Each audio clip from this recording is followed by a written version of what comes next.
an idiot, okay? Okay, I agree, he is an idiot, so that's the point. So we don't know because it's a fucking meme from online and it doesn't have any sources cited and it doesn't provide any proof. It might as well be bullshit. And this is what I was talking about earlier. Made up. It could be completely made up. I think it's worrying because I think it's worrying that you are falling for this retarded bullshit because I thought you were a smart kid. No American outlets are reporting on this, and I find this very worrying because this is Because it's a meme. What do you mean? No American outlets are reporting on these time. Like, why are American outlets reporting on your mama's? Wow, that's nice. That's not nice. And I don't have danger about Who's that guy that Hold on 1 second. I want to guy? what is the source of information? It's the PTR that he has right there, Daniel. It's the picture it's a picture from Twitter, from this guy who posted it on Twitter. Let's see, his name is Jasper Nathaniel. I don't even know who that is. So we're gonna believe this guy Jasper Nathaniel? Look, at the same time, I also heard that Israel falsely. Actually, just what is the source? Before you move on, Harry, the man who's known as Harry Balzac just answered your question. Julian is on a trip right now for some reason, but Harry just answered your question. The source is... I'm asking Julian. I see. Yes. Okay. What is the source that this tweet has of this story ever happening? Did you take its face value? Like, I'm wondering, why do you focus some scrutiny on Israel, but you just believe anything that is written in this obviously biased tweet? What is the source of the information? Look, there's been arguments on Al Jazeera. I'm asking the source. You know the source. Hold on. Let me explain the source. One second. My friend, hold on 1 second. I'm asking for a source. The primary source, not where it was echoed, because as you know, I'm not asking in the reports, what is the source that they say that they got it from? Look, there's no source in this post, but at the same time, this has been reported on Al Jazeera, the Guardian, but no American outlets have been reporting on this, so I was really worried. Like, why is Really? no outlets? You are so close, Julian. You are so close. Julian, you're so close to figure it out. Why just those, the Guardian and Al Jazeera are publishing this unverified, no evidence report based on God knows what, and the American or the Western one seem to not get, like, I don't know, screenwriters to write that play. Like, do you understand evidence? Do you understand, like, the job of journalism? Like, read it for yourself. In the article that you read, if you even read more than the tweet, what is the source? As said by who? Family members? Like, what? Like I said, this is reported on. His source is Al Jazeera. I don't care when it was reported. Oh my God. The Guardian. I'm trying to help you, man. I'm trying to help you. If you just say in the fact, I will tell you, Julian, listen. Julian, no, repeating a lie doesn't make it more true. I'm asking. I think it's very disrespectful for it to say an American child being held in prison. Julian, you're missing the point in a really disturbing way. It's very Maybe I am, but I think you're a symbol of what's wrong with the American public education system. Prison and Julian, there's something wrong right now. Julian, did you take the vaccine? You don't have to answer that question. Julian, did you take it? How many vaccines did you take, Julian? First of all, that's against HIPAA. You don't answer that question. Julian, you're missing the point in a major disturbing way. It is a meme online, okay? So I don't think it's a meme if it's been reported on The Guardian and Al Jazeera. Well, put the link in the chat. Can you put the link in the chat? Put the link in the chat. Put the link in the chat. Wow. Put the link in the chat.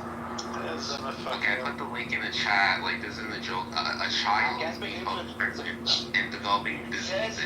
Says who? Based on what? What is the evidence that was presented? Who did they speak to? What did they see? Who saw? Fucking didn't get his teeth knocked out. Not fucking didn't get... Do you understand the fact that Epstein wrote a story that maybe someone told her doesn't mean shit? And they believe it, so you believe it? Dude, have some respect for yourself and use the brain that was given to you by God and think for yourself. What was I presented? You're asking us? The Guardian is reputable, so Based on what? On your opinion? Cheerleader. Because they repeat the same lie. Forget about the Guardian. Use your own brain. Even the Guardian, that is most reputable, never says anything unprofessionally. Can you go into the Guardian and see what is their source? And think for yourself, is it a credible source? Do they even mention the source? Or they just report it based on like, how? Did they go to the Megiddo prison? Al Jazeera? The Guardian? No, they didn't. So what, telepathically? For fuck's sake, like, use your brain. Actually, they are reliable sources, so I believe them. Like God. This is how they brainwash you. Just believe whatever they told you, because they understand what the guardian of it. As if it's like the Ministry of Truth. well, so this is an article from The Guardian. U.S. embassy officials have conducted welfare checks on Muhammad Ibrahim since his detention, but have faced restrictions in recent weeks. According to an email sent by a State Department official to the family, Zahir, Muhammad's father, said he was informed by the embassy after an early visit that his son appeared to have lost 12 kilograms, 26 pounds in the spring. In mid-July, the State Department informed the family in an email sent by The Guardian that Ibrahim was suffering from scabies, and contagious skin infection caused by mites, and was receiving medical treatment. Said U.S. officials would visit once he recovered. So scabies, basically. Yeah, that happens sometimes, especially in like prisons or army. Those are the type of war. Oh, but I thought it was a mean. Interesting. No, scabies could happen. That shit happens. Not a crime. Yeah, there's no reliable source that he just mentioned that shows that this guy, who we don't even know if that picture is actually his real picture or his name, even exists, or he's even in a prison. It's all bullshit, propaganda, and I said this earlier in the room, is these fuckers come in here from TikTok and from Twitter, and the first thing they read, they believe. It's brainwashing. That's all it comes down to. That's it. Yeah, if you read the article, Learn how to think for yourself. it was in an email that the Guardian saw. So, yeah, there's a lot of details in the article. Where is it from? Yeah, From the thank United you, States? George. Do you know? There's actually a lot of details, and U.S. embassy officials have verified it, so I don't see how this is a fake person. What is the name of the? I honestly don't give a fuck. What I give a fuck about is the hostages that are still in Gaza, which no one seems to talk about. You come in here talking about this fucking guy who threw rocks or whatever he did, broke the law, who deserves to be in jail. So I don't give a shit about him, to tell you. I care about the people who were innocently taken from their homes while they were sleeping in the bed at 7 in the morning because terrorists came and fucking walked into their house with AK-47s. That's what I care about. And then they raped the women, children, whatever. They killed the dogs in the fucking kibbutz there. They burned the houses down. But you care about some fucking kid that broke the law because he's a fucking retard, thought that he was gonna be a martyr, thought he's gonna be a fucking shaheed or whatever the fuck he was thinking he was gonna be. Because he threw rocks at tanks like a fucking retard. When He you deserves to be get visits from the embassy and see doctors that weigh him and treat him for scabies, this is your problem, not the hostages. So you've seen how they look like. I care about the So hostages. who gives a fuck about a criminal that is in jail? For I fuck's care sake. about. Yes. I care about. Julian, Humanity. Criminals should be in jail, and people that try to murder people should go to a mental institution. Okay? You should not be here defending them and talking about them as if they are like people that were like oppressed. No, the guy's a fucking. He's not a child. He's not a child. Julian, what is wrong with the answers? You've been given many answers to your query here. Hello, moderators. Moderators, this is John. I'd Child. like to make a demonstration and show you a quick diagnostic. Julian, what is 370? Child. There is a human responsibility and the to do it. John, can I moderate? If I give you the green bean, are you gonna just end the room? No, I won't. Julian, this is a quick diagnostic for the room. What's 373 times 1,000? What? What is 373 times 1,000? I'm not answering that. Okay, let me give you an easier version. What is 100 times 1,000? What is 100 times 1,000? Go ahead, Julian. You really don't know that, Julian? Really? This is an important diagnostic here. John, what's why you That's clear. Because it's important to know.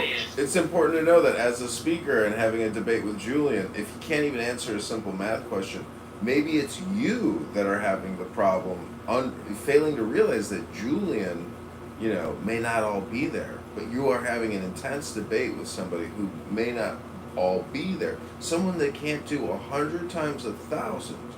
100 times 1,000. I know the answer to that, but I don't see what that is really the topic. Okay, prove it. Prove it on the spot, and then we'll know that our diagnostic test has been completed. Well, you just put it up the cap there right now. We know. Every child that commits a crime, no matter how old he is, should be in fucking jail. And I hope this kid fucking rots in jail. It's the same thing that happens in America. Lots of scabies. Every dies of scabies. If you commit a murder in America and you're 16 years old, they're going to charge you as an adult. You're close to 18 than a child. He's a child. He's a child. Let him go. Don't arrest the criminal. Don't arrest the murderer.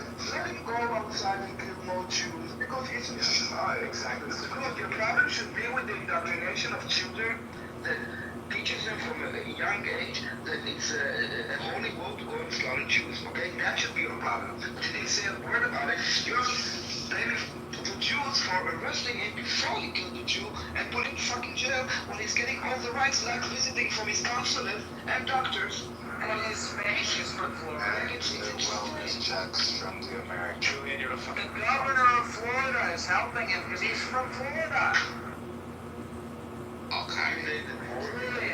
Julian, why was he throwing rocks in the West Bank instead of chilling on the beach in Florida? Samaria, not the West Bank. Alright, well, for Julian, I'm just using the words that are appropriate for Julian. I know what the scenario is, and also, Why was he throwing rocks and not eating his mother's junk nude or whatever it's called? Look, like I said before, I do feel for the hostages currently in Gaza. I do. Wait, what about my question? What about my question? I didn't ask you about the hostages. He just said, I feel for them. What about... Feel for them. It's not fucking me. We didn't ask about the hostages right now. I asked why was he throwing rocks? Why was he throwing rocks, Julian?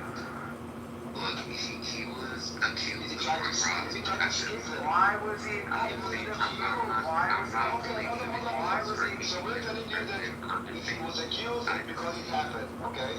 So if you take face value of what they're saying, take face value what we are saying. He was throwing rocks, as it says there, and then he was arrested. And now he's facing trial, let's say, according to your tweet. Why was he throwing rocks? Was he skipping them on a lake with his buddies? Look, like I said before, I think Try to answer. It's important. It's important. It's not a gotcha. If you understand this, maybe it will open your eyes because it's a child falsely accused. Daniel, there is no opening Julian's eyes. He supports murderers. It's just that simple. Julian, what is 373 times 1,000?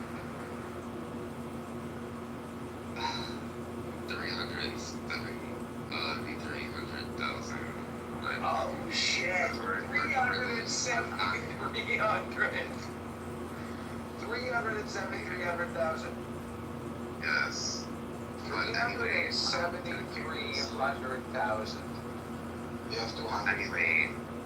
What does this have to do with the topic? Because at the same time, I'm very, like I said, You chose to answer this. I acknowledge. What about the question of why? We asked you why was this stone thrown? Try to answer this. I understand these are accusations. At the same time, I don't know.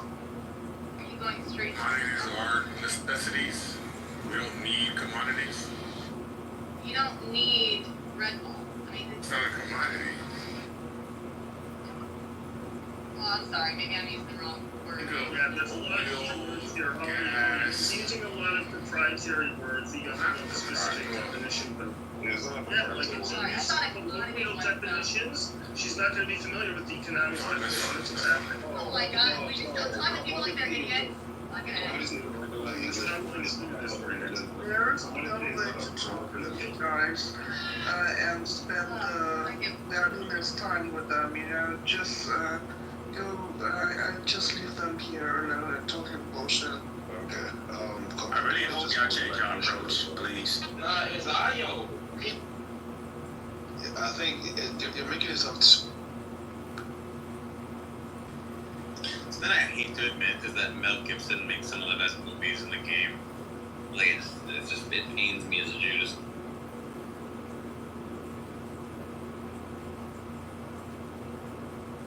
Yeah, a couple of good ones.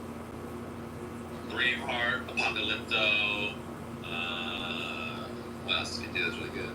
Patriot was fun, even though it's not a great movie, it's a fun movie.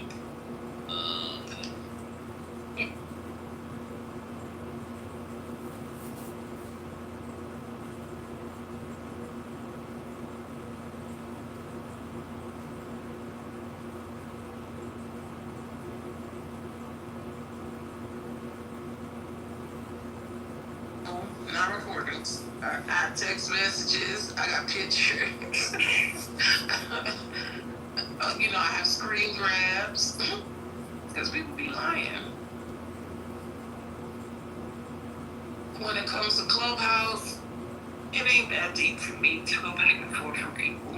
But I'm realizing in the last 2 weeks, people have been up in arms, lying way too much. This new thing where people do not understand hypothetical situations. I'm working with young people all the time.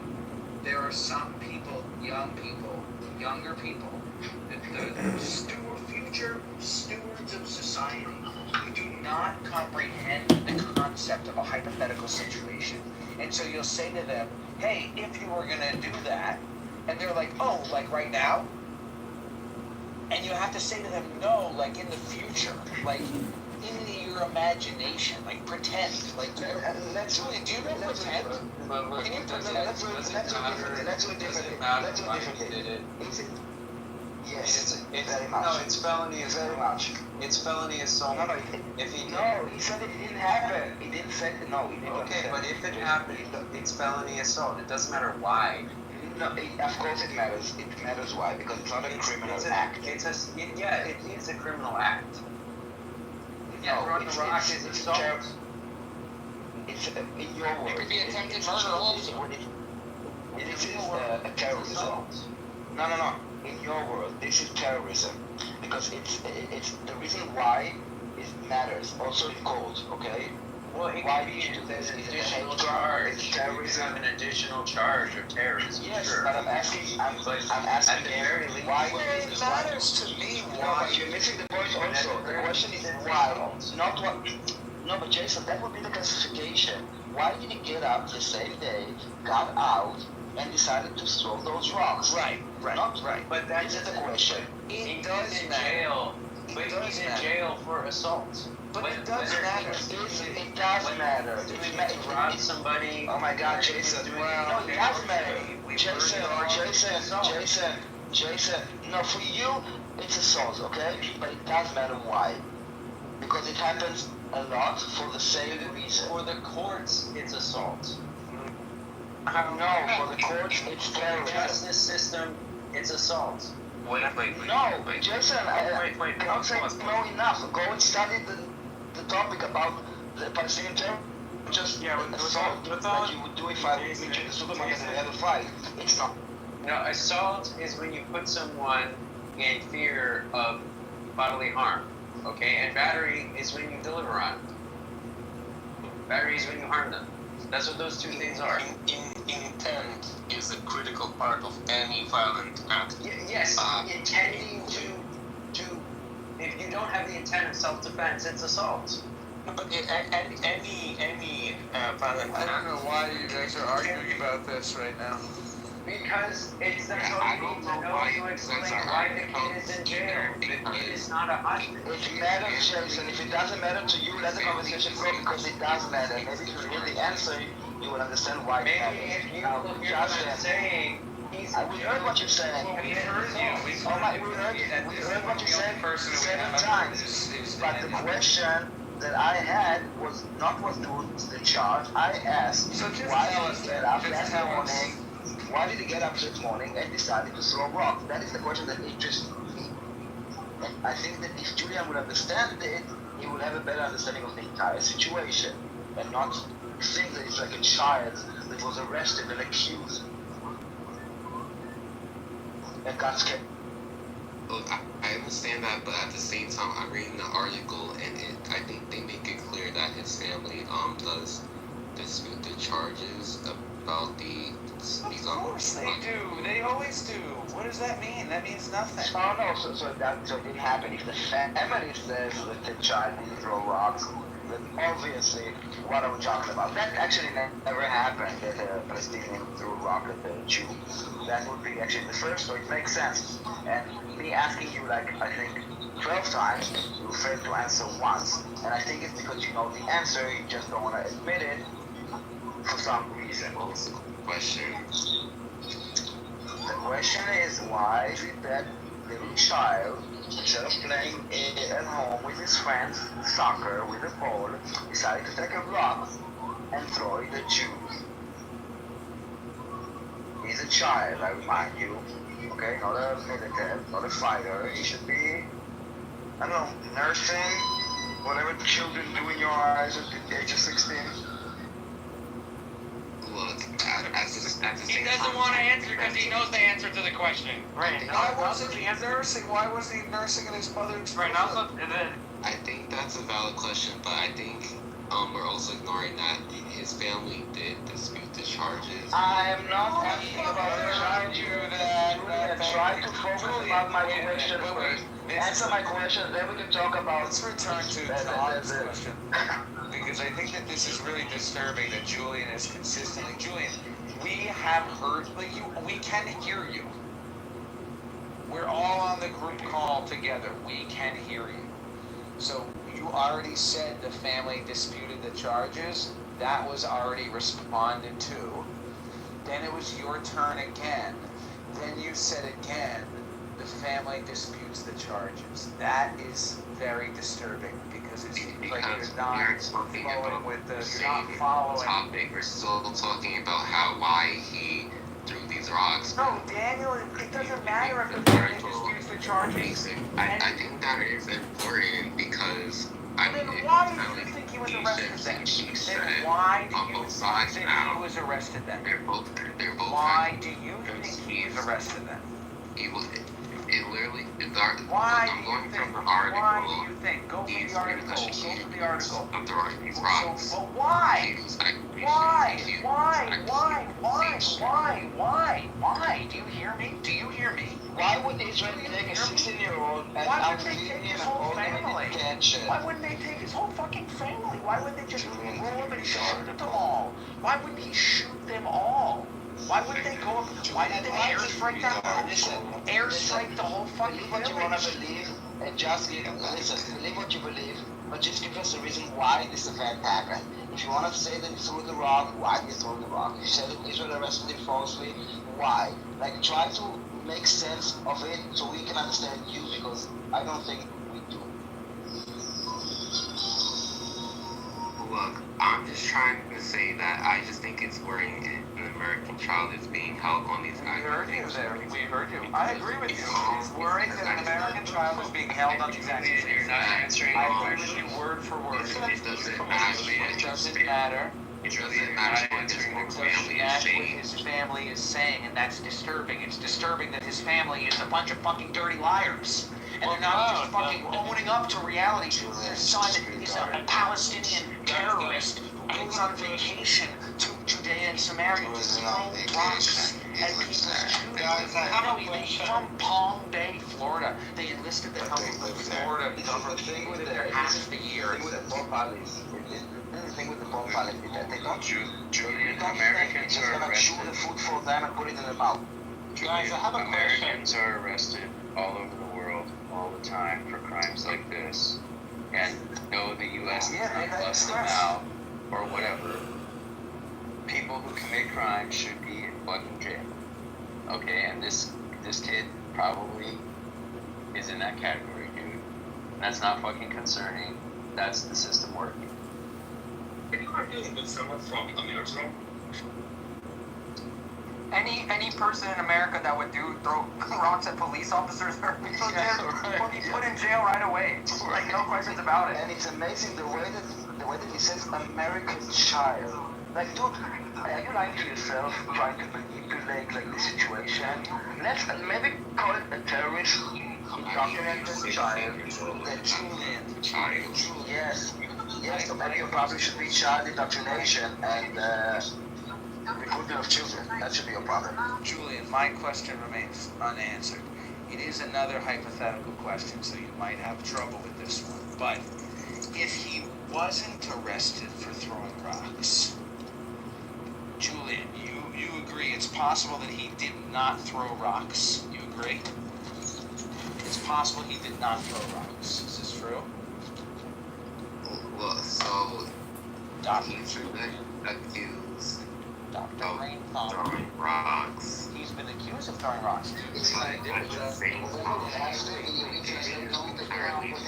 Don't complicate it. I'm talking to you. I'm saying every time you ask something, you mean it's like, Right, he was like, as I previously stated, returning to the script. you want perfect shoes and the family rejected the shoes.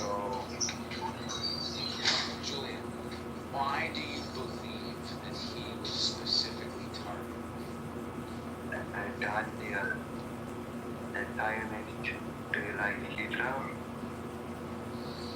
Jesus fucking Christ. This is a big waste of Where was he arrested? Was he arrested at the pool of the soccer field? Like, where was he arrested? Wait, let's. The article is down by would you be happy with the article? Thank you. Let's just confirm what my friend the trash bag just said, that this is a huge waste of fucking time. Let's just confirm that for everybody here so you know how to proceed. That this is a huge waste of fucking time. Huge waste of time. I think it's great, honestly. No, well, we spend too much time on But in the process, we're making ourselves look like retards because this is a self-roasting app, and anytime you open your mouth on this app, you end up roasting yourself. And so I've actually done a bunch of shit today, like drove around and did a couple errands, but I think the entire time that I've been doing that, I've been halfway trying to focus on this fucking retarded gobbledygook that people are arguing about. I mean, no offense to anybody in particular, but it is a big waste of time, probably. So what do we want to talk about then? We could potentially, first of all, let me just say, we could potentially waste less time if we had slightly more efficient communication. Like if we didn't have to go back and forth. You know, John has suggested in the past that we might have like a 1 minute hard limit for every speaker. It has 1 minute hard stop. And I think if we implemented that, well, yeah, I don't know, but I think that could make a lot of headway.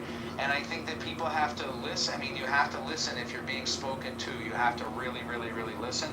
And that's a big ask, too, because sometimes I'm speaking to somebody, I'm like, hey, are you hearing me?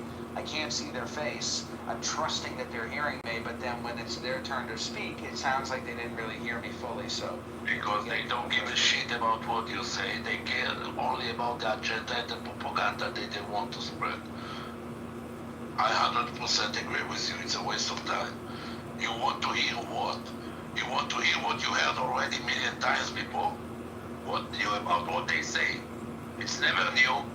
I want to see Julian or anybody motherfucker else that gets private car, get hit by a rock, and tell me, oh, it's only a rock. Why you want to shoot him? Let's see what happened to you when you're driving and you get hit by a rock. That's surprising you. Have you ever seen those videos, Julian, of the people I will driving? find things for the truck because he's a truck driver. No. No, that's not why, because that's what these fucking kids do. They throw rocks at trucks, at cars, people, like innocent people, civilians driving to and from work. You know, they take guns, they shoot. Truck driver, do you understand this? But you missed the point that he's a child and his family said that it didn't happen. You missed that. Oh, okay.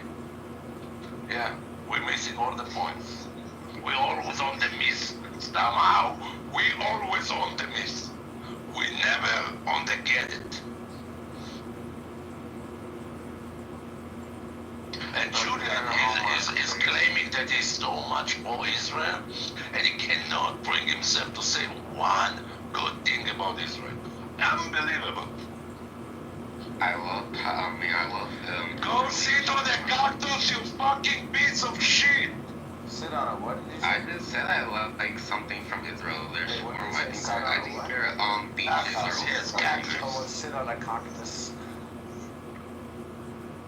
There's shawarma, really, Julian? There's shawarma? How about all the gays, Julian? And their beaches. Cute guys there. How would you even know? You've never been, Julian. How would you know anything about the beaches or... I have Google and I Google Israel beaches. Oh my god. Julian, have you ever Googled these nuts? Yeah, this is from like an hour ago. So like my video, Benefit Beach. Is that where you are now? Yeah, no, an hour ago. Now you're going home? At some point, I don't know exactly when.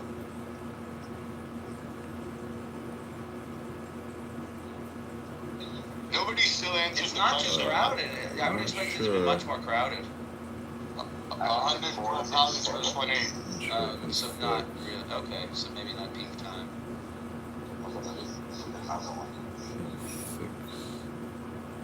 What was the question, BB?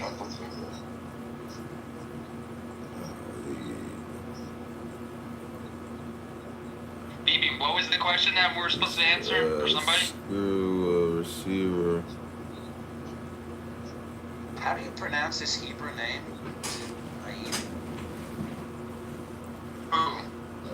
The guy with the Netanyahu photo? Screws. Oh, him? Is it? No, but the full name. Allah. Is that what it is, really?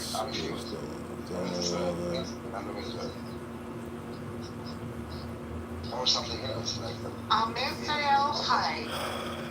So the coin that they always seem to say that has the name Palestine on it, that's also written on the coin as well. What he has in his name. Saying that the Aleph can also signify the word for land. No, it's an abbreviation like LTD means limited, or like, I don't know. Like USA? Oh, exactly. I got it, thank you. Abbreviation. Thank you. And basically the name was the British Medal. The name was the British Medal. Oh, let your friend take a look. Yes. You would say Germany in English, but in German it's Deutschland. Yes. So in Hebrew it was always Israel.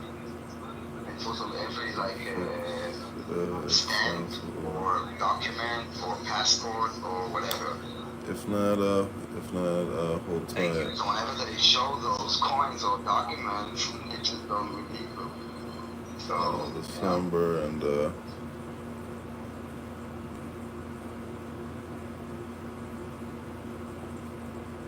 Does that make sense, Julian, about the rock thrower? What about the rock thrower? We've answered your question here for the past 25 minutes. Okay. Okay, is my microphone working? Working out. No, you're not. is working. I think he's just kind of a bit too much, kind of annoyed with products, maybe. I don't know. Julian sounds to me like one of the guys from Amir's room, no? Who's Amir? Yeah, the screw Who is screws Amir? don't The allow one that you're licking his butthole. Let your friend take a look and fix Yeah, fix no, it. you like, Pull 'em out and, this is the intellectual level of his rooms. Who is Amir? The one that you're licking his butthole all the time. I don't know who Amir is. if not, hold tight. They'll just send one over so they don't give a hand to Listen, you should go in the lobby. He hosts rooms now. Yeah, you should go in. This is exactly like the place for you. Julian, have you seen this image? In his room. sorry for the information. Have a great weekend. What image? PTR. Sorry for the convenience. Yeah, I have seen that image, and like I said, I do feel for the Israeli hostages, but at the same time, I feel for I've been humanity looking for a I've been looking for a screwless adhesive face, but I'm not sure it can fix it. Well, the screws don't align. You can take a look and fix it. Fix it possible. If not, hold tight till the summer one. Ignore everything I previously said. This is what I really feel. That's what the issue is. So when people say, oh, it's horrible what happened on October the 7th, but Hamas had no choice. Why is there a button? Take a look and fix it possible. If not, hold tight till the We summer feel for one. humanity, but the point of this image is to illustrate the lie. What's most significant about this image, in my opinion, is that this is a major accident. That this, first of all, people, do you understand, Julian, what this is an image of? He don't. Yes, he's one of the Israeli hostages. And whose arms and what is being handed to him? If not, hold tight till the summer one. I'm assuming that's Hamas. And what are they handing to him? You can zoom in. It looks like water or food. It's like a can of beans, basically, to me. Yeah. Some Arabic writing. Okay, so but this is an axe. This is a major slip up. This is a goof because they should have got a much more starving Hamas person to hand him the fucking can of beans. Because as I illustrated in the meme, I'm the creator of this meme, by the way, which I think is a very nice meme. You can clearly see that the one guy is starving and that the other guy is being treated very well. So what we're told all the time is that the hostages are being treated very well, and what we're told all the time is that the Palestinians are starving. We're told that all the time. No, they say that all the time. The hostages. I disagree. No, because beside the point. The point is, they goofed up and they showed that they're not actually starving. That the Hamas guys who are in the tunnel with the starving guy, the Hamas guys are not actually starving. And so the reason why I think this is irrelevant in response to your starving the hostages. Right. So the reason why this is a nice response to your image about the rock-throwing 16-year-old from Palm Bay, Florida, who went on vacation to Judea and Samaria and spent his time throwing rocks and passing cars for fun. The reason why this image is a nice response is because it illustrates how many lies there are in the Palestinian narrative. There are lies when they're talking about whether or not they're throwing rocks at cars. There are lies when they're talking about whether or not the hostages are being treated very well. There are lies when they're talking about whether or not the Palestinians themselves are starving. There are lies that you can see being disproven every day when you watch the videos. There are lies about the aid trucks and the aid distribution. And I saw a video the other day of one of the dropped aid packages that landed on a balcony. Did you see that one? Anybody? What is your question? Scaffolding. Landed at scaffolding. Yeah, did you see this video? It like landed and then they were like swarming it like a fucking... Yeah, not organized. Like fell down. Oh my goodness. So, Julian, they just lie all the time, and they probably were lying about this 16-year-old rock thrower as well. Oh, he's on the phone. Amazing. Amazing. Resistance is calling. No, Julian is a good guy. I mean, Resistance is a hateful piece of garbage. Julian is just young and dumb. Julian is no better than Resistance. Oh, Julian is much better than Resistance in I'm one gonna simple tell way. you why now. I'll just tell you. As a young guy, Defense. I'm sorry. As a young guy. All right, fine. That's the worst part of evil. As a young guy that actually studied in New York University, if you don't do your own research, shut the fuck up, bitch. Well, if you don't do your own research to find out what is the actual truth, then you are no better than Resistance.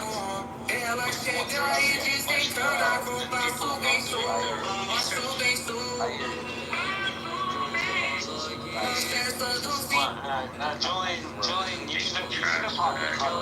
Julian, you should apologize. Don't you see that I convert Resistance? Look on my PTR, I converted. The thing that hurts much more than people not doing their own research, which is, okay, somebody can be lazy, somebody might not care too much, blah, blah, blah, excuses. What I fucking hate is people not making any fucking sense in a conversation. Like, you give them the facts, you ask them a question, and they cannot fucking answer like a really dumb question that like a 5-year-old should answer. Because they think for themselves. They choose their own food. Everything is handed to them, like the fact. And that's exactly the reason why I'm telling you that Julian is no better than Resistance. Because he know that if he's gonna do the research, he will find out exactly what you're telling him. He knows that he's not that dumb. But he wants to be. Themselves. Exactly. So they cannot Julian, defend yourself. Actually, I said before, I agree with my friend Trash Bag. I believe this is coming out of that, but I don't think they're starving. Like he said, it seems like they're very well fed. A lot of narratives are cultural propaganda. But at the same time, there are people on both sides who are suffering. I don't think it's like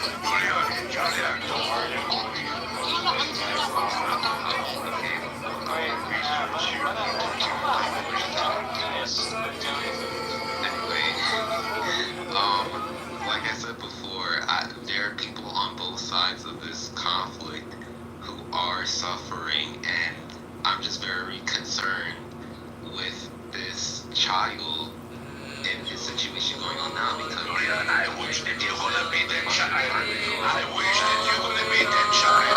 And you're gonna say how good he is.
you and I are speaking right now on Clubhouse, or the Hindus in Bangladesh hanging upside down, being absolutely butchered and tortured as they're killed.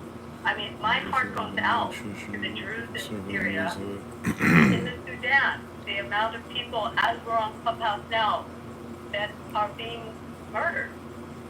So, Not involved because it's not involved Israel. Let me just finish. I think that you're a person with a big heart, and I respect that, but do you have the same amount of outrage for right now and what's happening with other people in the Middle East alone? Not even, I mean, we can go outside of the Middle East and some other horrible atrocities, but just in the Middle East, definitely in Syria as we speak.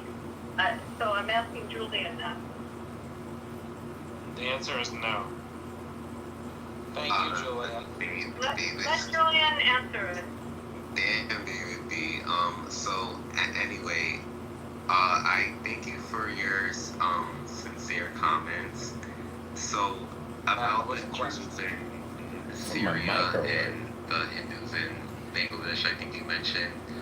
Like, I mean, absolutely. I mean, you also have the Alawites in Syria. I have, Sudan. I did Sudan in there too.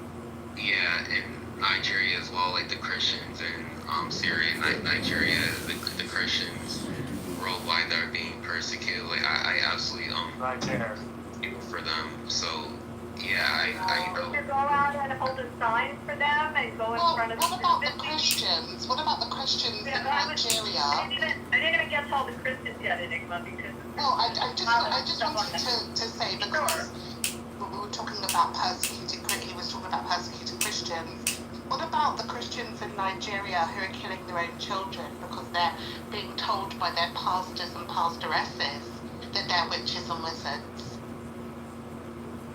I don't Julian, think would you go with a sign in front of the embassy? Would you do something proactive to stop these other atrocities, or is it only the Gaza that you feel the outraging compulsion to Yeah, I would agree with Abby and Julian. Not to pile on you, but there's the Christians in southern Nigeria who are being persecuted. There's actually a lot of Christians. David, I'm trying to dialogue with. I love you, David. You know that, but to just ask Julian the question: would you do a political action to protect those other atrocities, or is it only the Gaza one that he would feel compulsion to take political action? So I've never went out and protested for God. And even if everybody in the class knows better, it doesn't matter. Only half the students can get those grades. So that would be a kind of treating of grades as a zero-sum game. No, I don't do that. I mean, there are classes like this one where the students are very good and The teacher that once showed how socialism didn't work by doing grade assignment. Let me see how, if I can remember the story, because I think it's relevant to this too. The teacher said, okay, everyone gets what the top grade earner gets. So the A students got A's and everybody else got A's. Well, then the A students like, why am I busting my ass learning this material if everybody's gonna get the same grade that I get? So then they started slacking off. Well, then they got B's. And the other students said, hey, I didn't have to study at all. Instead of an F or a D, I got a B because of someone else's labor. I could do it too.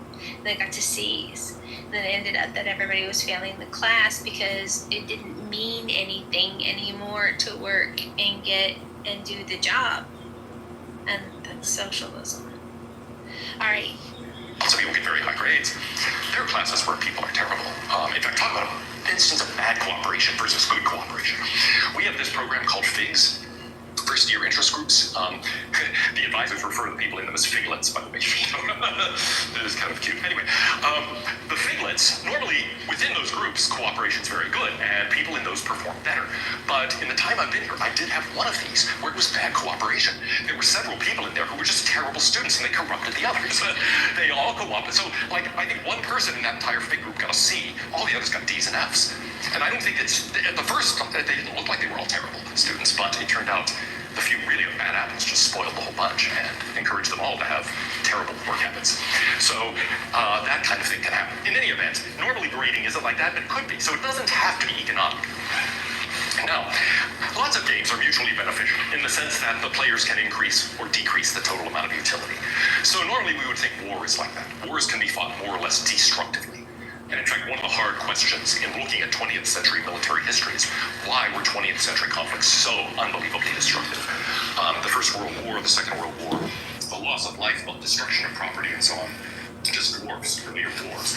Partly that's just because people had more technology to do more efficient killing, but it wasn't just that. And so, you have to think, why were they such terrible wars? That was a case of people really decreasing utility radically. But also there are ways of people actually getting together and cooperating and increasing utility. Well, in this case, one player's gain doesn't necessarily come at somebody else's expense. It might be, in fact, that I gain by causing you to gain. And so we actually have useful cooperation. So what are some examples of mutually beneficial games? Good economic competition, right? You might think, well, if we're thinking market share, my getting more market share means you have less. But on the other hand, it might be that actually by introducing new products and competing, we're actually increasing people's interest in all of this, and so we're growing the market at the same time. So maybe the competition is actually improving all of our situations. And similarly, I sell you some product, and you like it. It makes your life better. I'm improving your utility. Meanwhile, you're paying me, so I'm getting a benefit out of that. And so we're both benefiting. In fact, typically, helpless Palestinians, and Hamas and Israel and Palestinians and Islam. It's and Hamas, obviously. I mean, duh, no brainer. Well, ending is wrong would also do the trick. My friend, Yeah, but if they're a Muslim, No, you are very like my friend, with all due respect, I don't really like the way you said that question. That's not what I would. Which question? Well, mate, you want The question of the poll. I don't like it. With all due respect. Yeah, you can write your own poll and send it to me in the back channel. Well, that sounds like. I would make you a moderator, but you're not sober. No, I don't want to be moderator. If you were sober, maybe. But that's a lot of work, so. Yes, it is hard to do. I have trouble with it as well. I just have a different substance of choice. But you know that David did graduate and he's very bright. Scout! Yes, well, I'm also an underwater basket weaver. I don't know what that means. What does that mean? What does it mean if you graduate? It's the name of your award or the college. We're in business school. So let's layer on top of it, not just diving into. Also, like, not to flex, but, our boy, President of the United States, also graduates from Warren. Let's go. David, you're supposed to sell the tequila, not drink all of the tequila. Exactly. I actually have a friend who actually has a tequila business. I have a friend who has. Can we sing it? I have a friend who I has. actually have a friend who No, I was gonna say, my friend has this tequila business. I did hear you say that for the third time. But not me. Not me. He was selling only Miranda. Wow. David, have you ever had a vodka Sprite with a splash of cranberry, David? Definitely not Fox. David, have you ever had a Miller High Life with a glass of orange juice? No, I don't know what that is. It's called a beer mosa. Fair enough. No, I don't do that. No offense. I don't really drink beer. None taken. But with all due respect, David, what are you doing today? What are your plans and goals and dreams for this beautiful Sunday? Well, it's Sunday because, actually, I don't want to tell you, no offense. None taken. I'm gonna make some rhubarb jelly. Are you in the Garden State right now? Yeah, I'm in Jersey. Yeah. Yeah. What? Give me your approximate Ken. Okay. I'm right now talking to you. Doxed. Yeah, I'm with not saying what exit. Turnpike exit 4. David, Cherry what? Hill. David, I was what's? just saying, Cherry Hill. David, what is your address in Cherry Hill? I'm heading over to my Jewish friends who live in the east side. David, eat some fucking Taylor ham for me. Not there yet. I'm just heading over in a little bit. David, you gonna be anywhere near the UL? No. David, I'm No, hitting. I go to my friends. Sorry, go ahead. I'm hitting you up in the back channel with your closest AA meeting With place. all due respect, I'm not gonna answer your back channel. With all due respect. Well, with all due respect, just consider going to your closest AA meeting. I'll answer Abby's back channel because she's nice. Abby, I sent you not the link as well, my lovely. Thank you, Negron. These are great. I just thought when I listened to you, the perspective of stuff out of the UK, I love when I get challenged with statistics and back up the stats.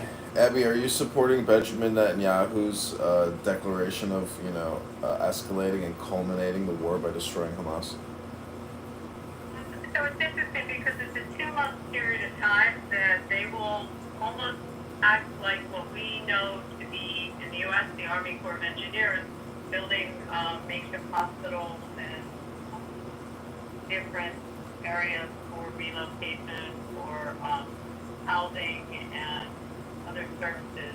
So during that 2-month period, they'll also be assessing. They haven't touched Gaza City, but that's clearly where Hamas is essentially focused now, and their strength is coming out of. So in order to really win this, they're going to have to take them out there. But they're in a 2-month period of time. I really don't know if you could tell me another battle or a war where there was a warning for 2 months. I mean, there's lots of wars where population shifts and moves and has to move because they're within a danger area. But this is a 2-month warning, so they, as well as the food distribution, everything will be arranged during those 2 months. So, I mean, this is it. They're not going in tomorrow. There's a buffer period of time. So I think that's kind of interesting, and I think it'll be interesting how that plays out. But curious people's thoughts on that they're approaching it that way. I don't think people are talking about that. I think they're going in tomorrow. How do you know it's not just a bluff? Well, you don't. You really don't. And, you have the polling of the Israeli population where it's very funny. I said this in a room the other day. You've got like 45% feeling one way, 45% feeling the opposite, and 10% saying they have no opinion, which none of us know Israelis that have no opinion, so it's kind of a funny poll. But everybody wants the war over. But you don't know if it's a bluff. But you do know that it's a 2-month period of time to build the hospitals and the areas for the relocation and the social services. So I can find stuff written about it, some analysis on it. You don't know. We don't. But we do know that that's where they're located. That's what's got to be weeded out. And we know what they've found in other locations. We know when they were told not to go into Rafah, and they eventually went in, what they found. And so strategically, they're at war, and this is what's needed to annihilate the enemy. I think it's interesting, the Arab League's position, unanimous coming out of the Arab League, and I think you have to note that. They want Hamas gone as well. So, and I don't know why this dude in the chat has a problem with Judaism. Like, it's very bizarre. But anyway, that's my... Why would I have a problem with Judaism? I hope that answers you. It's a religion and something else. Genociding people, and Amalekites, and killing women and children, and I don't know, virginity tests by Moses. I don't know. Maybe you hate a not the one, you know, something like, what is it?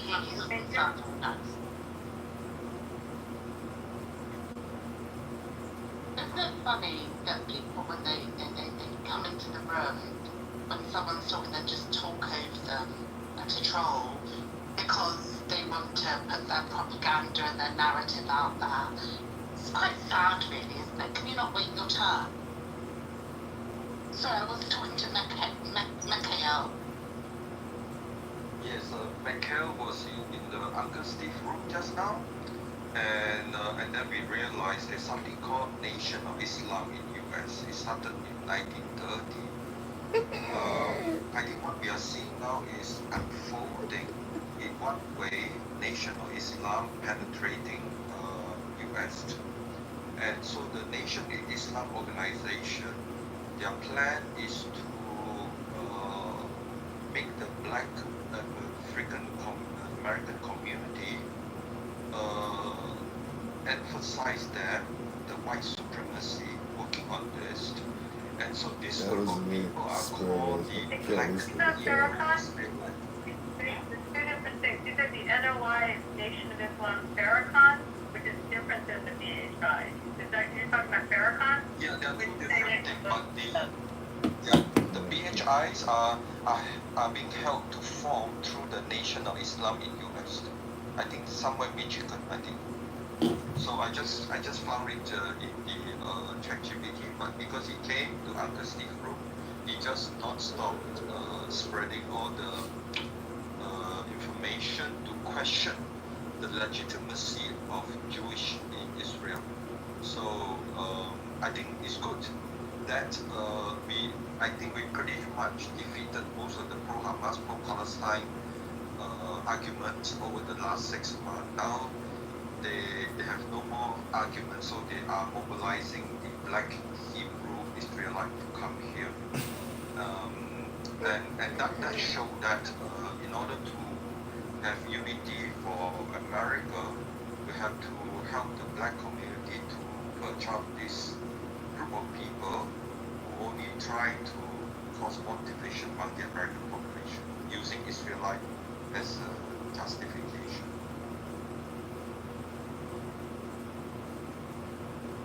Well, there seems to be two very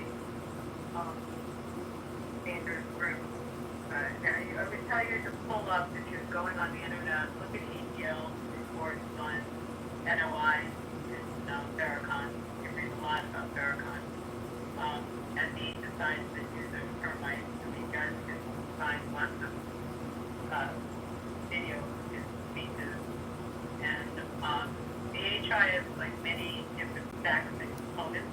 I mean, they're on the staff, they have room. Have you guys ever gone in biblical smoke? I mean, it's like 700-800 people in a room at one time. Exactly, in the clubhouse, right? So they really John, do you go in that room and broadcast? I've been in there, Abby. I've been in biblical smoke. I'm always amazed by the numbers they draw consistently. It's a little creepy. They don't really do it back and forth. It's like they just have somebody reading scripture and interpreting it their way, I guess. But I do have a question for Gabe. Maybe I misunderstood. Were you saying that PHIs are anti-Israel? Did I hear that right? I think they basically want to raise question the legitimacy of Jewish identity. They call them Edomite. And I think the best is to do the ChatGPT because I just started, right? And they just came, they just come in, they full blast. Jewish are Edomite, and then you have to figure out, okay, why do they want to call Jewish people Edomite? On what basis? It seemed like in the formation of BHI, Black Israelite, Hebrew Israelite, they have a chart. They have a diagram of descendant, which is kind of their version of interpretation of Genesis, where they talk about the lineage.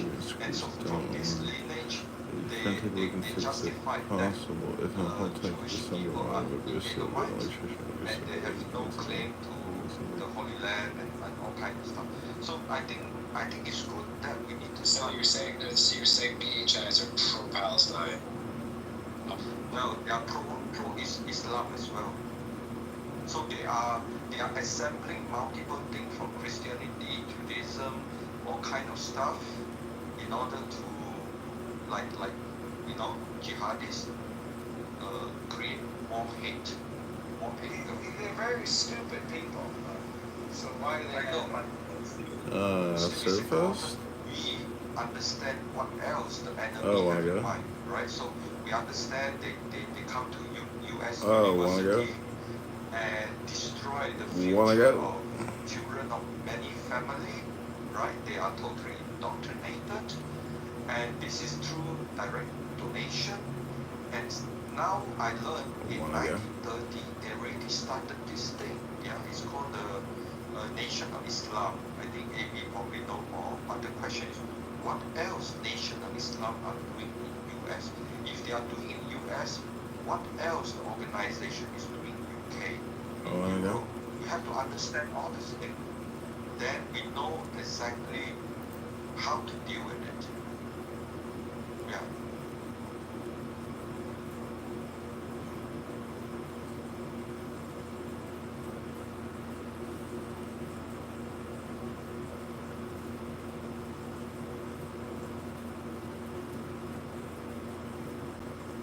This again just show to what extent the enemy of Israel would go to weaponize the animal. Why are you laughing at Sorry, Devin's put in the chat, aren't Edomites roasting soybeans? No, The that's boy simply Edom. reached his hand into. Edom. Is that how you pronounce it? Yeah, just Edom. Dishes. But how do you say it then? I thought it was edamame. Well, of course, you like to put your E's on the end, like Nike. We call it Nike. Oh, you just say Nike.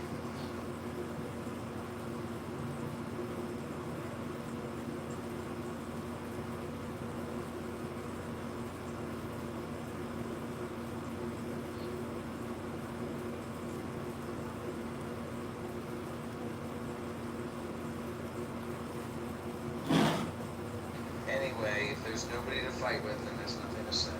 Oh, I'm here. Yeah, I was gonna say, my friend, it's very quiet. Fight. Oh, Shapeshifter is here. So Shapeshifter. everybody voted on the poll. Shapeshifter. Oh, Shape voted. That was a nice. Shapeshifter's not that bad. He voted correctly in the poll. Shapeshifter.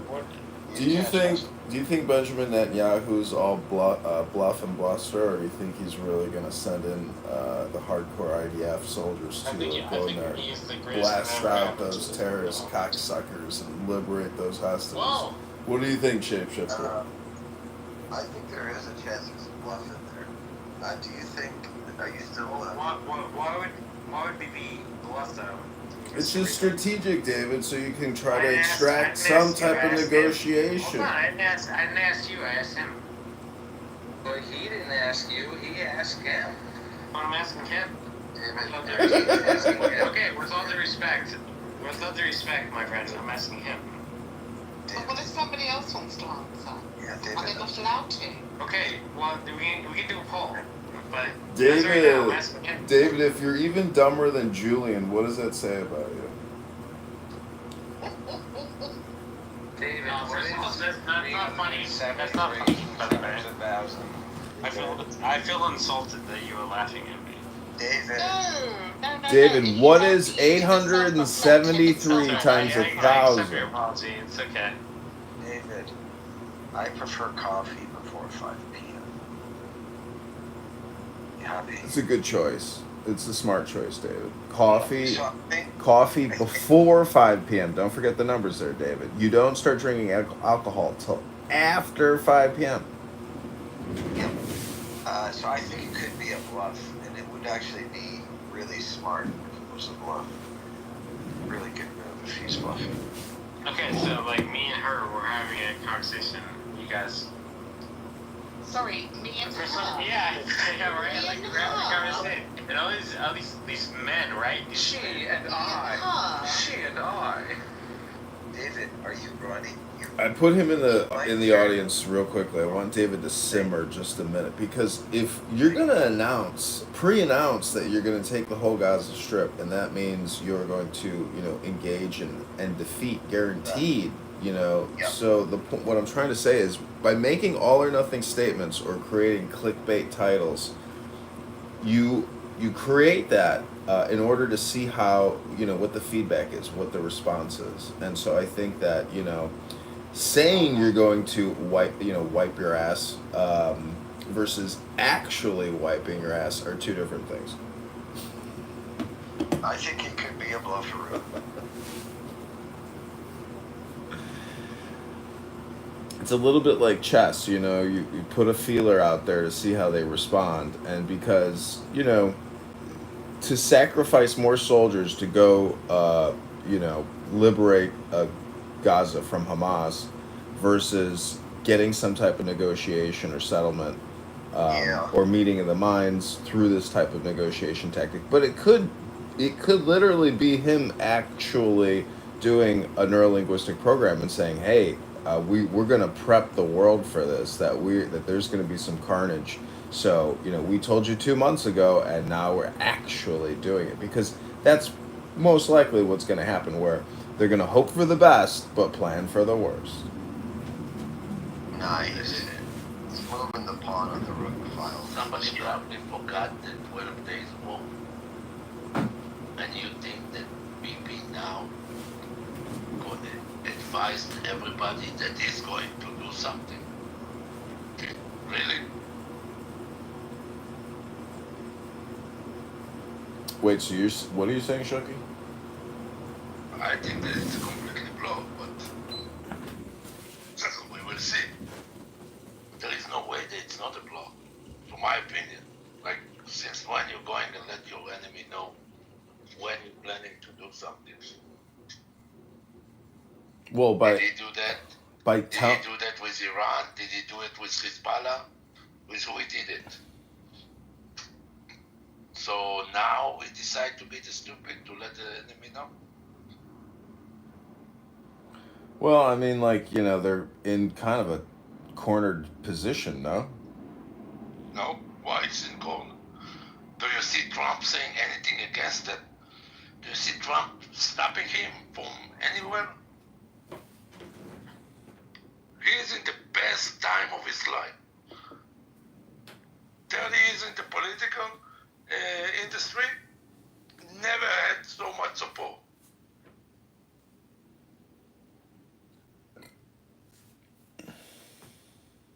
Never, ever. Well, in terms of how many enemy soldiers there are still, what's the actual number? Any idea? Is it 10,000, 20,000? Is it 5,000? The problem with that, you're killing one, and they grabbing another 14-year-old kids, give them a weapon in their hand, and send them to either kill a soldier or get died by the soldier. So, for every one that falling, they have another two that they recruit immediately. IDF estimates are 40,000 as of May.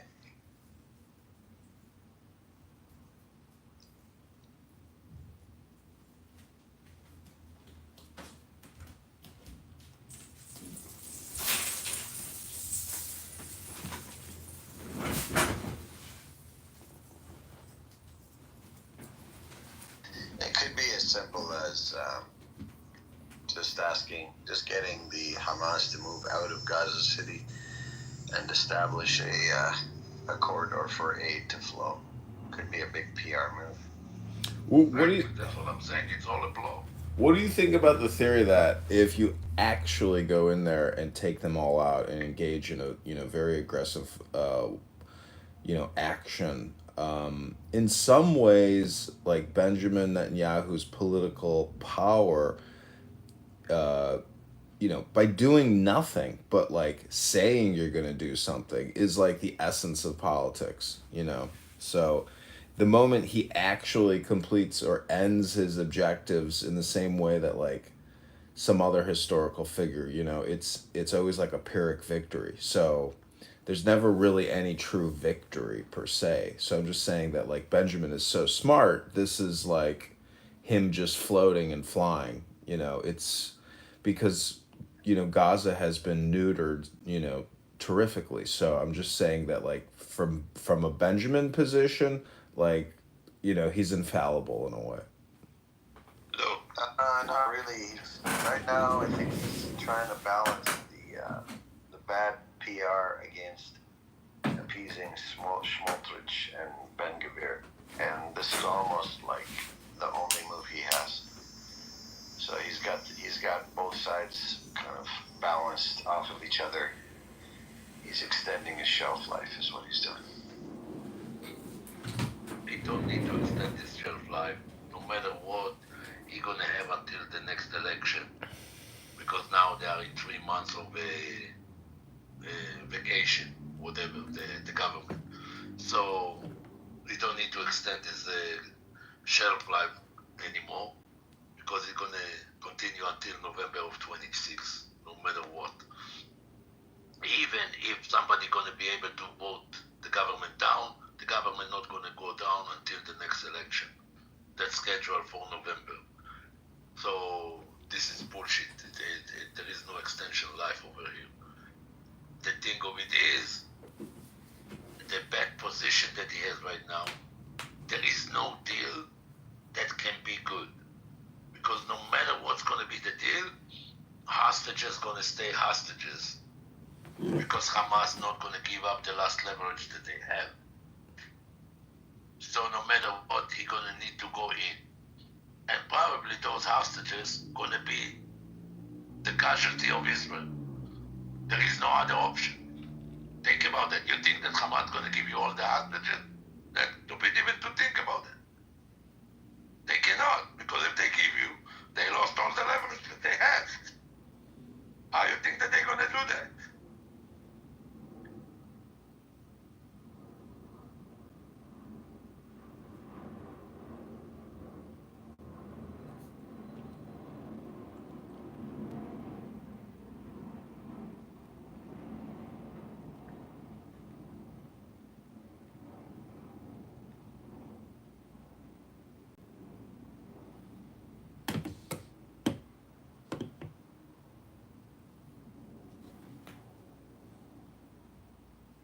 Well, does anyone want me to play a clip of Benjamin Netanyahu discussing the Gaza operation? I watched that today. Yeah. Sure, go ahead. Are you going to include the reporters' questions and everything? We can. There's a couple clips. I mean, it's like a 28. Okay, let me just play some of it.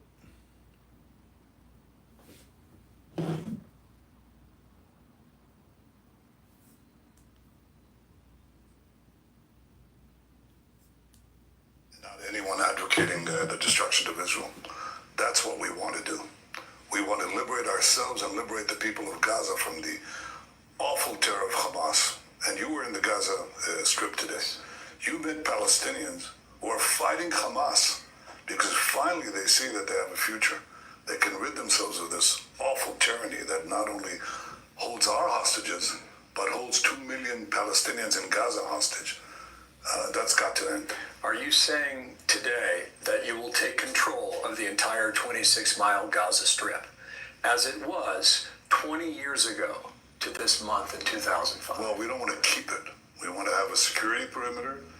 We don't want to govern it. We don't want to be there as a governing body. We want to hand it over to Arab forces that will govern it properly without threatening us and giving Gazans a good life.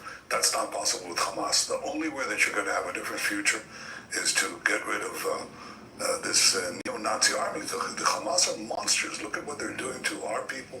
Look at what they're doing to the way they massacred, raped, beheaded our people, our men and women, burned our babies. And they are really cruel to their own people, because when we try to take them away from the combat zones They shoot them. They want people to be civilian casualties. They want a starvation policy that they themselves are trying to put into being, and we're doing everything to reverse that. They have to go. I think President Trump has said it. You have to see two things in Gaza. You have to see Hamas eliminated, and you have to have the hostages released, and he's absolutely right. There are 20 hostages that the Israelis believe are still alive. And in recent events, the closer the IDF got to them, many of them were killed. Are you prepared for that? We're doing everything in our power to salvage the hostages. We've, in the beginning, the second day of the war, I think a senior command official in Israel said, you're going to have to get used to the idea that we're not going to see any of them alive. And I said, no, I don't agree with that. I think with a combination of the right military tactics and international pressure, we can get all of them, and certainly most of them, out. So far, we got out of 255, we got 205 released, 148 of them are alive. Nobody believed that. And I believe we can get the others, but we have to combine the right tactics, military tactics. Without military pressure, nothing works. Yesterday, I spoke with LaRon Berman. He has two brothers. Yes. His family believes they are still alive. He said the following: my advice to you, speaking to the Prime Minister, by all means necessary, we need to bring them back for stability in the region, for the future of Israel. It's a tough decision, but we will handle everything, meaning Israel. What do you say to the families of the hostages? That's exactly what we're trying to do. People say you can't both release the hostages and eliminate Hamas, and I disagree. I think so far we've shown that we can, and I intend to complete the job, but we have three missions. One, to eliminate the Hamas as a governing and military power in Gaza, otherwise there's no future for anyone. And we'll have many more kidnappings and many more hostages. Second, achieve the liberation of all our hostages. And third, make sure that Gaza doesn't pose a threat to Israel again. And we're well on our way to achieve all three. Now there are difficulties because there's so much vilification and misrepresentation in the press. There's an attempt to put blame on Israel for the interdiction of humanitarian supplies that Hamas is interdicting. And Israel is, the international community is delivering the blame to Israel. They're doing everything to rob these food trucks. They're taking the food for themselves and then jacking up the price for the remaining supplies to their own population. That's monstrous. We have seen some of that, and you're right about that. And you're also right that we went into Gaza while we've been here this week, and we were in the southern town of Rafah, near the Sinai Desert in Egypt, and that town has been flattened. And you have been accused of genocide. How do you respond to that? Well, as Ambassador Huckabee said, if we're practicing genocide, we're surely doing a very bad job of it, because we could have, basically eliminated the entire population of Gaza, but we went the other direction. We did something that no army in history ever did. We're supplying humanitarian food to the enemy's population because we distinguish between combatants and non-combatants. We put in 2 million tons of food. I mean, if we wanted to commit genocide, we wouldn't give 2 million tons of food to the population. And also the reason you see the flattened buildings is because Hamas booby traps every single building. So when we come in, we first have the population moved, even though Hamas tries to keep them in the combat zones. But after they move, and we start to move into the neighborhoods that are now populated only by terrorists, they ignite these booby traps. So what we do is we put in an APC, an armored personnel carrier, with a lot of explosives, detonate it. It sets off all the booby traps, and the buildings begin to collapse as a result of that. They're empty buildings, they're not populated buildings. Secondly, they've built this underground terror tunnel network with billions of dollars that they had. They didn't build Gaza up. They built a Gaza terror city underground. So we now detonate the tunnels. The tunnels explode, and they take down the buildings that are above the tunnels. And the reason you see this devastation is not because Israel is wiping out these structures filled with civilians. It's because they've been booby-trapped by Hamas, and that's the kind of warfare that we have to. I'm hearing you say that you deny this charge of genocide. Totally. That's what you're saying. Totally. But last week, and you referred to it a few moments ago, President Trump mentioned the word starvation. And he pretty much said it is what it is, from his observation, looking at video and pictures. Were you surprised by that? No, look, I think President Trump has been terrific. He's supported us in so many ways. And he understands that we have to get rid of Hamas. He understands that Hamas is also using their own interdiction tactics to prevent humanitarian aid going. So there's been shortages, no question about that. There's been also suffering. And what I intend to do with President Trump, we talked about that and agreed upon that, is to overcome this with a humanitarian surge. So we're opening up safe routes through which aid trucks can go through. We're going to try to quadruple the distribution points that are manned by Americans. And they're doing a hell of a job distributing food to Gazans without Hamas taking over the food. And that's really what we're doing. And airdrops that we intend to do, we're already doing. And we invite other countries to join us. So it's Israel that's doing now, and has been doing for some time, an effort to give humanitarian aid to the population without letting the Hamas terrorists take it, steal it for themselves, and sell it at exorbitant prices. Has President Trump given the green light for your plan to take over the remaining 25% of Gaza and occupy all of it? Well, he understands that it's Israel who's going to do the fighting. It's not American soldiers. Did he give you a yes? Well, he just says, no, Israel will do what it has to do, and we haven't got into that kind of discussion. But we have gone into a discussion on two things. One, the humanitarian surge that we're going to do, which will precede our final military action, because I want the population to be in safe zones, to have food, water, sewage, electricity, medical help. I want to free 2 million Gazans from Hamas terrorism. The second thing that we agree on is that the day after has to have certain principles. I'm not talking about a detailed plan yet because I think that'll be developed. But the 5 principles, the key principles are these. 1, Hamas has to lay down its arms. 2, Gaza has to be demilitarized. 3, all the hostages have to be released. And 4, Israel will be responsible for overall security. So if there's an attempt to have a resurgent Hamas or resurgent terrorism, we're the ones who are going to take care of it.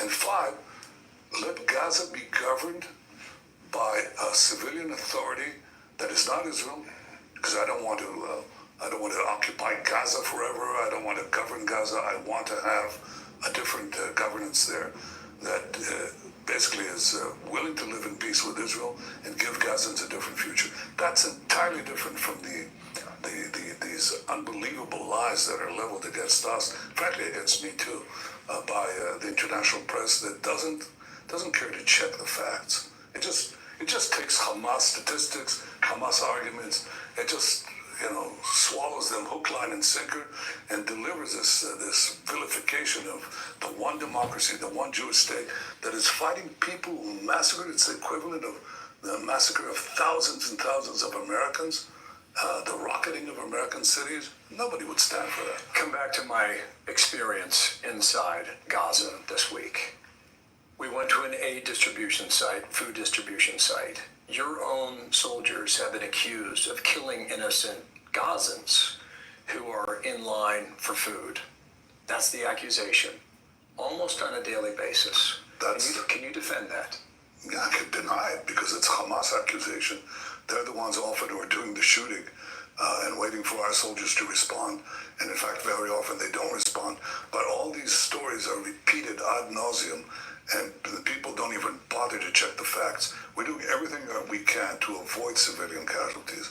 And in fact, if you look at it, the town of Rafah that you saw all that, right? All of it. Right, okay. So I told you why there was devastation, because we moved the population out and then went to and dealt with the booby traps that were there. And we killed a lot of terrorists there. You know how many civilians we killed there? Practically none. Why? Because we told them, please leave.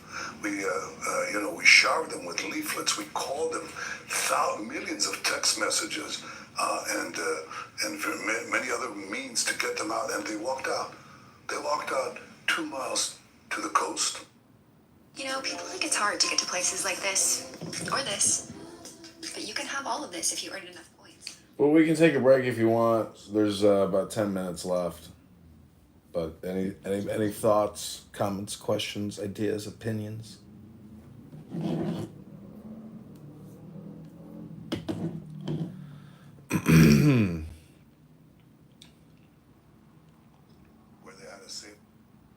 No, silence is acquiescence. Okay, here we go. This is the rest. And practically no civilians were killed. That nobody describes, nobody talks about. Israel is doing things that no army in history has done. Colonel John Spencer, who was the head of urban warfare studies at West Point, he said that he scoured all of his modern history. He said no army in the world has done that. And yet Israel is, of course, accused again and again and again by fake reports, by Hamas statistics that are fake. And, you know, if you repeat a lie often enough, it assumes the cachet of self-evident truth. It's still a lie. Yeah, your chief of army says your military is exhausted. Shugi, did you want to say something? I'm good. Okay. It's almost 2 years of war. And I mentioned 20 years ago this month, Ariel Sharon made the decision to get out of Gaza, bring the settlers out, and it's been that way ever since, and Hamas moved in. But you have 10 million people who live in this country. That's right. And they have a lot of opinions. Yeah, well, is it possible? It's a democracy, you know. Is it possible for you to keep Israel unified almost 2 years into this war? Oh, I'm sure we can. I mean, there's an organized and systemic campaign against us. That's part of democracy. I accept it, although a lot of it is foreign funded by the same people who also encourage the demonstrations on your campuses and so on. But I'll tell you one thing, the people are united. Not every last one. This is not a dictatorship. But, you know, when it's a Southern Front war, and look at what we did. You know, we were attacked. We were on the verge. Everybody thought this is the end of Israel on October 7th, when Hamas cruelly invaded us and those monsters took the hostages and murdered the men and raped the women and beheaded. It's beyond belief. And burned babies, okay? And everybody said, oh, Israel is gone. And I said on the second day of the war, I said, we're going to change the face of the Middle East. And we went against Hamas, then we went against Hezbollah, the terror proxies of Iran. Then we had the downfall of the murderous Assad regime in Syria. And then we went after Iran, and President Trump joined us, which was a magnificent act of solidarity against a common enemy. Everybody said, oh, well, you know, Israel's not going to be together, but it is. Now we have to complete the job of eliminating basically the last proxy of Iran that's still standing. And this is your job to sell it to your people. Well, I don't have to. Believe me, the people are selling it to me. You know, I go into Gaza as you went in. You've been to Rafah? I've been to Rafah. Mm-hmm. Okay. Talk to the soldiers. Talk to the division commanders. You know what they tell me? They tell me, Prime Minister, don't bother with the press. Just press on with the mission of liberating Gaza from these murderers. And we can do the job. We can separate the civilians from the combatants. We can eliminate Hamas. We can liberate the remaining hostages. Let us do the job. That's what the soldiers that cut across Israeli society are telling us. Doesn't mean that they make it to the mainstream channels. Doesn't mean that they make it to the foreign press. In fact, they don't. But if I had to run the country based on these vilifications, you know, I shouldn't be here. Because leaders should do what is right. What is right and what will withstand the test of time. And what will withstand the test of time is that in an hour of peril, Israel didn't slumber like other democracies often do. In the face of this challenge to our existence, we took on a seven-front war, won it, and secured the peace, and expanded the peace after this victory. Expanding the Abraham Accords, creating a different Middle East. That's what we're in the process of doing. The last part is hard, but it's doable, and we'll do it. Let me come back to the Abraham Accords, because the president made news on that earlier today. In America, there has been a considerable rise in anti-Semitism, especially on American college campuses. Yeah. How did Israel, especially for Americans under the age of 30, young Americans, how did Israel lose this argument? Or maybe the better question would be, how do you win them back? Well, I think we will. First of all, you win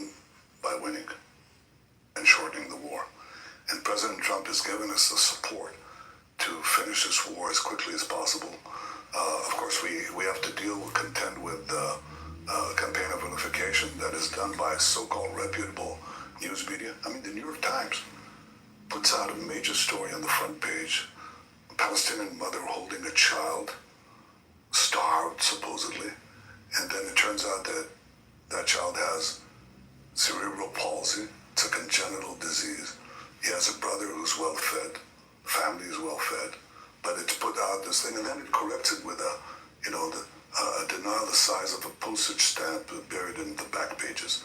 No, we can't work by lies. How do we win? Eventually, the truth gets out. It takes time. People will see the humanitarian surge. People will see our efforts to prevent civilian casualties. People will compare what has happened here to other urban warfare sites that were not nearly as dense, as difficult, without this, 50 meters below ground, these terror tunnels, and yet Israel will triumph, will succeed in this mission. And most of the people, I can't say 100% of the people, but most of the people are united, and ultimately, this is democracy. So instead of shifting that argument on the media, whether it's the New York Times or maybe the Gazan Health Ministry, putting out, because you've said repeatedly in this conversation that they exaggerate, will you allow more independent reporters to go into Gaza and see it for themselves? That's my conclusion. In fact, that's my instruction as of this morning to the military. And I said, that's exactly what you should be doing. Those who are lying are going to continue lying. But give honest journalists the ability to see the truth. A, the fact that we're trying to get civilian aid, humanitarian aid to the people of Gaza, the efforts that we're making there. B, to understand and explain why those buildings are destroyed, because they're booby-trapped, and we clear the population. And I'm glad you were in. I'm glad you did this thing. I'm glad, in fact, I would say you're blazing the trail. But there have been others, and we have the same result.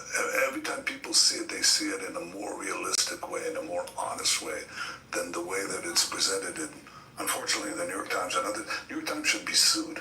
I'm actually looking whether a country can sue the New York Times, and I'm looking into it right now, because I think it's such clear information. I mean, you put a picture of a child that's supposed to then represent all these supposedly starving children, yet they put in this picture of a child who has cerebral palsy. Then they took another picture somewhere else in other media, a child who had cystic fibrosis, got nothing to do with starvation, or another child that we actually sent to Italy to be cured. And Israel is accused. But still, you concede there is suffering on behalf of people in Gaza. Yes, because Hamas is interdicting aid, exactly. And what we're doing is overcoming it. I don't deny that there's suffering. I want to end the suffering. And I want to end it by ending Hamas rule. Would you like to be governed by 20,000 armed monsters who shoot you in the back of the head if you try to leave a war zone? Who shoot you if you say, I want to have my freedom from Hamas?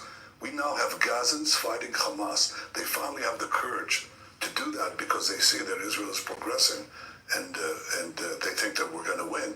So they're not afraid anymore to stand up for their own rights. And they have their separate schools. They have separate programs because they don't want to educate their children for endless fanatic warfare, which is what Hamas is teaching. Hamas is saying, death to Israel, death to America.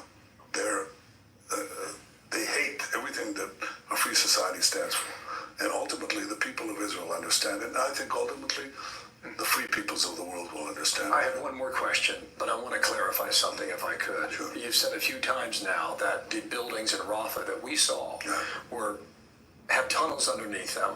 Yeah. Watch what magnesium does to your bowels. If you have to wipe more than 4 times after you poop. Them. Yeah.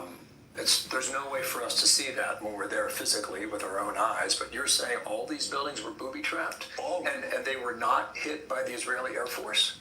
No, what I'm saying is because it is building after building. Well, remember, these houses are empty to population.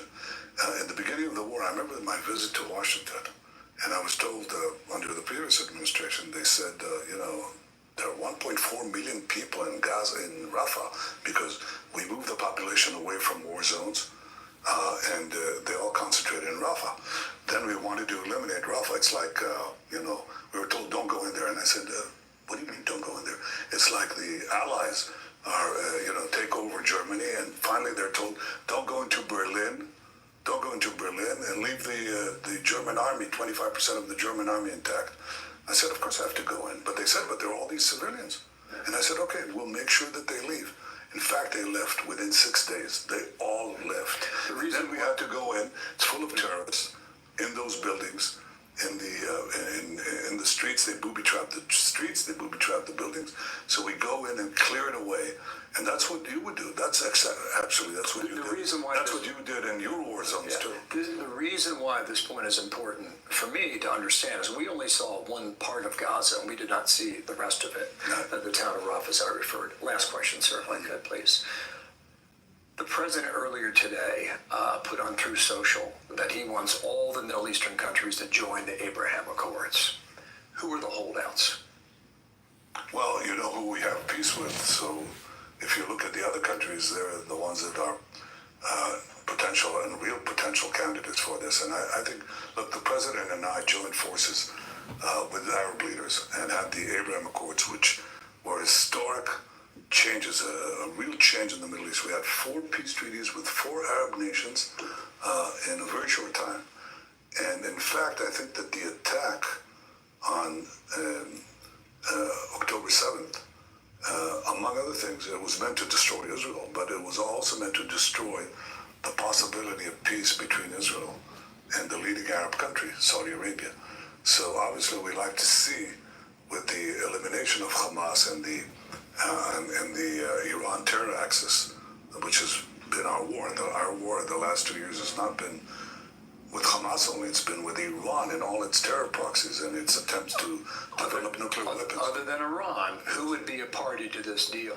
Well, Iran could be too if the people of Iran rise. Is that an invitation? It's been something that I think that many of them want. Many of them want to relieve themselves of that tyranny. And they openly said, I send videos to them, and I'm amazed. Bill, I'm amazed. Millions and millions of respondents from Iran, sometimes with their names and even their faces. You can't believe that they're doing that, but it shows you the thirst for liberation there. So, but if the liberation of Iran will happen because we delivered a very strong blow to Iran's seeming invincibility, and the people will rise from within. But who are the countries that we know we can make peace with once we finish the war in Gaza? Yeah. I think there are at least 5 or 6 countries here in the Middle East, and President Trump and I have talked about it a great deal, and he's been just an unbelievable partner. When'd you talk to him last? A few days ago. Okay, so this week. No, I think it was last week. I think, but we talk every week or so. You talked to Vladimir Putin recently. Yes. A couple times. Yes. Is that correct? Yes. What did he tell you? Well, I can tell you what I told him. I said that I took note of the fact that he said that Iran should not have nuclear enrichment, which is the American position, and our position. I thought that was very good. And I also said that I hoped that he'd come to an agreement with President Trump. On Ukraine. Right. We'll see if we get that peace. Yeah. Mr. Prime Minister, thank you for your time. Thank you. Appreciate it. Good to talk to you. Thank you for having us. Thank you. So far as we can tell, it's the first. Okay, that's the Fox News interview. That came out 3 days ago. It's got 361,000 views. The title is Netanyahu Announces Israel Will Take Control of Gaza.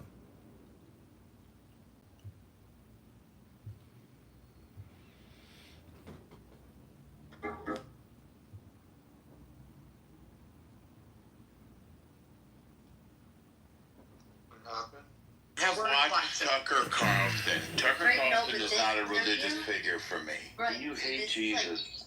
I don't hate Okay, it. stop. Why would I hate somebody I've never met? Why do we need to have this like? Why would I hate somebody I don't know? Why are you Why- not focused and on why are this? you being schizophrenic and trying to tell me how I feel? Oh my Do God. you hate people? Hang on, wait a second. I'm Do just you, saying so why did you say I hate Norm- Jesus? I never said that. I never said you did. I asked you if you hate. Oh, I so why would I hate somebody I know not? Do you hate confusion? Because many people think that he claims to be the Well, Messiah. That 30 Okay. Nobody else When did he claim? Yeah, you're When did he waiting. claim that? You're waiting. When did Jesus claim Why to be the didn't you just Messiah? let Daniel? Are we listening to one of John's John 30? One at a time, guys. Yeah, but Yeah, that's just a brief sample of El Normo. Is that now? Yeah, that's now. I heard it from a distance. I thought he was in this room. I'm like, what the fuck's going on?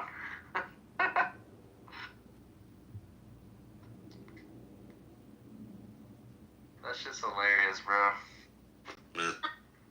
Here's a little Keep more. playing it. I like listening to it go. Wait, guys are talking over each other. okay, for Norm. And go ahead. So for Norm, this Tucker interview Yeah. would be good for. This is a good listen because Tucker, like he said, doesn't like. It's not like a religious thing. The person that he's interviewing, it is. Okay. It's phenomenal. It's an hour and a half, but I promise you won't. Who is he speaking to? Neopol's. How do I like? But how would you explain Well, that? what's his name? Start with This that. this is a guy who has academic background in Okay. just like Christian and like I think specifically Catholic like artifacts and Okay. So he's a Catholic. He is, but it's like he talks about like over You're in the Matrix, Neopol. 200 I- academic No, reviews hold on. and I articles.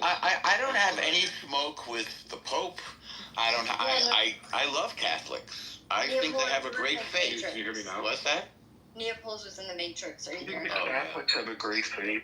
Can you? Do you know what Yes, he's done to perfect. Wait, Jewish hold on. people? Daniel, let Neopol's restate what. I don't dwell on the past. I'm living in the now. Oh look, here's Bro. okay. So anyways, just about this Tucker show. He interviews this like, yes, the guy's personally Catholic. But Okay. what's interesting is he brings like, he discusses like 200, academic sources. I think specifically on the shroud in which Jesus, peace be upon him, was buried. Very nice.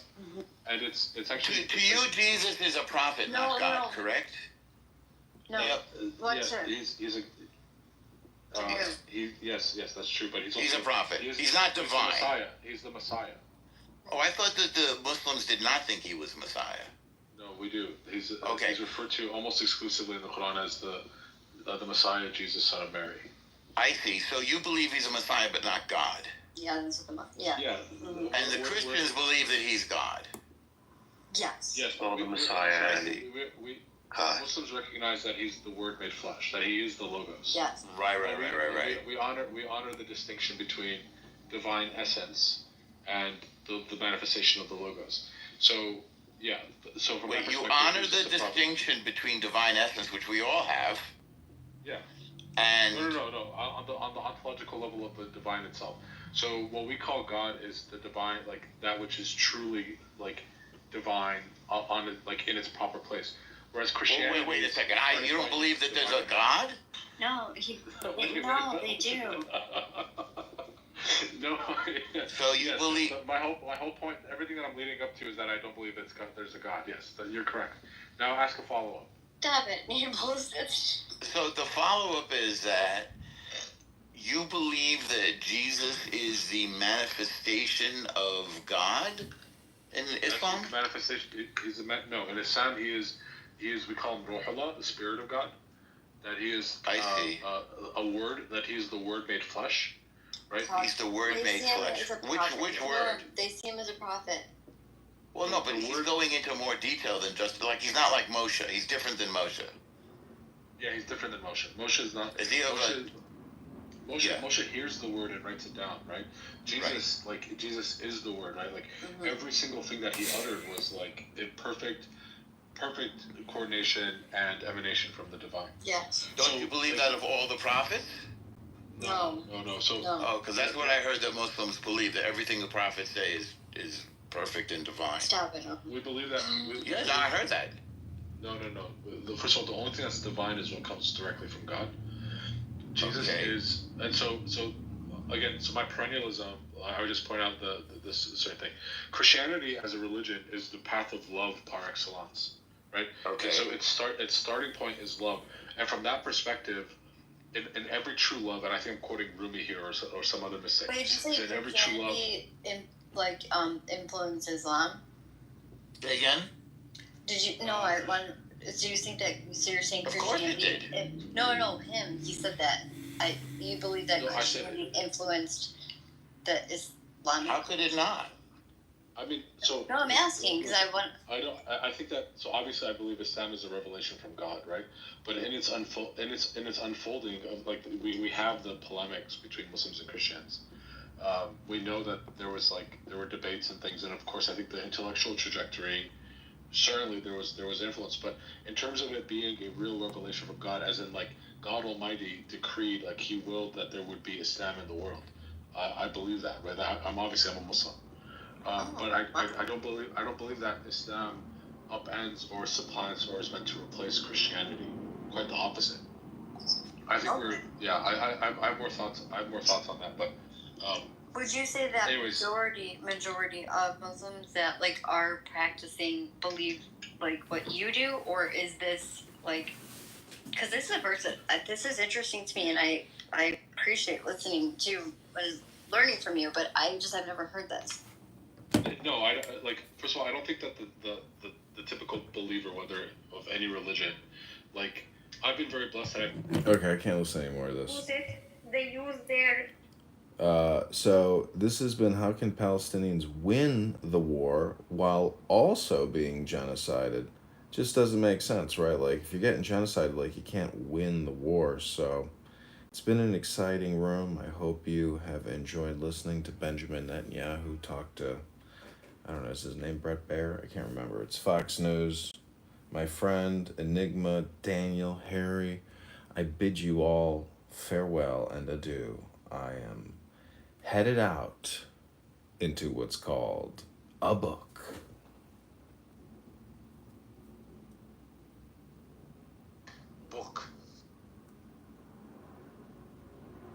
Alright, is anybody here? I guess I'm going to end the room here. We've all agreed that we have to end Hamas.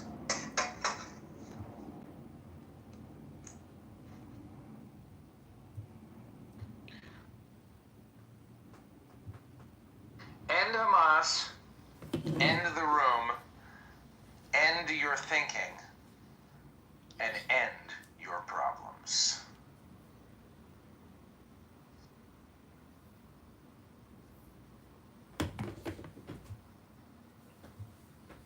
something that like gripped my soul, and I talk about it in the law. Well.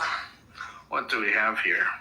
Three like Sister Lucia, I've read all about her life. Prodigal daughter, but not really like, repentant. I'm constantly I don't. picking up like Catholic like YouTube channels. It was so weird. Oh, I can't talk about it now. The room's being recorded. It's not being recorded. Technically it's being recorded by Clubhouse, but it's being streamed, and then after the live stream, then a recording will remain. Slightly different concept, but I hear your point. They're gone now. What are you calling me, a social outcast? What the hell? I think you just proved it. I'm amazing. Everybody wants me in their group. All right. As usual, I'm going to mod the women because it serves two purposes. It makes me look like I'm a bitch magnet, and it's also just more civilized. Women are less likely to move people to the goo, mute them unnecessarily, or kick them from the audience. So I appreciate the ladies. Thank you. You underestimate us. We kick hard. Okay, maybe I'll put an age limit on this. All right. I don't, because I don't like to hurt people's feelings. I do, bring it. I just want to let the room know that last night's Mojo experience netted a skyrocketing 4,000 viewers on the YouTube Live. Wow. Excellent. Congratulations, Mojo. What was the peak concurrent viewers? What did that get to? I think like 70 maybe. That's pretty good. What do you think opened up that portal? I'm not sure either. Maybe somebody posted it, or because I posted the link in the chat, and then people from Clown House went in there, maybe, and then it triggered the algorithm to show more. You have to have momentum, I think. Yeah, well, something that used to be true about the Clubhouse algorithm, and it makes sense that it would work for other platforms like a YouTube, is the velocity in which you open a room. Alex New York and I used to talk about it, and this is why, if you remember when he would open rooms, he'd open a room, and then if it didn't have 100 people within the first 5 minutes, he would just shut the room down. He'd reopen it, and he might do that 6 or 7 times, and then eventually you build momentum because you get the people that were in the room when it got closed down, but then when you start a new one, they jump in, but then also new people. That doesn't work anymore. Clubhouse has changed their algorithm, plus there's just not as many people on that, but I think velocity is important. So maybe what we should do is, before you start the live stream, maybe we could talk about how do we just get people to go view it over there, and where we could share it, elsewhere, whether it's on, for the older people, they could share it on Facebook. I will say, Mojo, I do not consent to being recorded. Just to make it clear. Those words mean nothing. No. Make it clear. Well, I'm not an attorney, but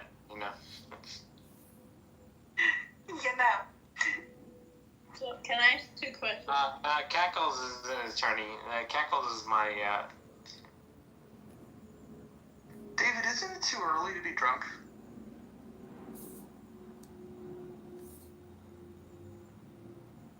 What's going on with Alex New York? He used to be holding rooms all the time. I remember Alex in New York. I miss that guy. Not 3 times. You don't know. say the name 3 times. Beetlejuice! Okay, but whatever happened to him? Well, I'll tell you, if I knew information, I would probably withhold it, because it's not polite to share. I think what we could just say is that there was a place for him on this app, and I think some of his rooms were the dumbest rooms on here. I also think that why would you interrupt me, David? Why would you interrupt me? What have you been drinking today? No, because. No, I want to know what you've been drinking. Don't even tell me how many, because that would be toxic. So there was a situation with Alex in New York. No, but what are you drinking today? I'm not gonna answer that question. Okay, well then until you want to participate in the room, I'm gonna move you down to the audience. We'll move you back up when you're ready to tell us what you've been drinking. You don't have to say how many. That would be too personal, but go ahead and put it in the chat what you've been drinking. That'd be great. Can I ask Kitover a question? Yeah, go ahead. Do you guys formally know each other? Have you guys met? No. I'm going to Chicago when the next festival is, so I wanted to know what is the next up-and-coming festival. Why don't you meet him at the campaign headquarters? I can do that and give him a little contribution. You could go to the Air and Water show, or you could go to the Polish Fest, and then there's another big one in Chicago, downtown by Chicago Theater. It's just. That's what I thought. The Polish Fest. I go to all Polish things. I'm not a Polak though. Thank you. Hello? This is Cackles calling in. What's up, guys? Long-time listener, first-time caller? That's about right. I got a bone to pick with you guys. What? I'm just kidding. No way. What happened, Cackles? What did we do? And how? Nothing. It was a long-time listener, first-time caller joke. No, keep on going. I'm feeling froggy. Let's go. The next part of that sentence needs to be, Cackles, the next part of that sentence needs to be, am I the asshole if? Am I the asshole if? Yeah, that could be it. Ooh. Alright, new poll. Thought it was relevant and timely. Hey, Liz. That's a great It's poll. definitely WWE women. You know what I really like about the positive mojo vibration experience is the changing titles, the changing polls, the dynamic nature of the room. You're a dynamic nature. Hello, Monica. Or Christopher. Who's Christopher? It's quite literally in his name. Christopher is an Antifa radical anarchist who flicks off cops and says, F you, cop! Oh no, John. Wait, hold on. My understanding of Christopher is that he's a small town boy, military family, Republican lineage, that just wants to help make his neighborhood better. Oh wait, I that like wasn't that. Monica? That's it. Oh, that was you, serendipity? Hello, I'm sorry. Hello. Hello. You're right, Mojo. But he's not serious anymore. We have an understanding. So you're vouching for Christopher, so I should add him? Dude, Christopher was one of the most epic voices on this app. When everybody else was chasing, the big names that were off the app, he made a name for himself on this app. He literally made a house called Chris Sweat a Rant, and he would get on the stage by himself, rant for 15 to 20 minutes, and there'd be 100 people listening with no ability to interact with him whatsoever. They would just listen to him rant. It was probably the most interesting experience. I don't think it was necessarily the most engaging rooms. He would then bring people up after the rant, but it was fascinating to watch how he could captivate people. It was like a one-man Broadway show. Nice. Congratulations, Christopher. I guess no replays because this looks like a new-ish account, huh? Oh, this was years ago. That's funny. Thought it was Christian Lamar. I don't think Christian Lamar ever got 100 people in his rooms. True, Monica. Christopher, if there was one thing that you wish Clownhouse users knew or read in a book, what is it? Oh, I don't know. I honestly only come up here to fucking catch up with you guys once in a while. I don't think I've been on here for like 10 months or something, but this app sucks. Isn't that projection though? Because like, doesn't the app actually suck if you suck? But like, what if other people on the app don't suck? No, some people don't suck. The app sucks. Does the app bite? It's a conference call. It's just people. Like the app is, basically a non-existent thing. It's a fucking conference call. No, they ruined the app, and it sucks. Well, what is the app other than speakers having a It just conversation? sucks now. So, my interpretation of the app is it's your own choose your own adventure game. So, if you're unhappy with the content, you have the freedom to create your own. Exactly. Hi, everyone. As is always the case. To add to the conversation, I just wanted to come up to the stage so I could be included. Thank you. Dylan. Thanks, Dylan. Dylan, welcome to the Self Adventure Club, Dylan. Congratulations on making your first step in your new self adventure. But yeah, it's group calls, okay? That's all it is. It's just a big old group call. Yeah. You're a big old group call.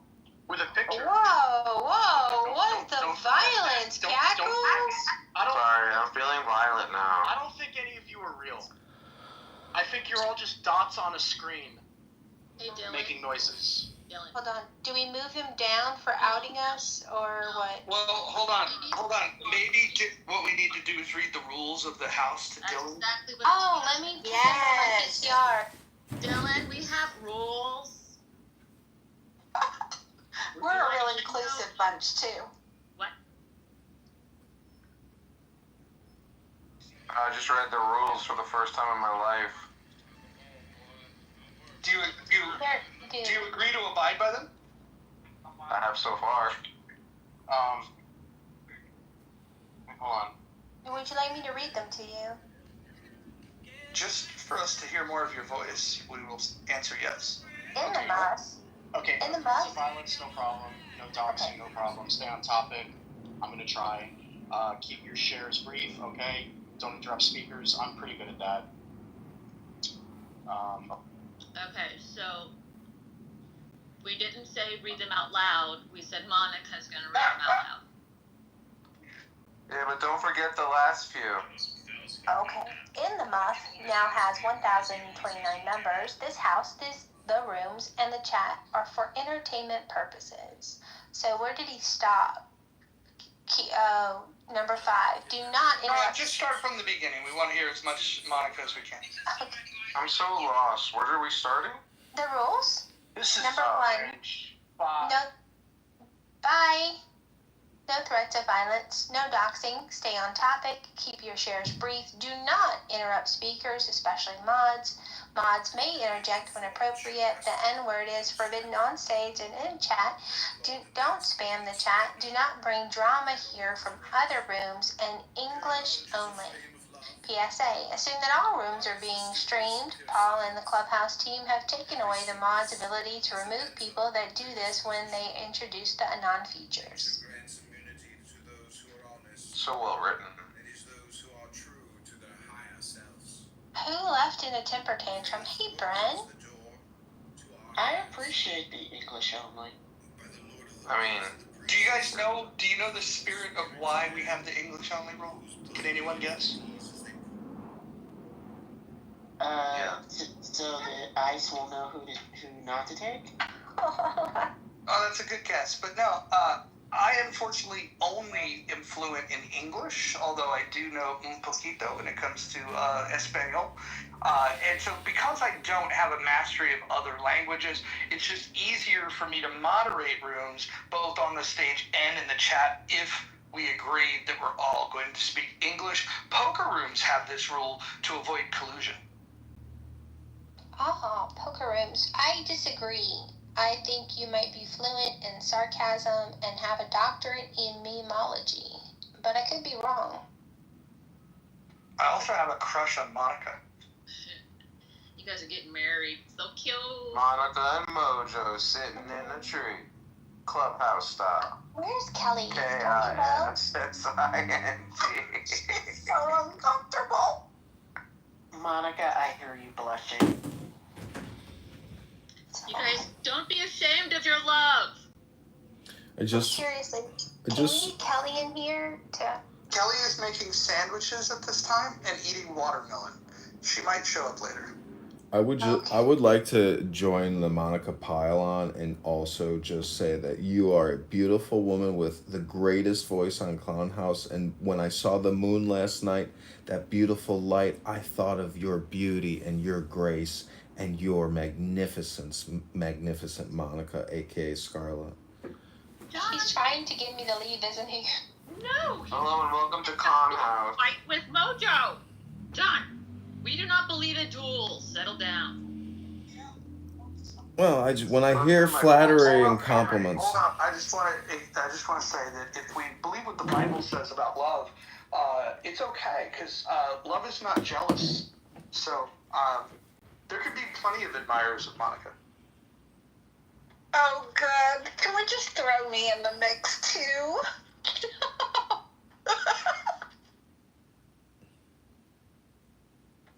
Everybody, serendipity is now in these flat. I'm used to dog piles, but not this kind. So... Is it enough with the love bombing already? I think you can only get great compliments if you truly, anonymize yourself and remain, anonymous.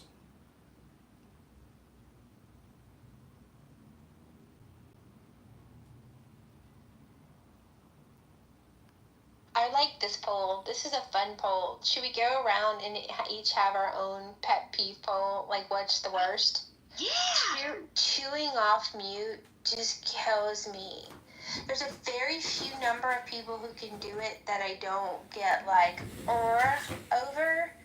But the majority, man. Girl, you counted his ice cubes this morning. But serendipity wasn't wrong. I was rude. You were not. I was rude, but I don't think I was wrong.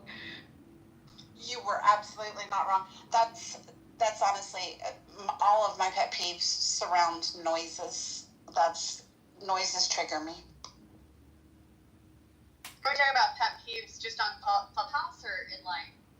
In life, it's everywhere. Yeah, repetitive noises bother me.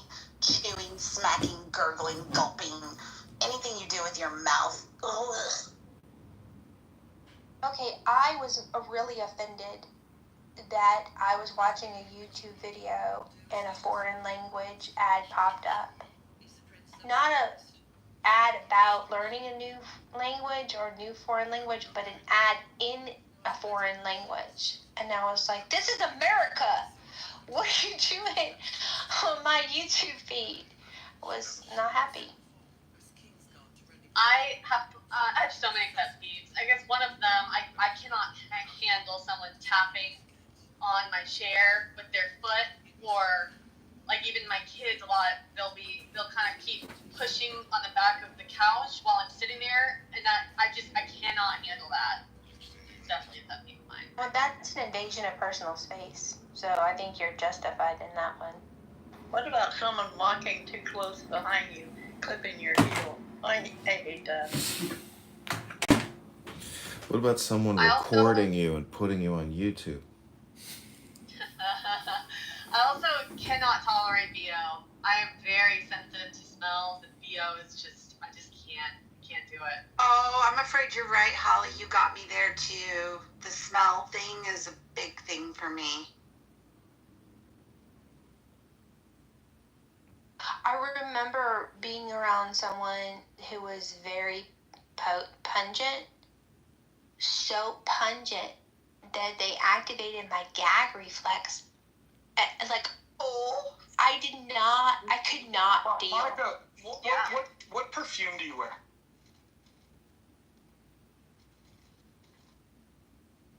Can you answer that? Is that too personal?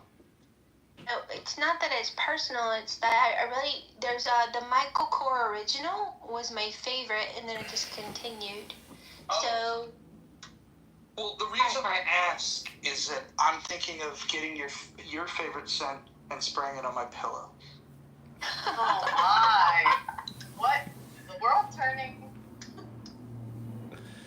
It could be a carcinogen, so sleeping in it might not be the best idea.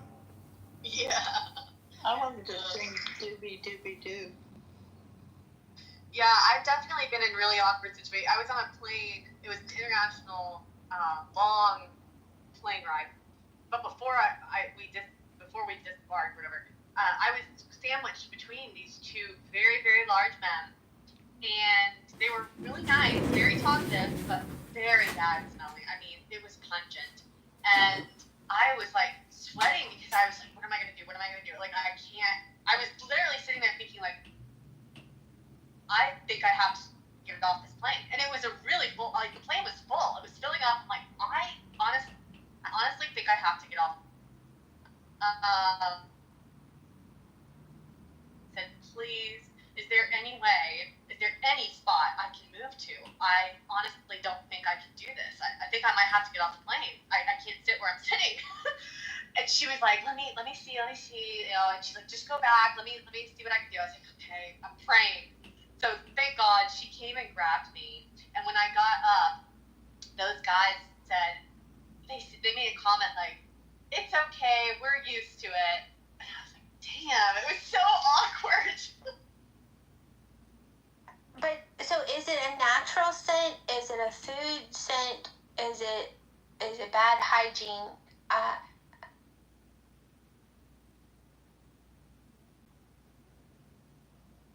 That's an open question. I have no idea. I'm not, like, the rumors of white people smelling like wet dog, it's not something that I was used to before Clubhouse, and I realized that the people that accuse white people of smelling like wet dog are around poor white people and not white people, and so they're actually outing themselves on their income level every time they insult white people. So I don't know. Holly, is it Wait, there's It's definitely the BO that bothers me the most, but I know there are other smells. I mean, so it's hygiene. Is it poor hygiene, or they're not using deodorant because their culture? Well, let's be real. Yeah. So Indians, obviously, deodorant is not, I guess, a thing. But for the other people, I guess it's hygiene. Yeah. I mean, there's But is different smells. there? Like if you're really fat, there's definitely that like sweaty, kind of sweet, gross smell. So that's So kind you of different from the do, BO. Scarlett. You do believe that there is a direct correlation therefore, between income and personal hygiene and odor, correct? Because that's you said that income is it is a correlate, right, Scarlett? Oh, I don't think it's an absolute, but if you have to pick between eating and soap, many people will pick food. Well, let me ask you something, Scarlett, since you're talking about personal hygiene. Axed away. Let me ask you, do you use a water pick to brush your teeth with? And do you also use baby wipes to wipe your ass? Too personal. I'm just asking about your Yeah, that's personal too hygiene much. because the correlation would be your income.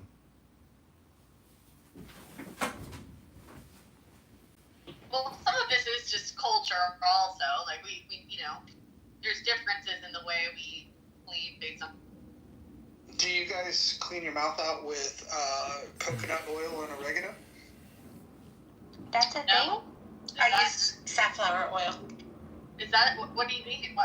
Why do we want to do that? Oil pulling? Because if you use the over-the-counter mouthwashes, they actually kill the bacteria in your mouth that's actually good for you. It actually makes you less healthy. So I highly recommend a combination of oregano with coconut oil. I have oregano oil and coconut oil. Do I mix those together? And what do? You just put it in your mouth and then rinse it out? Listen, you gotta. You gargle it the same. You gargle it the same way you would semen. You got it backwards, Mojo. You're supposed. Hold on. I need to know about Mojo's gargling techniques. Oh no. What did I just walk into? We are talking about how you can use balsamic vinaigrette as a mouth detergent, essentially. Balsamic vinaigrette? No. Was that one of the options? I heard Yeah. it was coconut oil. You gargle with balsamic vinaigrette as opposed to mouthwash because mouthwash is an alcohol and a carcinogen and it kills the bad bacteria, the good bacteria in your oral hygiene. And for oil pulling to really be effective, you should swish for about 20 minutes. 20 minutes? Who's got time for that? Yes. You should swish for 20 minutes. I'm out. Anybody in California get that Amber Alert? Well, I met an Amber last night at the bar or 2 nights ago, and she's marrying her second cousin. Do you think it's weird, that she would say, "Hey, my You fiance's shouldn't be here"? going to the bar while you're running for Congress. Why? I've got to listen to what the young people are talking about, not what the old farts are talking about on Clown House. So you're going to the bar to do political outreach? 100%. I'm constantly live streaming my experience at the bar. I don't know if you follow me on X, but I call it the Emerald Island Chicago ASMR Experience by candidate Congressman John Kitover. Yeah, that's a horrible strategy, bro. Well, I mean, if you wanted to post up outside the bar, you see what I'm saying, and actually have conversations in a way that's more genuine to having that conversation as opposed to listening to a bunch of, pulsing music and, I mean, I don't know. Like, I just feel like it would listen, just be like I get cleaner, enough political a cleaner look conversation here. if you were to have those conversations with people entering and exiting that bar. Sometimes I don't want to talk and I just want to listen. And when I go out, sometimes I don't want to talk. But coming on Clown House, you can get all the political conversation anyone could ever get enough of. It's overload. So when you go into the bar, do you make like an announcement in between like DJ sets like, hey, I'm John Kitover, I'm, running for Congress, this is like my platform. I mean, are you doing any of those things? No, these are professionally run bars. They don't want some bald asshole Who's your interrupting. campaign manager? I'm the Clown House as a decentralized network of associates. Manager. You want to be the campaign manager, Scarlett? Not. John, I would highly recommend that you talk to Stephen Bader or Marshall Rankin and ask them if they either would volunteer to be your campaign manager or if they could recommend somebody that could. I will ask them if I happen to see them. Thanks for that suggestion, Mojo. Thanks for You that have to pay positive them, vibration. Pay them? Not that part. They could do it on a voluntary basis. Smaller campaigns don't have the money to. You want the money going into actual marketing of the campaign, not to pay the volunteers that could have done it for free. You want to find people that are aligned with your mission, that want to help you get elected as much as you want to be elected. I agree. But if you are on Clown House and you're not actively posting on behalf of the campaign to elect John Kitover, just go to johnforcongress.com or go to my YouTube channel. Link is in my profile. Link is in the chat. Share the videos. Share the live stream and become an AI campaign advisor. And if we get to Washington, D.C., I swear we're going to throw the biggest Clown House party. All your expenses will be paid. The campaign will fly you out, put you in a boat, put you in a hotel, put you at the bar. John, if I were in your campaign, I would tell you that those are the kind of promises that you should not be making. Well, maybe I'm having grandiosity, but I'm just saying. Have you spoken to Augustus? Yeah, he said he's broke, but he wants to work on the campaign. Yeah, I mean, he's actually very politically astute. Good for you to think of him, Adams. Yeah, I am going to try to work with him, but today and tomorrow I'm getting a new campaign website set up so we can actually take donations and actually do real operations. So Are you setting up anecdote Yeah, in the background? yeah. Good call. Kind of reminds me of the Build the Wall campaign from the veteran who was injured, and it was a joke that the American people will fund the wall since Congress and the government won't, and then it turned into a real thing. So the meme became reality. It's kind of the vibe I'm getting with John Kitover's campaign. Mojo, one quick question. Mojo, you had turned off the house wall, our ability to post on the house wall. You can. I was just gonna let you know. I did not. Oh. Well, I can't post. On the. I will go take a look. That should not be the case. As long as people are not violating the rules of the house, they should be able to post freely. It's open. Oh. Well, let me double check, because I was restricted. I was going to post the link to the replay this morning, and I could not. John, can I recommend you embrace an education choice? Strong teams, and I can connect you with funders. Yeah, absolutely. Chicago and the CTU here is run by a bunch of cackling communist witches. 100%, they're a problem.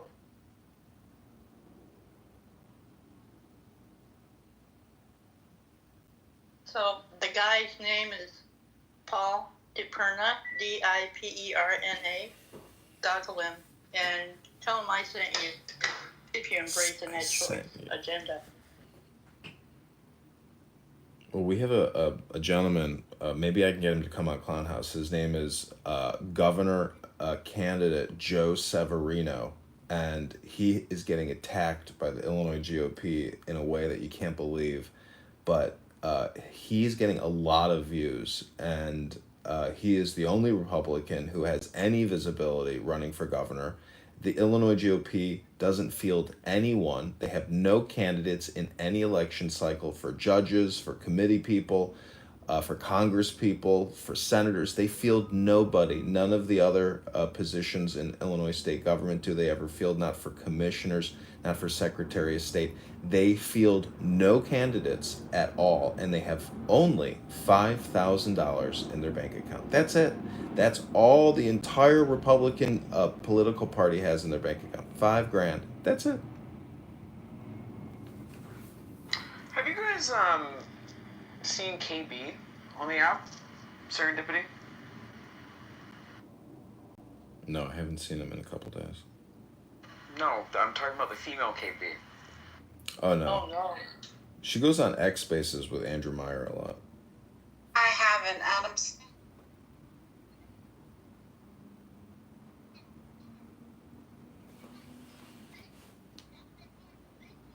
What the hell is going on? Sean, what are you listening to?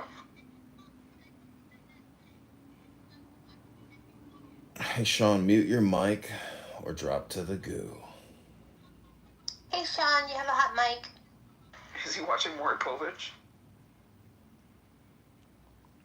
So the one thing about launching a campaign and using a platform like Clown House is because there really kind of is this force multiplier effect of having like what you could call a networked brain or a positive group think to a certain extent, or utilizing Clown House as your rocket pad. There's just a lot of benefits to launching a political campaign and doing communication with individuals, in this type of social audio dynamic. And, because almost all organizations constantly have meetings, to me, Clown House is the perfect place to conduct business and use it as a conference call, a teleplatform like Zoom. So, to me, Clown House, can be revolutionary and create real change. It's just a question of the users and whether or not they're able to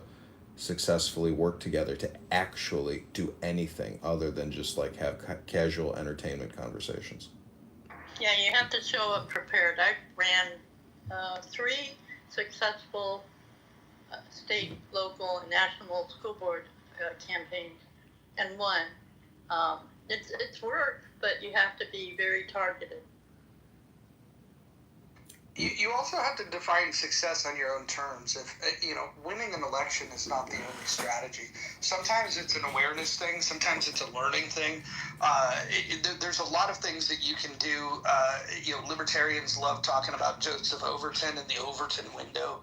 But you got to be intentional about that. What is your goal? And if you have exit criteria of like, man, if I do this, that will be, I can hang my head, very well. Those are the things you should think about, because winning is for the people that are going to throw a lot of money into it, right? But you can also define success in your campaign without winning in the election. If you were to cause doubt, or at least introduce into the conversation an issue that you care about. Like, if you think about Ron Paul's biggest contribution, he certainly didn't win the presidency. And when he was in Congress, most people didn't even know who the fuck he was. But once he ran for president and it was on the debate stage, he started talking about things that said, I wonder why the rest of them don't care about these things. And so what you need more people like Ron Paul. And I think that when you do it on a local level, you can have a lot more impact.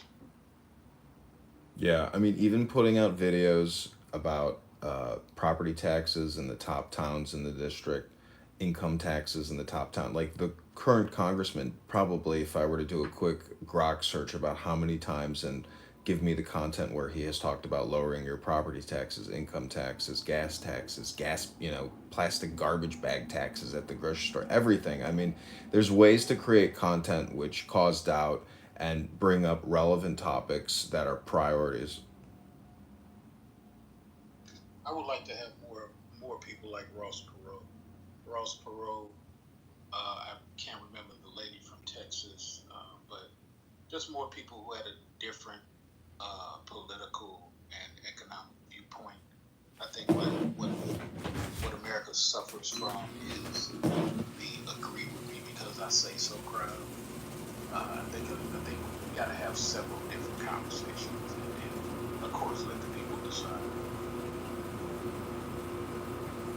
Well, you know what I kind of wish we had was more long form debate structure. I don't like the way that the debates are structured now. They're like too short. That's because the parties themselves had formed a committee to choose the rules, and those rules, the first big rule that they make is how to exclude third parties from those debates. And so the good news is the debate commission has fallen apart, so there's at least an opportunity for something new to emerge. But John, I wanted to throw a name at you. You should look up the Free to Choose Network and look up the chairman, Chris Roofer. He was the guy that he founded the Morning Star Company. He's the wealthiest pure liberty donor that you're gonna find. And if you were to message him, and all you have to do is go to the website freetochoosenetwork.org, send a message, put in the title of your message, principle of human. Oh God, how does he word it? Hold on, I want to make sure I don't bastardize what he says. Hold on, I want to make sure I get this exact. Hold on, bear with me. I apologize. I just don't want to fuck it up because this is important. These are his words, so if you put them in his words, it'll go a long way. This is somebody that was by far the biggest donor to the Libertarian Party and a lot of libertarian campaigns, but I'll tell you. Hold on, let me find the email from him.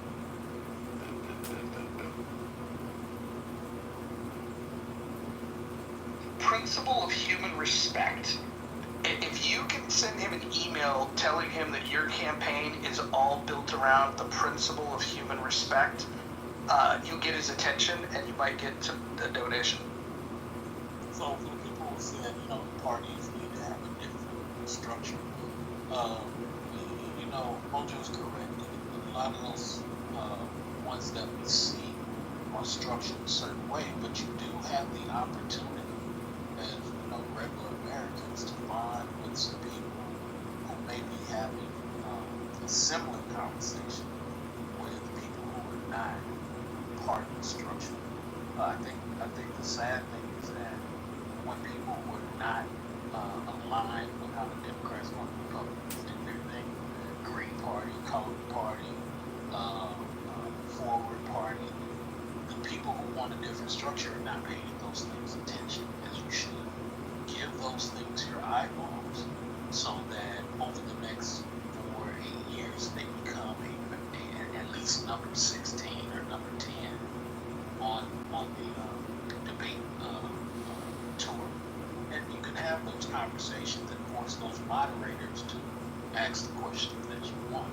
With all due respect, that doesn't work. The third largest political party in the country has been at this for over 50 years, and the system is designed to keep independents and third parties out of the system.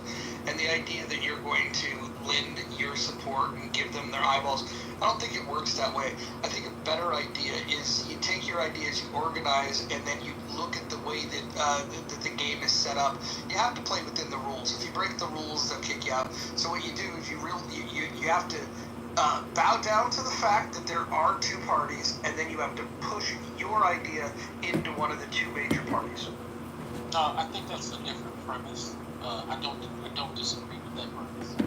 But I think that when they were talking about hearing different conversation structure, but what you're talking about is not. Well, what I'm saying is I want to see that on the national stage. I get what you're saying, but I'm just saying if I could paint a perfect cycle, election cycle, I would change the style in which they're doing the debates. Yeah, but you gotta understand, they don't want that because they want to frame the conversation for the American people in the way that they want to frame it. And if you have an outsider that's on the stage that might change the conversation, what if the American people got excited about that new idea? They do not want that. Yeah, that's why I know it's probably a pipe dream. That's just I wish that was the way it was. when Ron Paul, would scream out, "The government is broke. America is broke. We are kicking the can down the road and borrowing and spending ourselves into an inflationary state." That perks people's ears up. But unfortunately, he just didn't have that bravado and strength. But the whole point is Ron Paul's Liberty Institute, and even though his co-host may not be that great, the point is, it's his messaging, it's his communication outreach, which will have the lasting effect on Americans and people who are part of that communication network, and how essentially they know that they're getting not a square deal, and it's not a fair bargain. So, you know part of my campaign is really educating myself and educating hopefully the constituents in the district, because if Congress people and senators were educators and sharing actual information as opposed to propaganda or redistributing their lobbyists' messaging, I think their constituents would be better off. And because education is hundreds of billions of dollars a year federally and locally, with all your property taxes going to education, I don't think we're getting the education that we're paying for. The return on investment of our dollars towards education just isn't there. So it's up to us to maybe re-educate ourselves, to hopefully re-educate the population on what a fair deal is and how we got here in 2025 and why we have to stop doing what we're doing.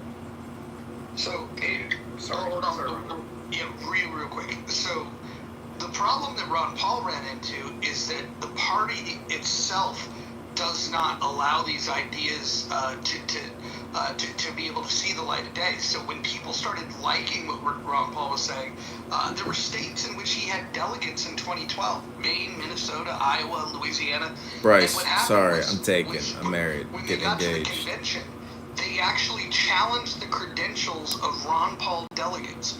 They unseated them and they replaced them with other delegates. These were people that met all the qualifications, but they changed the rules in order to unseat his delegates. And then when they did that, they voted when they were voting for the speaker slots for the convention.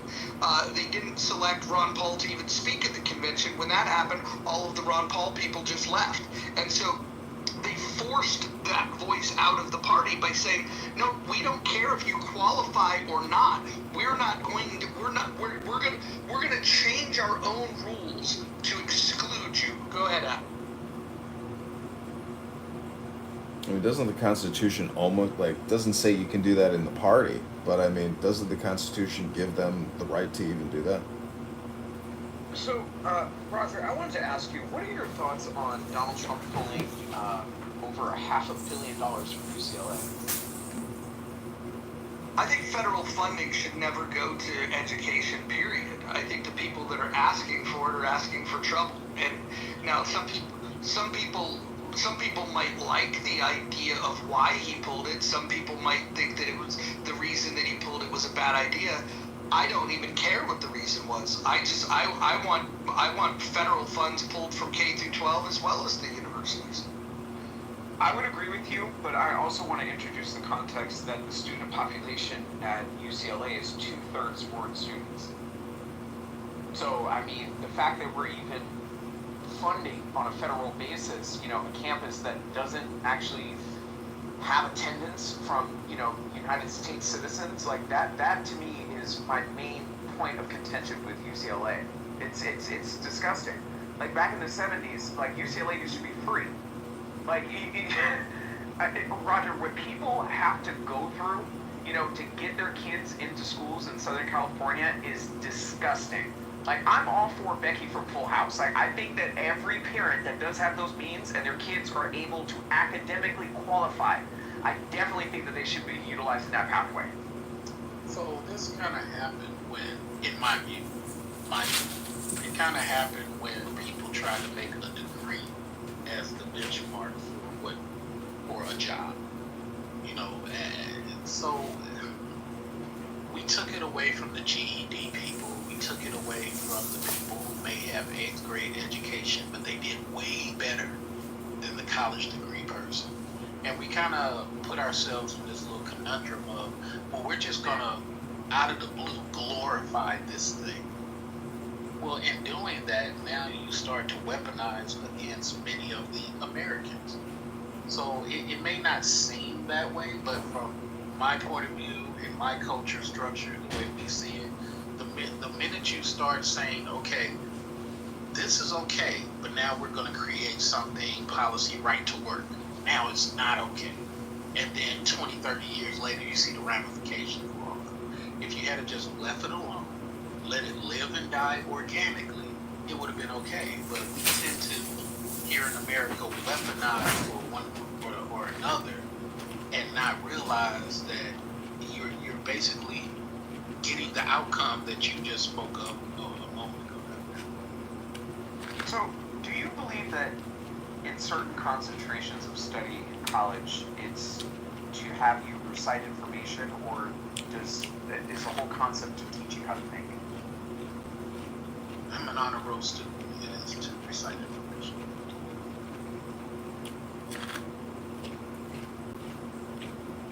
I don't know. I think my track, my teacher gives a lot of critical thinking.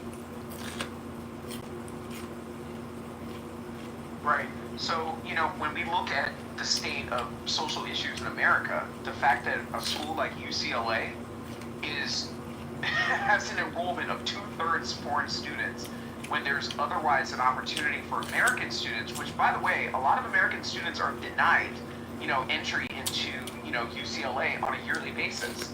So the fact that 2/3 of the population is foreign students, that's not indicative of the attitudes towards educational goals in America. That's indicative of people selling seats abroad. Dr. Adams, let me ask you a question. Why do you think mathematics is so difficult to teach or so difficult to learn? Average attention span of the American populace. But it's also the material itself, correct? I mean, it's a giant large language model with all kinds of symbols and abstract concepts that, it's kind of difficult for the average person to just adapt because it's essentially its own language.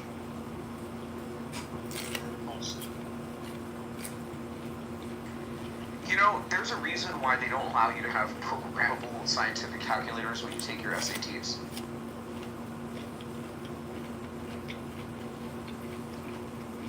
They do now, and it's not the SATs anymore. It's the. Oh, they do now? Yeah. I'm about to say, what is he talking about? Let me finish. And the test now is ASVAB, which is aligned with career tech. They don't take SATs and ACTs anymore? No, the 80% of the country has moved away from that, and they're moving towards a company called ASVAB. That's the test. I asked this Indian gentleman, a guy who had a master's degree in computer science and was a software developer working on apps for Walgreens and Boeing and other major Fortune 500 corporations. I said, why are there so many Indian H-1B visa software developers? And he goes, John, there's 1.4 billion people in India. That's a lot of engineers.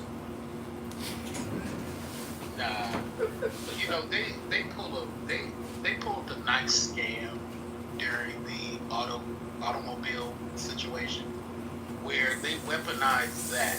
It was actually genius on their part. They weaponized that, and they had these little call centers in certain parts of the country. Pakistan did it too, where they would teach people how to pass interviews.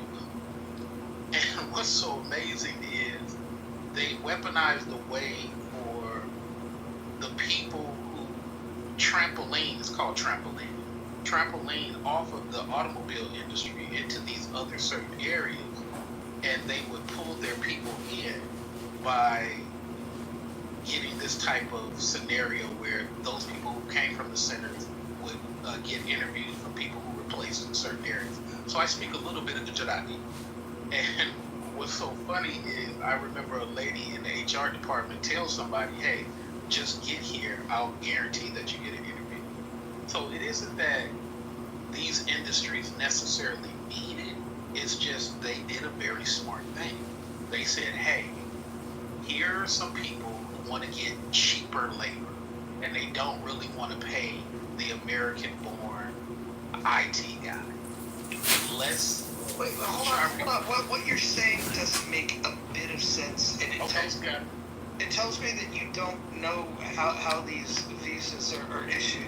You have to first exhaust all of your options here domestically before you can even create the conditions for opening a job rec for bringing someone from abroad. I mean, like, this is an example of Clubhouse where people just say words and they don't know what they're talking about. Okay, you interrupted me, so let me ask you a question. What happens here in Silicon Valley? Well, considering I worked in Silicon Valley for 30 years, what exactly do you want to know about it? It sounds like there's a lot of things that you don't understand about. I just asked you a question and you're avoiding. I don't understand your question because what you said was gibberish. But go ahead. You interrupted me, which is your right. Then I asked you a question about how does it work. Did you ask me or ask me? Oh, well, let's use the Oxford Dictionary. OSC is the correct pronunciation, but we all got different dialects here in America. So you can play that game if you want to. The correct pronunciation is OSC. Even you're not pronouncing it correctly. So I disagree. I would pronounce it axe. Again, you have an American. I'm going to start asking questions. I'm not gonna get you upset. And now here comes somebody trying to help you. Wait, Celia, are you sure that the Oxford Dictionary says os? Trying to help you. I'm talking to the one guy who interrupted me. Hold on for a second. So can you answer my question for a third time? How does the process work here in Silicon Valley? Which process are you referring to? You're talking about the one you interrupted on. Oh, so you want to explain how visas work? It's perfect, thank you. So if you're hiring, let's say for an engineer, for example, the first thing that you must do is you must open the job rec for domestic applicants. You cannot open the applicant pool to foreign workers. You're forbidden from doing that until you've exhausted all options. And once the job rec's been open for a reasonable amount of time and you don't find qualified applicants, then what you do is you have to get approval from HR to be able to create a job application that would allow you to take on people that come from elsewhere. Now, do you want to disagree with what I just said? Yes, and allow me 60 seconds and you can have a final word. You can have 90 seconds because I prefer to give more time for you to interrupt. I know you're going to interrupt me. No, I won't. I'm going to give you 90 uninterrupted. So I have been in software since the days of this American Megatrends, Earthlink, or Mindspring before Earthlink.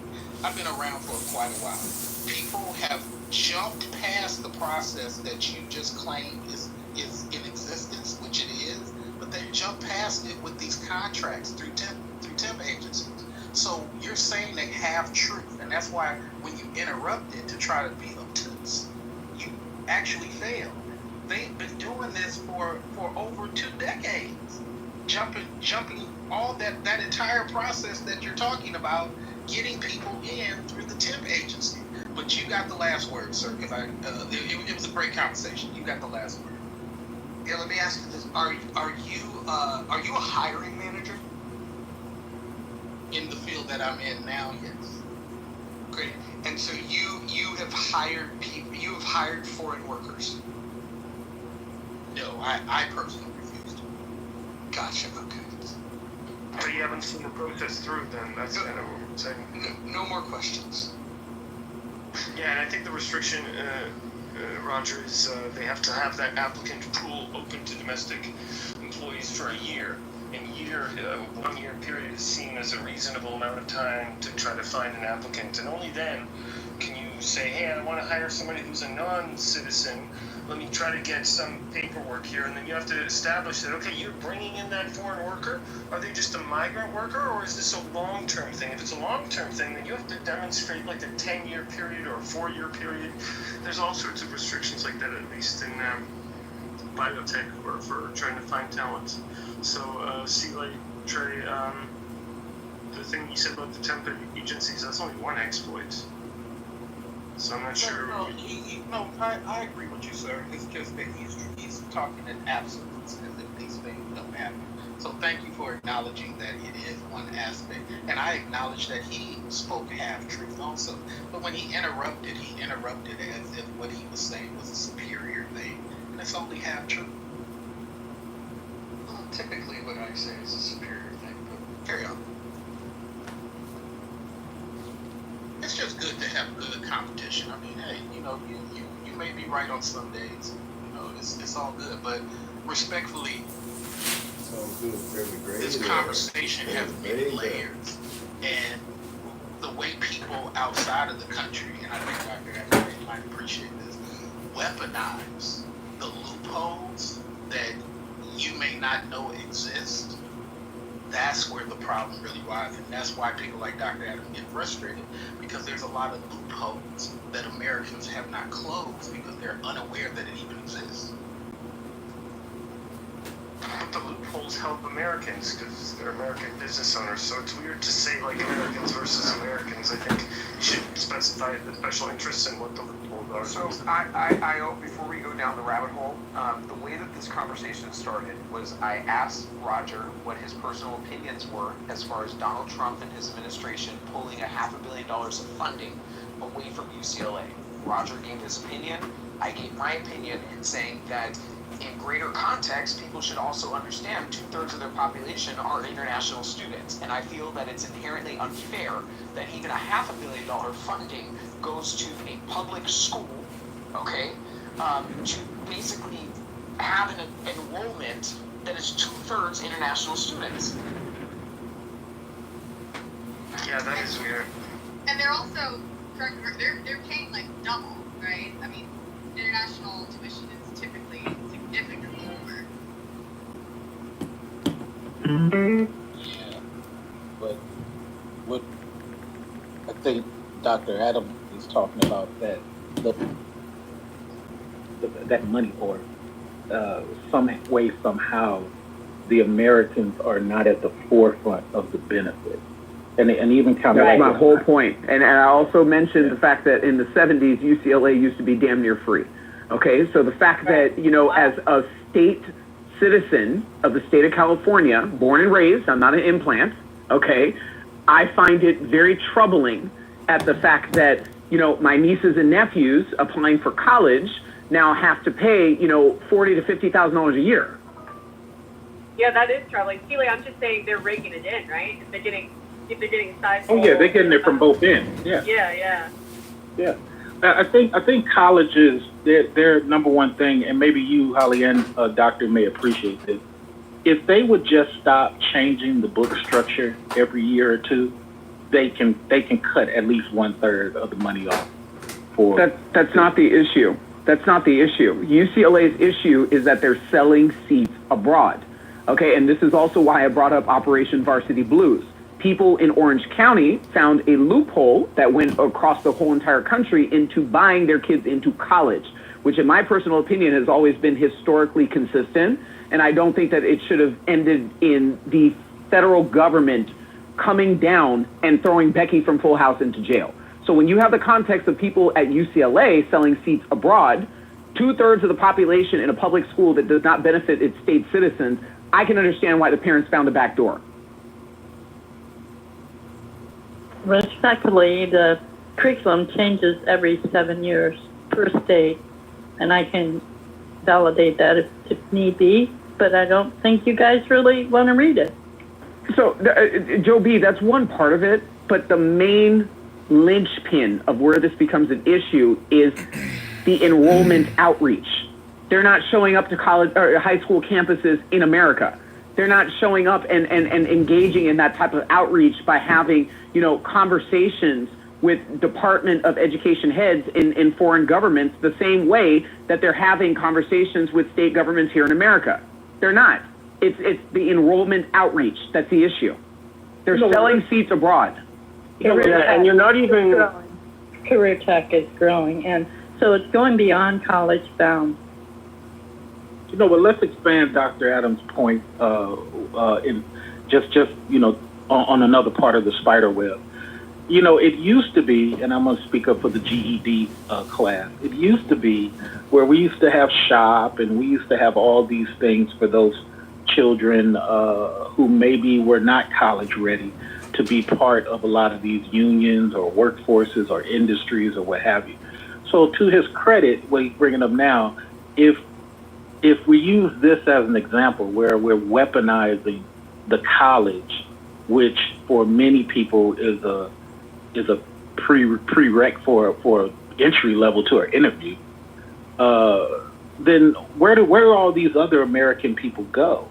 Because they're already separated from no college degree already. The shop steward and half of that stuff is gone, except in certain little counties here and there. So what is really the outcome if we were to stretch his theory all the way out?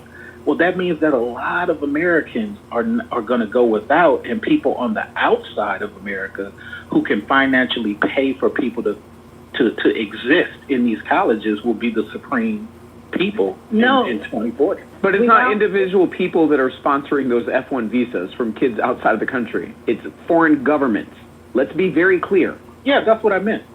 The donors put up like a token quota, right? So they're like, hey, we need this many or whatever. It's interesting because I think this is coupled in with the problem of like low birth rate and competition. Something like India has more children in an honor roll, like meaning they do well in school or higher than we have people. And so I think there's something to be said about abandoning the children of America in the face of scouting for talent elsewhere. So maybe it makes sense at a like national level, but at a local level, it's very vicious and unfair.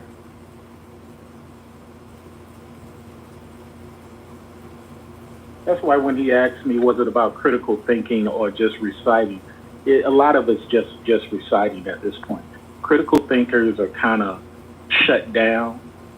You know, it's not, you know, if you want to compete against something someone said in the class or have a different rule set that you created in your mind, it can't even get flushed out because the way these things are moving now, it's just like, okay, recite what you want me to recite and let me move on.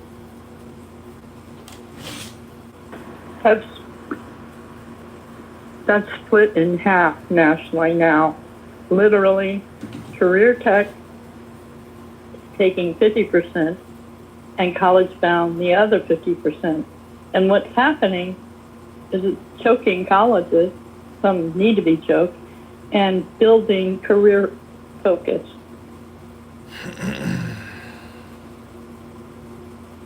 Do state universities, Abby, still have matriculation agreements with public high schools?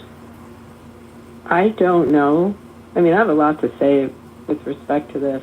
You know, I never had a problem with the fact that, like, John Huntsman's kids got into Penn, so we built this, like, fabulous building and campus for Wharton. Like, there's no skin off the university's back to pick a couple kids in, and they got this massive donation from Huntsman. Like, I don't know. That's how universities got built and buildings got built. Like, traditionally, go walk on these campuses and see the names on the buildings and, you know, the families and the legacy families that contributed. I know everyone's going to say this is horrible what I'm saying or completely unpopular, but it's really, at least on the East Coast with so many of the universities, it was, you know, the heart of the buildings and the endowments on the chairs of the departments and families that donated them. I think there is a difference with foreign governments and what we're seeing and what, like, Virginia Fox's committee has been able to sort of unravel. And I forget the bill in the House. I think it became law. Someone can correct me with respect to the disclosures from foreign governments into universities and how much they can contribute. And there's like some kind of threshold where a certain amount of money contributed in has to be disclosed where its sources are from. But yeah, I don't know. Did that become law? I know I saw the proposed legislation. I don't know if it happened. That's true for lobbyists. I don't know if that's true for donors of universities, right? It was put together through, Virginia Fox's committee, which is Elise Stefanik is on that was doing a lot of the hearings with the university presidents on the anti-Semitism. They were also pushing to find out, and a lot had to do with the Qatari money that was coming in and the sources of the money. I have to check if it actually got signed into law. But I think that's important. But I don't know. I mean, you can all jump on me for this, but I really never had a problem with the donations from legacy families onto campuses and building buildings there. I don't have a problem with that either, Abby. My whole thing was like the whole Mark Singer case. The fact that, Becky from Full House. Yes. You know what I mean? Like it's ridiculous. Okay, the fact that became like an institute, like what he was doing, he made a whole business out of it, right? Okay. Yeah, and recently the judge allowed him to return back to his business practices as long as he discloses his past criminal history in over the course of his business practices. So I feel like it was just fake outrage. I feel like people who have the money to be able to find a back door, given a system that has a thumb on the scale against American students, I don't find a problem with it. So, well, I mean, hold on, Abby. The legacy admission thing. I remember hearing a lot of people, complaining about this and saying how it's unfair. I think if a university wants to set up rules where their admission standards are for high grades, or if they want their admission standards to be based on, your ability to take a standardized test, or your ability to pay or be accepted, it comes from, legacy members, or you found a loan to get in.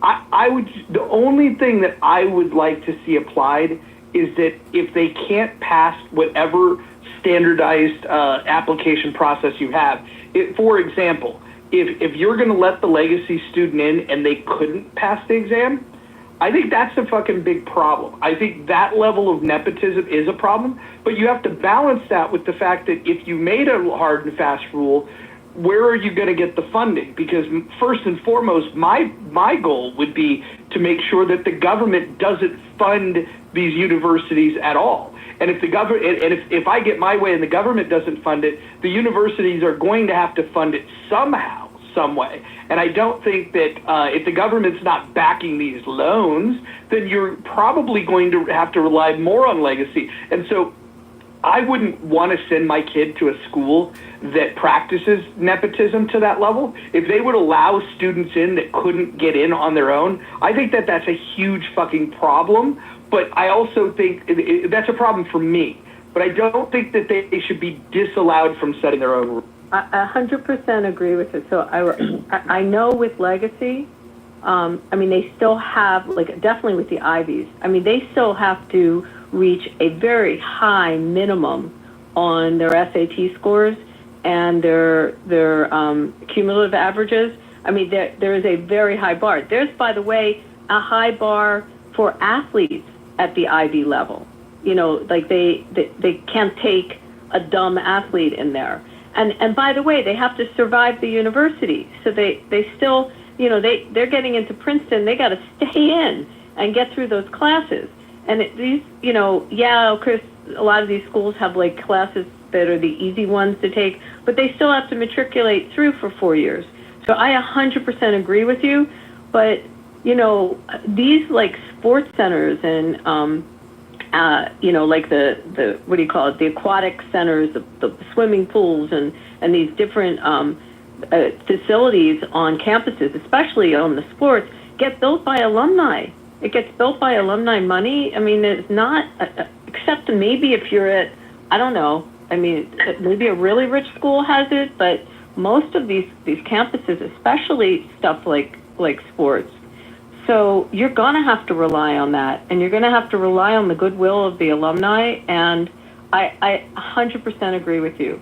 But if there's got to be a minimum, and I think there is. At least I know with, the one Ivy where my kid was, and my kid was, had family legacy, but also and by the way, got in because of, her own merits in sports also, but had to have a very high, it had to be extremely high.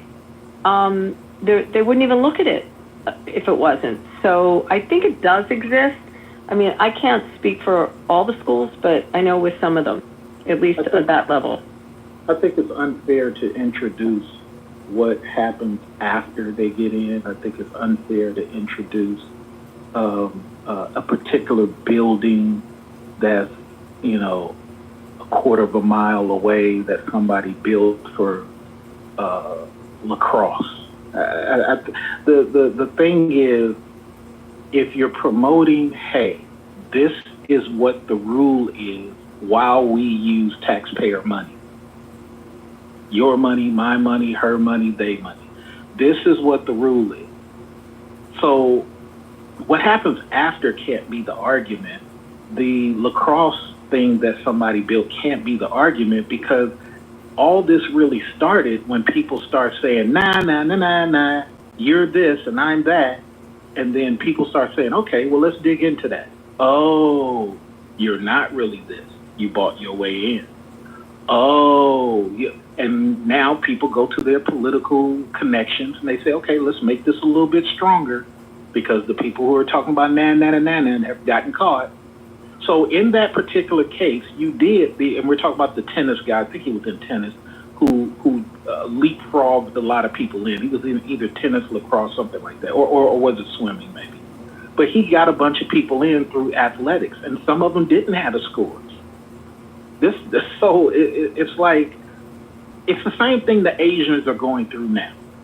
The Asians said, hey, we don't want this policy and that policy. Well, now many of the Chinese, not all, are suing some of these institutions because they can no longer get in. They did because they can get into MIT.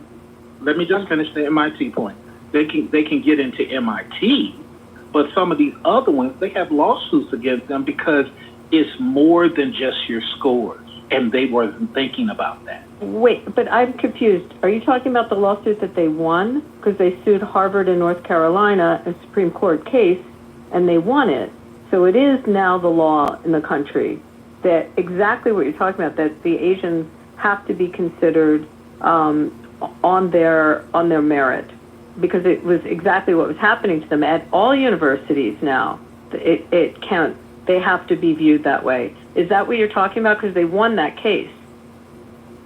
So, enlighten me. They won the case that states you only get to be considered for your academics only. The Asian Association, someone help me with the name of the plaintiff. It was the Asian something association, sued Harvard and University of North Carolina against the affirmative action program, claiming that there was discrimination and they were not getting accepted into those schools, even though their test scores and their cumulative averages and their academic credentials were greater than those that were getting in.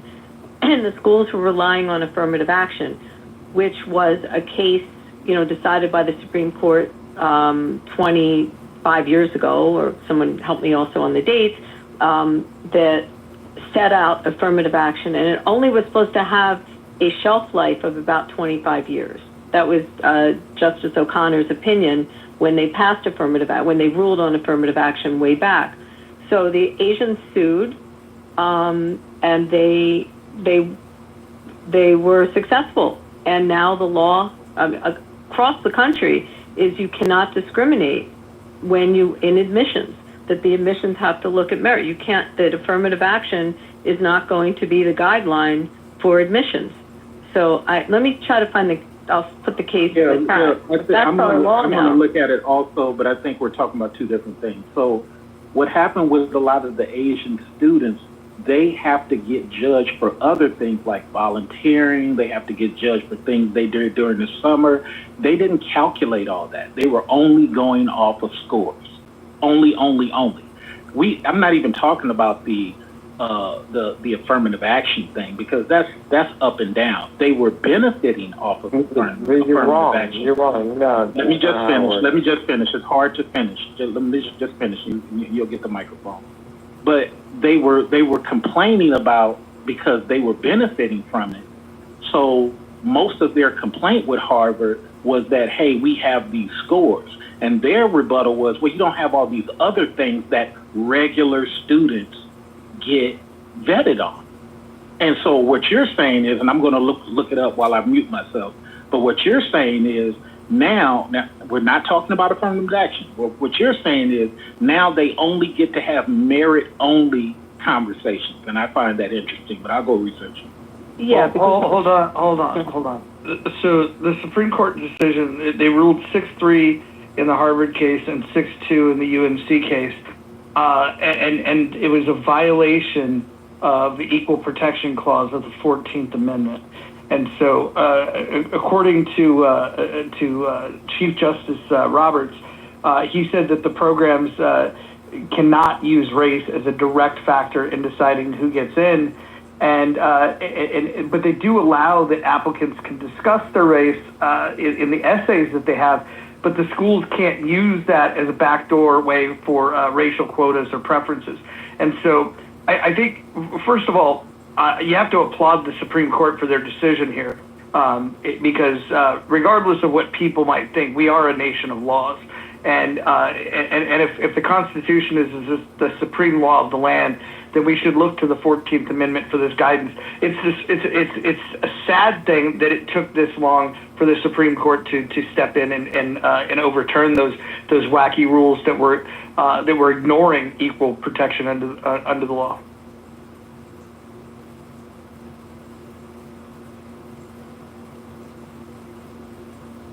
And on Clubhouse, the only people that were complaining about it were white progressives and black racial essentialists that thought that it was unfair. I didn't even hear Asian people weigh in on it, other than the few Asian people that I did hear from said, yeah, of course race should not be considered. In fact, by considering race, what it did was it discriminated against Asians, and it's amazing how white liberals are always in favor of putting their hand on the scale to make things racially unjust. So, Roger, have you ever been to University of California, Irvine? Nope. Abby, have you ever been to UCI? Never on the campus, no. Oh, okay. Me too went there. I've been there. I've been there many a time. Spent a lot of time there. If you go onto campus, Roger, I'm telling you, it looks like Hong Kong. Okay, there's very little American representation that exists on that campus. Like, there's very little. So when we talk about the discriminatory practices that exist in the collegiate system in America, yeah, I believe that there is a discriminatory practice that's taking place. It's putting Americans last. Putting Americans absolutely last. And it's really, really, really disgusting, to grow up in California in the 90s in Orange County. I played many soccer tournaments over at UCI. One of my favorite restaurants is over at UCI Village, right next to the In-N-Out headquarters. My whole point and my grievance, it is slowly turned into an ecosystem that is just un-American. It's simply just un-American. Look at the housing situation there. Like, it's crazy. Like, nobody actually talks about the whole UCI situation, which, again, Katie Porter actually was bred by UCI. And, Abby, to your point about, the benefactors of universities in ecosystems that give representation, Donald Bren. Donald Bren is the biggest benefactor to UCI. Donald Bren's kids did not go there. Donald Bren did not go there. It's a game. It's a game. He continues to donate money to UCI to benefit the real estate development that's taking place in southern Orange County and in central Orange County. If you go up to some of the developments in the Irvine Ranch, it's all Chinese decor in $5-6 million homes, in model homes, all Chinese decor. They're making people comfortable to replace Americans. I may sound crazy, but this is just my personal opinion. Can I go back to something Sela said just a minute ago? I'm confused why the Asians that you described, whether they were Chinese or Japanese, I don't know, but that they were troubled that they had focused all on the academics and not on the extracurriculars or volunteering, et cetera, and so forth. I mean, when I was growing up, there was no secret that extracurriculars, volunteer work, all helped you not only in getting scholarship money, but also just to get accepted, as well as the academics. So I'm a little confused why didn't they know that? So I think in my world it's a little bit different because we as Americans don't talk enough to experience each other's world. So from the black perspective, what we saw a lot was people would weaponize appearances, weaponize things that may have happened with civil rights or affirmative action to get their particular situation, right? You even had Indian guys. One guy wrote a book about it, how he couldn't get into school to get his schooling paid for what he wanted to do in medical. So he pretended to be a black man so he can get access to the Negro College Fund. That's a real thing. So I'm answering your question in a linear way. I think what happened is many of our Asian population, whether they're Japanese, Laos, whatever, Vietnamese, I think they were getting benefits from a lot of these things and were unknowingly thinking, oh, well, we're only really getting it off of these scores. Well, no, many of the people in administration, not all, have been letting you in because your predecessor or previous predecessors fought to bring up the point that there's not a lot of Laotian representation at this particular college, or not a lot of Vietnamese representation, and then you cattailed that off of some affirmative action thing. Well, they're like oblivious to it. So when a lot of this went away, and I just looked up the thing that Abby was talking about, there's still no change in the policy, which is my point. You're still getting vetted off these extracurriculars. So I don't even know what you won because it states in the opinion that they would have to prove individual damages, which they opted not to do any money thing. They just wanted a symbolic win. Okay, you got a symbolic win, but you still got to go through the vetting process the way everybody else does. So that's what we see it in my culture. Sela, one of the arguments in the Harvard case, because I think we were actually in clubhouse rooms listening to the oral arguments. I think, Roger, I don't know if you remember that, but one of the arguments was that they were painting the Asians as the character of the Asian applicant as having no personality and no extracurricular. So it's interesting what Holly was asking. They were being lumped in as just academic, and there was a negative view towards the personality of the Asian, and that came up in the oral arguments, believe it or not, in this case in the Harvard. You mean Indian or Asian? Asian. No, Asian. And some Indian people do weaponize the category of Asian. But this was yes, Chinese. I mean, that's how it came out in those oral arguments in front of the Supreme Court. That when they started to investigate Harvard's admission process, that they were openly discriminating against the Asian students for not having, and it was. I'll have to read the opinion again and see if it's in there, but it had something to do with characterizing their personality in such a way that they didn't. But let's be honest, they don't participate in a lot of extracurricular. Yeah, they don't participate, Abby. They're really boring.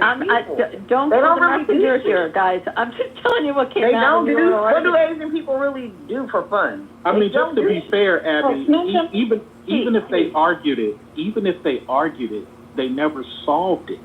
It's still as this other lady, I'm sorry for interrupting you, lady, as this other lady is demonstrating, they don't participate. Are they talking about that specifically, that case, or as a group as a whole? Because nationwide. No, well, that is dead wrong. That is absolutely wrong. Okay, the question I think is what kind of extracurriculars do they do? Because we have this issue in New York City with our specialized high schools. They dominate, and it's not just scores and grades, even though the tests weigh heavily. Okay, I've seen this in white suburban areas. Oh, you know, they're either getting affirmative action or, but the bottom line is, listen, as a community, and I've seen, like I said, I've seen this in white suburbans, they prioritize the wrong extracurricular, and they don't prioritize education. There are communities and cultures in America that don't. White people? I'm talking about white people, but I'm saying, like, I don't think I'm black, but I know white kids, they play baseball like our kids, football, shit. Okay, so what if they're in the chess club? And what if they're in the chemistry club and they're not playing football? Like, I guess, is that what you're saying, Christine? Music is huge. Music, orchestras, music. Academic clubs are extracurricular. There's model UN, debate team. They're just not sports. No, we're not saying they're sports. I think you misunderstood. Even if it's chess club, let's use chess club. Let's use spelling bee, even easier. A large percentage of our Asian friends are not participating. But when they apply, you're looking at, hey, were you doing this? Yeah, you got a 3-point whatever, or 4 whatever. But what else were you doing? Were you on somebody's ping pong club? Were you on somebody's a Go championship, a Pokemon, something? And a lot of them don't. So when people were getting in, which is my argument, many of them, not all, they were getting in based strictly on, hey, it's not many of you Thailand people here. Your grades are outstanding. Come on in. Well, and I'm using Dr. Adams' talking point and just weaponizing his talking point. To people who are really Americanized, well, we got that plus a 3.2. Isn't that superior to this guy? I got 4 points of administrative checkoff compared to this one guy who only got one checkoff, and that's his grade. That's what we're arguing. And because some of the public funding is taxed to that, it has to be fair for everybody. It just can't be, hey, I'm an honor roll student, therefore I should get in over this person. No, this person is doing way more stuff than I am. Yeah, but my question is was that discussed in the case, and where is the data supporting what you're saying? If it's an overall or within that case at that time? I put it in the chat, Christine, what was argued. Thank you. I don't know if it's really data, but I mean, just even preparing my kids for college, like, I'm not going to say my kids were straight A students, but because they weren't, you're just an average student like everybody else. You're average within the average median ranges, even what you're scoring on the ACT. Okay. You need to have some other shit to kind of buff up and hook up your application. You need to send in a professional headshot. What else are you doing? Because you're just an average student. It's a lot of average students out Your piece, let me ask you a question. So you need to, like, do some other shit. Your piece, let me ask you a question. If you were in a position as, Massimo Giuliani and, Becky from Full House, right? You had $100 million in the bank. Can you not understand why those parents did what they did? No, I really can't. I also wanted to just delineate between community engagement and extracurriculars, although I guess that's a form of extracurricular, but like clubs and stuff is kind of different than community engagement. And I do think some of these admissions counselors do look at the community engagement as well, sometimes to help beef up the applicants, compare them. So that may play a part too, if indeed it's true that the Asian student population, I'm not saying they don't have a good excuse to not be community engaged, but maybe they aren't. Maybe they're, maybe that's not as much a thing. Perhaps that was kind of hurting them too. I don't know. I mean, Holly, what Well, why school? would they not Like, be in the community? Whoa. Guys, what school? So let's say you're MIT, right? Can't And use you're MIT. Can't use. Can I, Gotta use all the right, public. but give me Yeah, a school. not MIT. Come on. Guys, just hold on. Let's say you're a school that has a lot of research and an emphasis on research and an emphasis more on technology, and it's not, it's not reaching out for these great personality traits that you're talking about. I mean, that's what came out in this case, that the Asian community's personality traits were being judged generally and lumped into one area.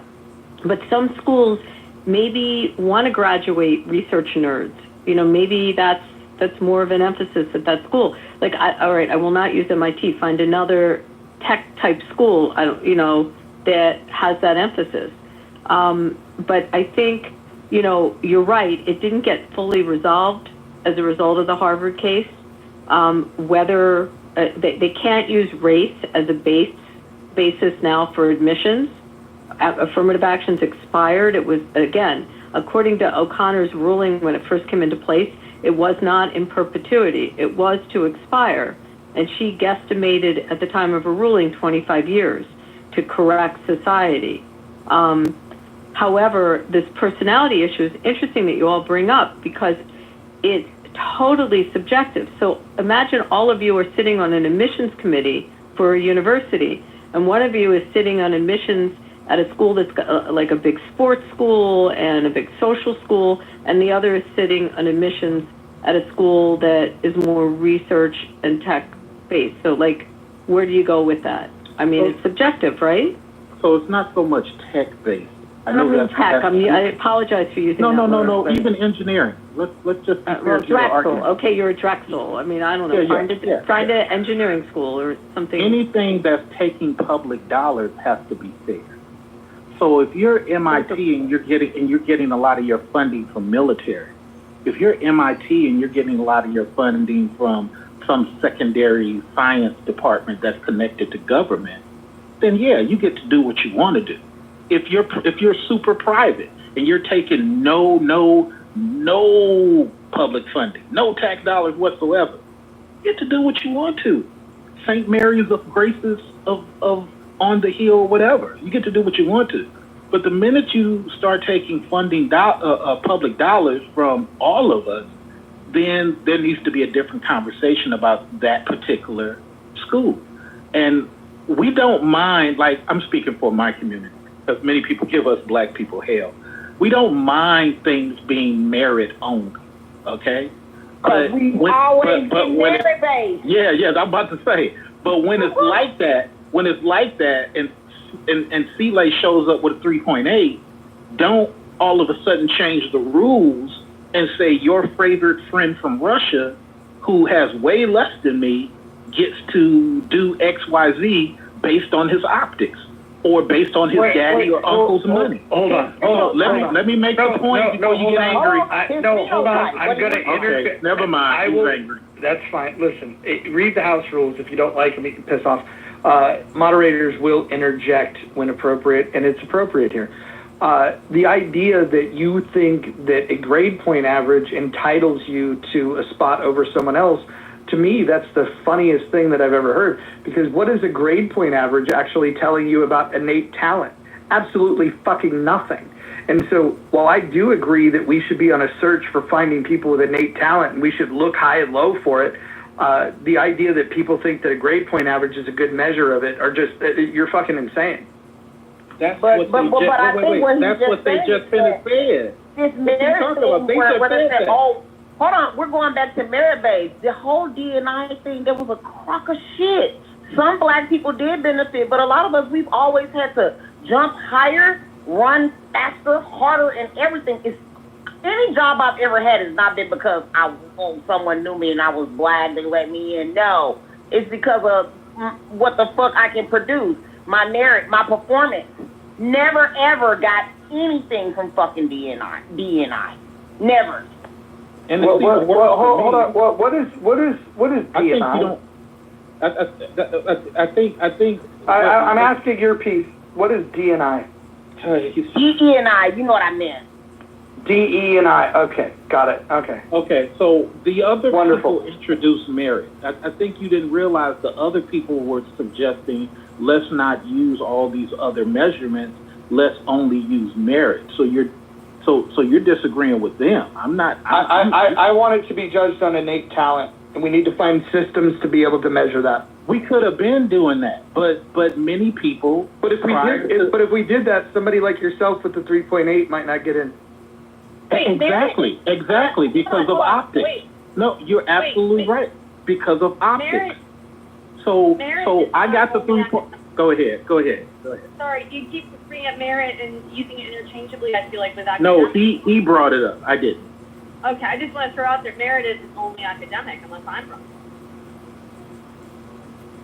He's the one that brought it up. Maybe he can answer. Actually, you're the one that brought up the 3.8 grade point average should qualify you over some person that is connected to a wealthy family that lives in. Your point was just weird. You're all over the map, but this is typical for you. I don't think you were paying attention to what Abby and I were talking about. I think I listened more carefully than anybody. I was responding to Abby, and you jumped in to solidify my point as if you were against my point. Well, you mentioned the grade point average, and if anybody on this stage thinks that the grade point average is a good measurement of who would be a good student, I would just say that you're wrong. There you go, Abby. He proves my point. That's why we can't do just merit only. He proves my point. Well, hold on. But now you're saying that you're using the word merit. I'm talking about grade point averages. I want to measure innate talent. And I would say that merit based on innate talent is what we should be looking for. And we need to develop the best tools possible to uncover that. And when I talk about innate talent, we're talking about a potential to learn, a hunger to learn, and people that just have a capacity to do bigger things. If we're going to let people into a university, we should be thinking, who are the people on the other end of this? If we look at this group of students that are applying, which ones are we going to bet are going to have the biggest impact when they get out of this institution? And I think that means we need to throw away the traditional models. I think test scores are a good measure, to be honest, because test scores are testing at least the ability to take a test. But I think what a grade point average does is it really just measures who was present for the class, which is not nothing, but it also says who was conforming the best to the way that a teacher was teaching. That's not innate talent, and it's not the ability to actually learn. It's simply grading those that conform the best, which I don't think are the people that are going to change the world for the. How do you measure academic skills and academic success? The ability. Great question. How do you measure that? I was just saying. What do you mean by your question?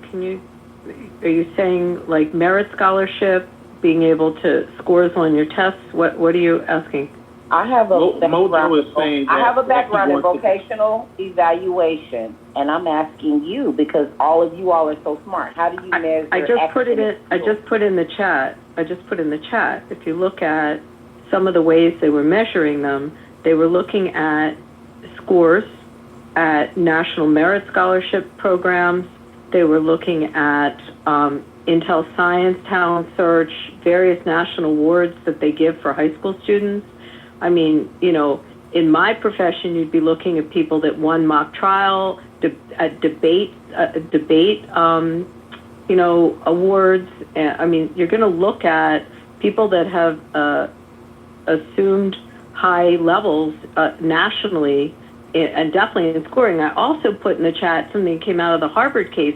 Look at the differentials on what Asians had to score based on the old SAT out of 1600, how much they had to make up of a difference in their SAT scores in order to get admitted at these schools. And the differential. You keep saying scores, but Roger said he doesn't want to do the score. No, you're not listening. Sheila, you're not listening. I don't want grade point averages factored in because I think that that's a measure of conformity. I think test scores are definitely something that we should look at. I don't think that we should weigh it completely on that, but we should absolutely be looking of who has the most innate talent, who has the most grit. Those are the things that we should be rewarding. Grade point average, I would actually say the 4.0 grade point average student is probably not going to be the best person to contribute to the world, once they get out of university. Because what they've already proven is that they conform to the systems that already exist. They're not going to be challenging the systems that exist. Well, grade equivalency is taken into consideration when they're determining if a person has a learning disability, like where they stand. I think we, especially in these days, need to go back to career interest. What do the kids really like to fucking do? Like, no one's asking them that, career interest, personality things. Because you have people that are high functioning on the spectrum. They might have the grade equivalency. However, they don't have the ability.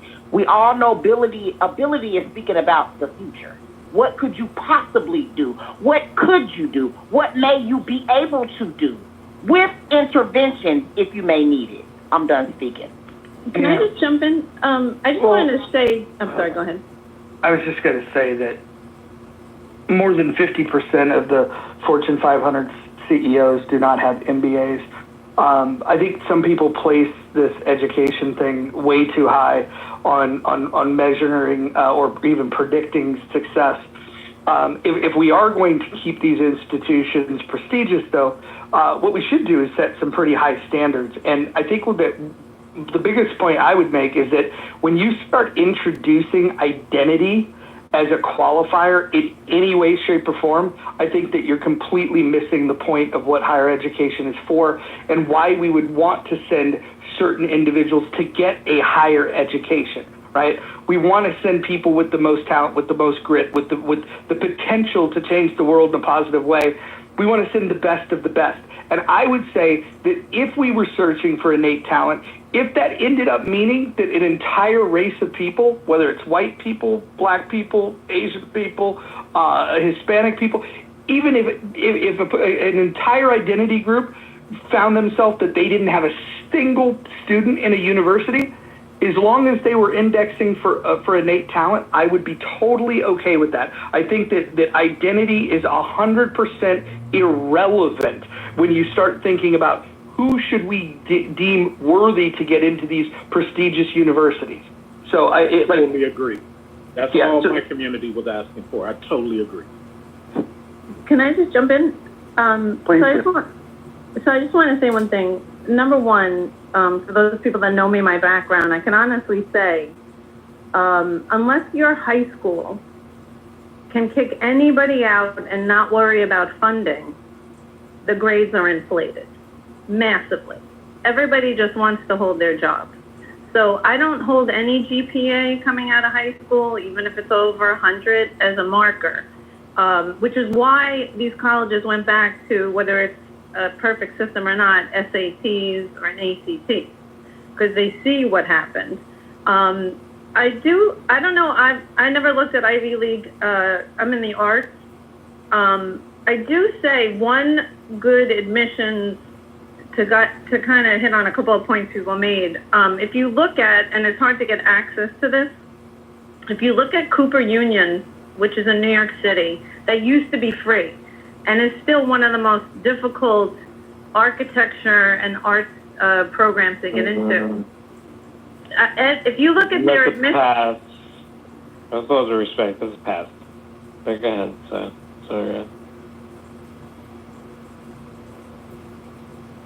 Keep going, Christine. My point is colleges can set up a test that is extremely difficult, extremely creative. I don't know if anybody mentioned this already. And if you look at their exam, and it's gotten progressively harder over the decades, it really challenges knowledge, skill, and ingenuity. And that's like, to all this conversation is if you're not for a standardized test, if you're not for GPA, I'm very project-based, or if I do agree with awards and competitions and things like that, because it's extremely competitive. And to get into elite colleges, whether it's arts or science, if you look at their tests, it is extremely. We need a workforce. I'm because you all we as adults. Well, hold on. No, you did cut her off. Don't cut her off. Sorry, it's competitive out here. No, hold on. Your piece. Finish. Hold on. Your piece. If you interrupt again, I'm not just going to mute you or move you down. I'm going to remove you from the room. I'm going to block you, and I'm going to tell every person on this app to do the same, so you can never interrupt ever again in your fucking life. Christine, go ahead. Yeah, I mean, I'm just saying there are examples out there that really sift through the candidates and have nothing to do with the GPA or a score. And by the way, I taught college for 20 years, and I now teach high school. And I will tell you this, I have had students that could draw anything they could see, but they have no creativity. I've seen both sides of this. And it probably agrees, my point is agreeing with some of the things. Just because even from an art perspective, you're the next, you could photographically replicate anything you see, that kid is not creative, and I would not want them. Like, I would challenge them. But I'm saying, like, even in other fields where, they could draw really well, guess what? Okay, invent a surrealistic painting. Take one of your dreams and turn it into a work of art. They couldn't. And if you want a worker bee, a factory worker who's going to replicate anything, great, hire that person. And I really appreciated their skill, but they couldn't think outside the box. Christine, can I just respond and then your piece? Christine, it's interesting because I think when you apply to grad school is when you might take that portfolio of work you have, or maybe what your criteria shows up more with applicants into grad schools. At least in the arts. I have two kids that went in the arts, the business of the arts, but they had to show what they could create and produce. Not so much in getting into college. So I don't disagree with you, but I think that gets demonstrated a little more, unless you're applying to maybe like, I know people that went to Carnegie Mellon in the arts and they had to show their portfolio at a high school. There's some schools, or even in the drama programs, where they have to show those skills prior to acceptance. But most of the time what you're talking about might get displayed in the grad school applications. I don't know if you agree with that. No, well, I'm in a career technical education. I've taught in 2 career technical specialized high schools, and even the science programs are extremely project-based. So these kids have portfolios of massive, like big projects that they've worked individually and as a group. I mean, how high level they are, I don't really know personally, because I don't teach in some of those programs. I agree with you. Well, that's for me, where I am, there's a huge shift in changing whether the colleges are up to that or not. There's a huge shift in getting beyond like grades and scores to produce a resume on the high school level that is not just, I was in I played an instrument, or I'm on a team, or I played chess.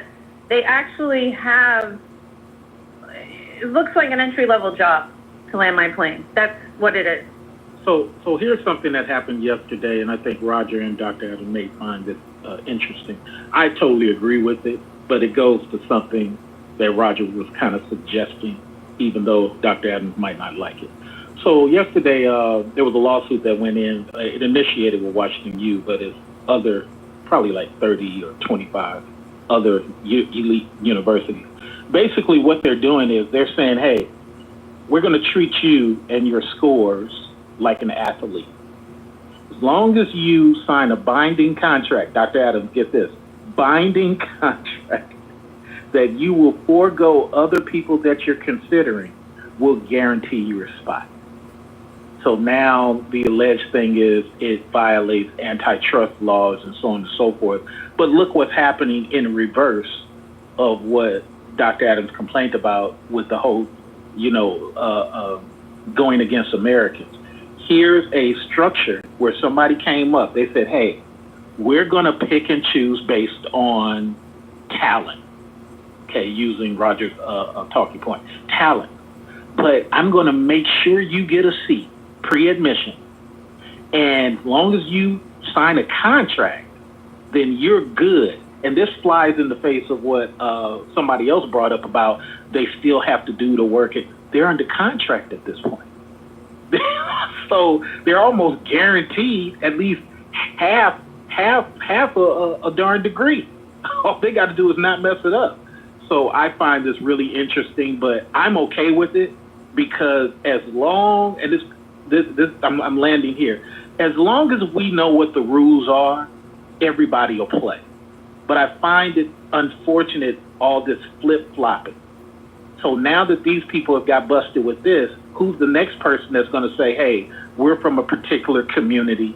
We're now going to just weaponize. I know people hate the word weaponize. Where we're now going to come up with a system that benefits our group and our group only. And nobody's going to like that. Let's make it fair across the board and the cream of the crop rise. So, Sela, let me ask you.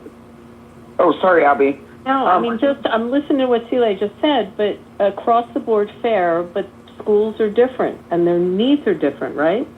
100%. But Roger, but that goes in the face of what Roger is saying. Roger is saying he wants it talent-based and you just cream of the crop. But go ahead, Dr. Adam.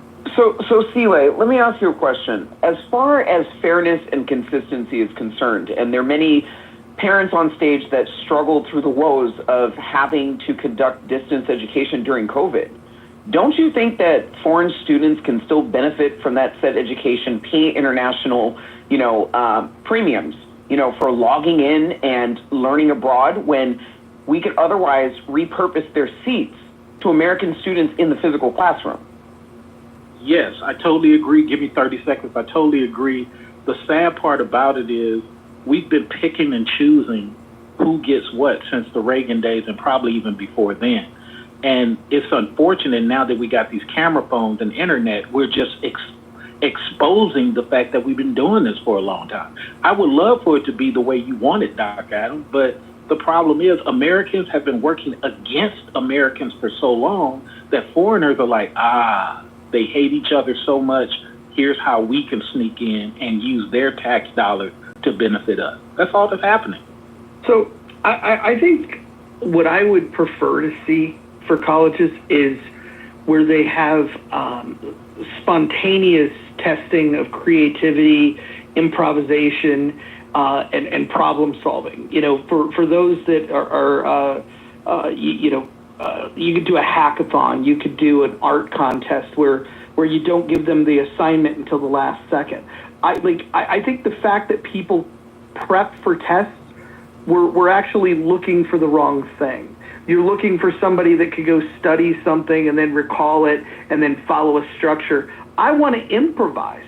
I want to give them something that can display the skills that would give you long-term predictability on their ability to solve problems. And I don't think standardized testing does it quite as well as it could. Although I think standardized testing is a better measure than not testing. But ultimately, we need to put people to the test. We need to stress test them. We need to give them complex questions and give them a time constraint to see what they can do with it. This is where innate talent comes up. Like you can teach people. This is going to sound controversial. Stupid people can recite shit by memory. You could give them skills to have a better memory and to be able to recall information, and you can give them repetition. You can get a child to memorize their timetables. Most kids in America, even though they suck at math, could recite things, from a timetable, multiplying numbers that are 1 through 10, for example. But if you start asking them questions for math problems that are not on a multiplication table that they stared at in the 3rd grade every day, all of a sudden you realize that they don't know how to answer a math question. They don't know how to solve for it. They don't know. And again, you can memorize a formula, but when you introduce them to a new concept, do they have the ability to think through it for themselves? Those are the types of people we should identify, because those are the people that are special, and the people that aren't special, we should have jobs for them too. There's always going to be a need to put bottle caps on a bottle. Oh, that's right. We've already replaced that too with machines, because we could do that better with machines. So uplift your skills if you can, but we should absolutely reward people with innate talent. And the workforce should reward those people, right, Roger? The workforce should put those people at the forefront of their interview and not at the last. So we got an HR problem too, where the HR people are not rewarding the person you just described. They're rewarding somebody based on identity, based on, hey, we're from the same Delta sorority, or so. Yes, I agree with you, Roger. I agree with you, but we have to reward them in the workforce for taking those risks and being that type of student. This is why you have to throw DEI out the door. This is why you have to make sure that identity is not even considered. Your identity should not even be considered when it comes to getting a job. But you do get reward. So first of all, I put this in the chat. What Roger's describing, there are schools and you see it more with the engineering schools, like Drexel, you do work study when you go there. So you go to school and then you work and you do an internship at an engineering firm and then you go back to school and then you work again.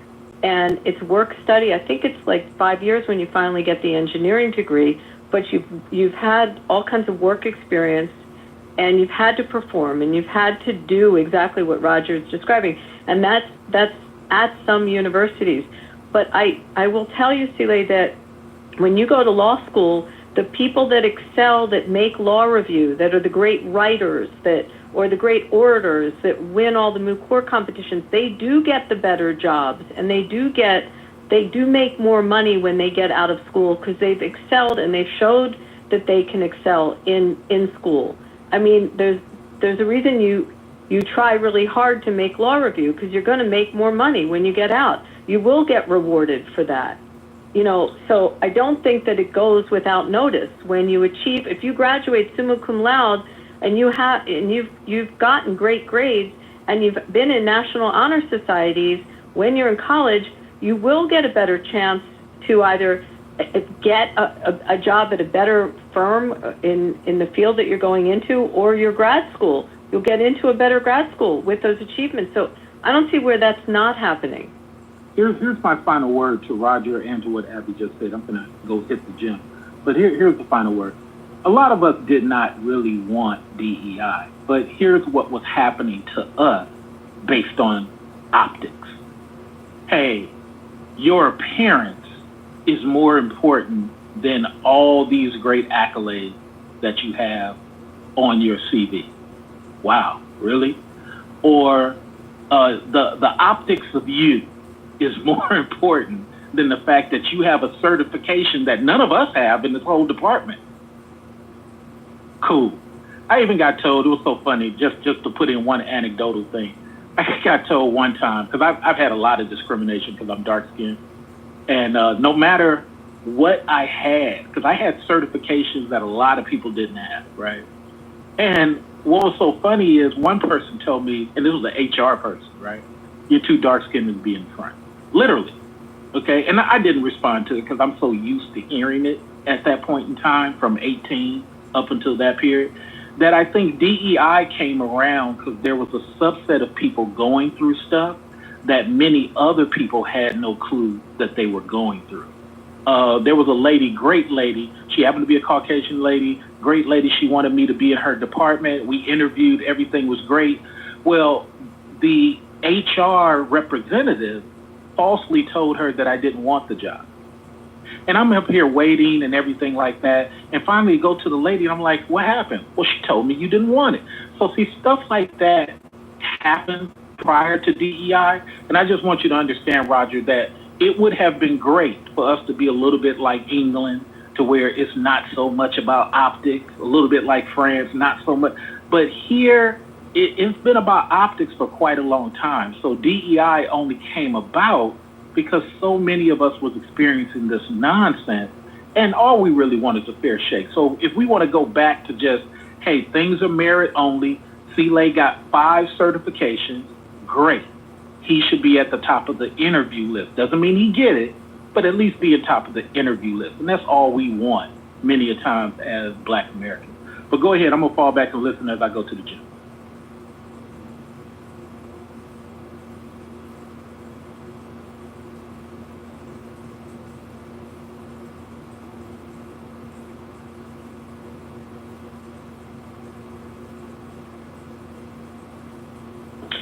Okay, since nobody's speaking, I just wanted to say that to the title legacy enrollment, I think that even at HBCUs that does happen. There are traditions, sororities and fraternities. It's like, you grandfather in your legacy. Um, but that is still just kind of very, very small to other colleges, like the last speaker was just talking about. What's his name? Trey. Like, I kind of wanted to piggyback on some of his sentiments because, I mean, it is true. Like I said earlier, like, people of other groups seemed like they were cheering on that DE&I was going away, affirmative action was going away. It was like, it really didn't bother certain professionals or people that's really, okay in life, because I've never benefited from that. So it doesn't matter if it stay, if it go. D&I, and through my lens, it seemed like it only benefited white women and gay white men.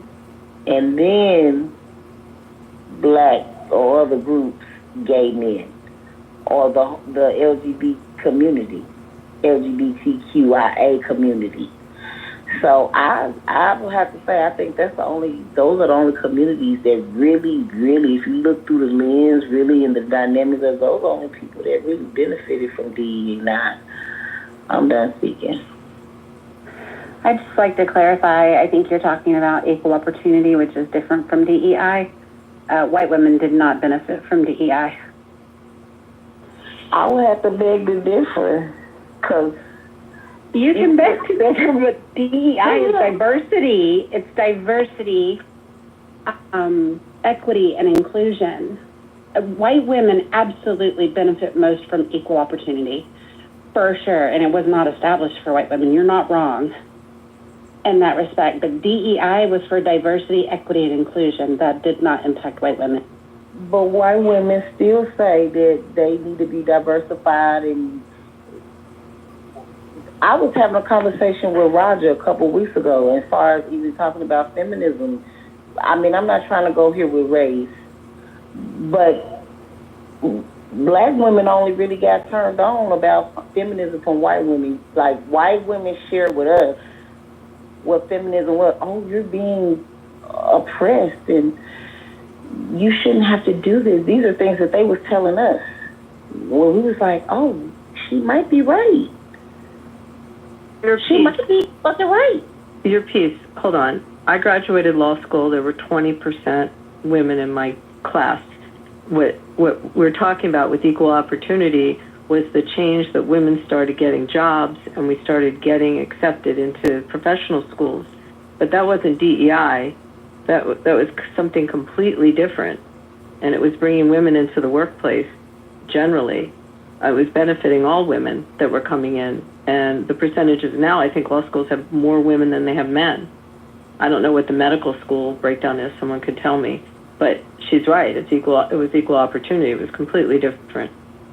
Well, I guess I think through my lens, because I am a black woman, it still has always just been like the hierarchy as far as things was been beneficial. Even when I talk to my brothers that's in the gay community or the LGBTQIA community, it's still a hierarchy. White gay men being black gay men, even with equal opportunity still. White women being, black women. It's just still always like that, even in the workplace in 2025. So do you think, your piece question, do you believe that the workforce is looking at, let's say, an identity such as gender or race, let's say black women in this case, and they classify you and they label you based on your identity? You believe that happens? Not in my workplace, because majority of the people in my workplace look like me. Okay, where do you work? A nail salon? No, I don't. You've heard me have conversations. I'm not going to dox myself. No, that's fine. But here's the point. I work with here's the point that I'm making. Disabled youth, and I assist them becoming rehabilitated vocationally. Your ability to listen is crazy. So the point is that you have society is going to make their own labels and try to put people into buckets. This does happen. Typically, it happens for simplification of things and to just better understand, okay, these are men, these are women. We divide up sports that way. At least we traditionally did till the wacky white progressives decided that men can be women and vice versa. But the point is that I would make to you is if society has made a mistake in over-indexing the importance of race and gender, why do we then repeat that same mistake and self-identify and over-index the importance of these things?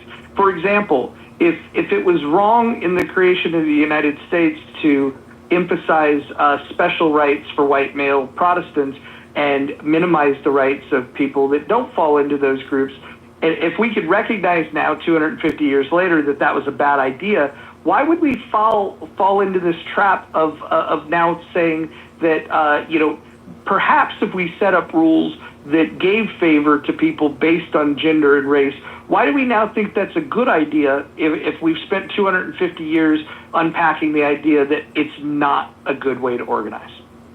Because I'm gonna tell you what it is. It's called it's an illusion of inclusion. That's exactly what it is. It's kind of like, it sells. The illusion of inclusion, that shit sells, Roger. Yeah, just because. But that don't mean that it's just because what you said rhyme doesn't make it make sense. My question for you is why do you want to? Because the ideology of placing a huge importance and decision-making criteria based on race and gender is precisely how we got things like war, genocide, and slavery. And I'm just curious why you want to continue down this path.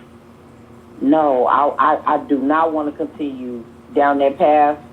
I'm not sure why are you even making that assumption? Is that something that I'm displaying? Do you think that race and gender should be prioritized? It depends on the situation. Well, that's exactly what the founders of the U.S. said, and we've after like the all-white town in Arkansas. I'm not mad at that. I've always been for delineation.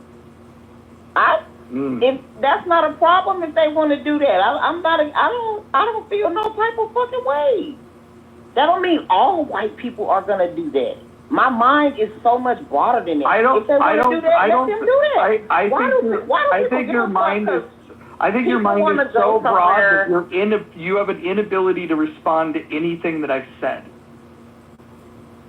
No, that's not true. Okay, then respond to what I have said. You said, should we prioritize gender and race? No, I'm asking why you think we should do that. But you can't make that call. You can't make that assertion and say that that's how I am because you don't know that. I never claimed to be this. All right, I'm done. Okay. So, sometimes you have to know that if somebody is incapable of having a conversation, that the mistake would be on my end to continue the conversation. I just tend to get frustrated when I hear people use DEI synonymously with equal opportunity because they are not the same. And I hear a lot of tropes about DEI is taking away handicap access. No, it's not. That's covered under the ADA. And you hear people that get upset about the DEI initiatives being canceled thinking that they've lost equal opportunity, which is they're not the same. DEI was essentially about employers that wanted to make it fair and give men and women the exact same pay for the exact same position. So instead of increasing women's pay, they lowered men's pay. DEI was about, you can't get your little merit-based raise every year because you haven't attended our diversity, inclusion, and equity programs. It was a bogus program to begin with. It never should have been there, but it is not equal opportunity. And that's a big misconception. Do you think this? Hold on, no, your piece, have, your piece, hold on. Okay, I had a question. Well, you could save it for a second. I think that was a great point, a great distinction, but I do want to call attention to Wizard Wicked, who says, Mojo Jojo thinks he is the main character. Smiley face, you're a fool, Mojo. I've invited this person up to the stage. They've declined the invite. So basically what this person wants to do is make personal attacks without coming up and having a dialogue. Probably a friend of your piece, but that's just a guess. Go ahead, your piece. Not a friend of mine, because one thing I do know is when I'm really passionate about something I'm talking about, I don't look at the chat because it's only distracting and it's usually trolls in there. I mean, you just take that advice, if you will. But what I was going to say was that, yeah, I was going to ask a question. Do you think that disabled people have the right to be included in the workplace? I mean, from what... Of course I do, and the ADA guarantees that for them. DEI was... But what you was just saying was that that's not, I mean, it's like, there's a very, very thin line. DEI does not give them that, though. That's the problem. Equal opportunity is not DEI. Equal opportunity is not DEI. Diversity, equity, and inclusion it's a very fine area. No, diversity, equity, and inclusion is essentially trying to preach morality in the workplace. We don't need to have coaching to be decent human beings. We don't need the government interfering. To be allowed in the workplace. No, ADA requires that, your piece. DEI does not. ADA does. The Americans with Disabilities Act. Let me is say what something else. us. Do you think disabled people should be included? Of course. Okay. Okay, well, that I on inclusion, on DEI, that's what I stand for. That I on inclusion is let's have a gay pride parade at work today and everybody come and participate.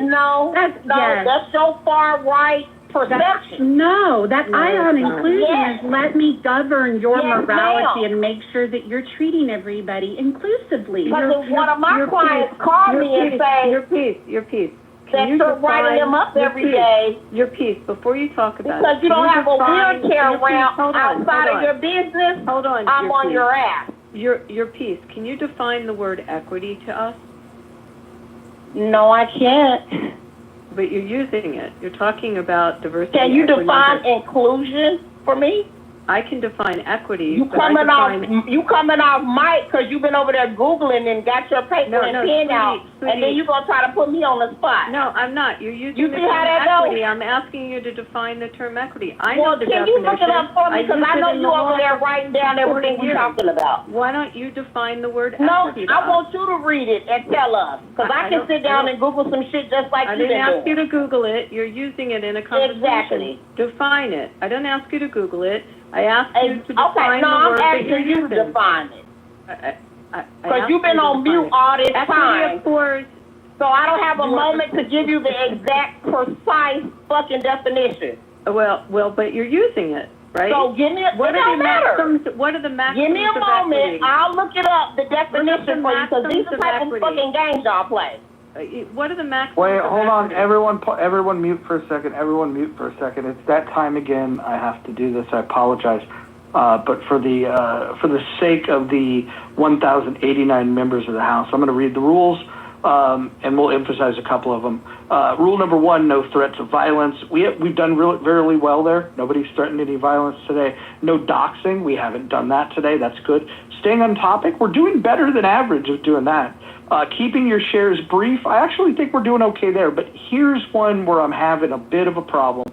Do not interrupt speakers, especially the mods. And then just a reminder, mods may interject when appropriate. Number 7 is the N-word is forbidden on stage and in the chat. Actually, I'm going to update this right now. The N and K-word, K-words are forbidden. I'm updating it as we speak, as we discuss this another time. Bear with me. Boom, boom, boom, are forbidden in the stage in the chat. Okay, rule number 8, don't spam the chat. Rule number 9, do not bring drama here from other rooms. And number 10, English only. Those are the rules. So the interrupting thing needs to stop. Thank you very much. Hey, I'm driving and I want to get educated. Serendipity, what do you believe DEI was supposed to achieve? Because I hear you talking around it, but I just want to get a direct, what do you believe it was supposed to achieve? The purpose of DEI was to encourage employees to combine together to celebrate all various types of lifestyles, whether it's LGBTQ, different marginalized communities, to just encourage an inclusion of community within the work. Oh, hold on. I hate to interrupt, especially in the middle of that bar that you were spitting there, but I want everybody to look at the chat before I remove this person. But Shodu is talking about some very hateful things. We're going to all go ahead and click on that profile. We're going to click the 3 buttons. We're going to hit the word report, and then we're going to report this person, and we're going to get this person kicked off the app. So everyone do that now. Oh, who removed him? Who removed him? Not me. Not me. Which one of them? I might have. I was trying to report. Damn it. I just done it. I'm sorry. Okay, listen. In the future, when I did report him. Good. In the future, when we have people that are saying things like that, it's not enough to just delete the comments or remove them. We have to report them so we can get them kicked out. I did. I think I accidentally hit the remove report option. I'm sorry. Okay. Look, Scooby, a clue. Anyway, I was asking for a definition of the term equity. And I wanted she was trying to talk about. You mean when you got when people use terms, I was asking them to define the words and what they think those words mean. That's all I was asking. I know what the word means, but I have a different meaning for it.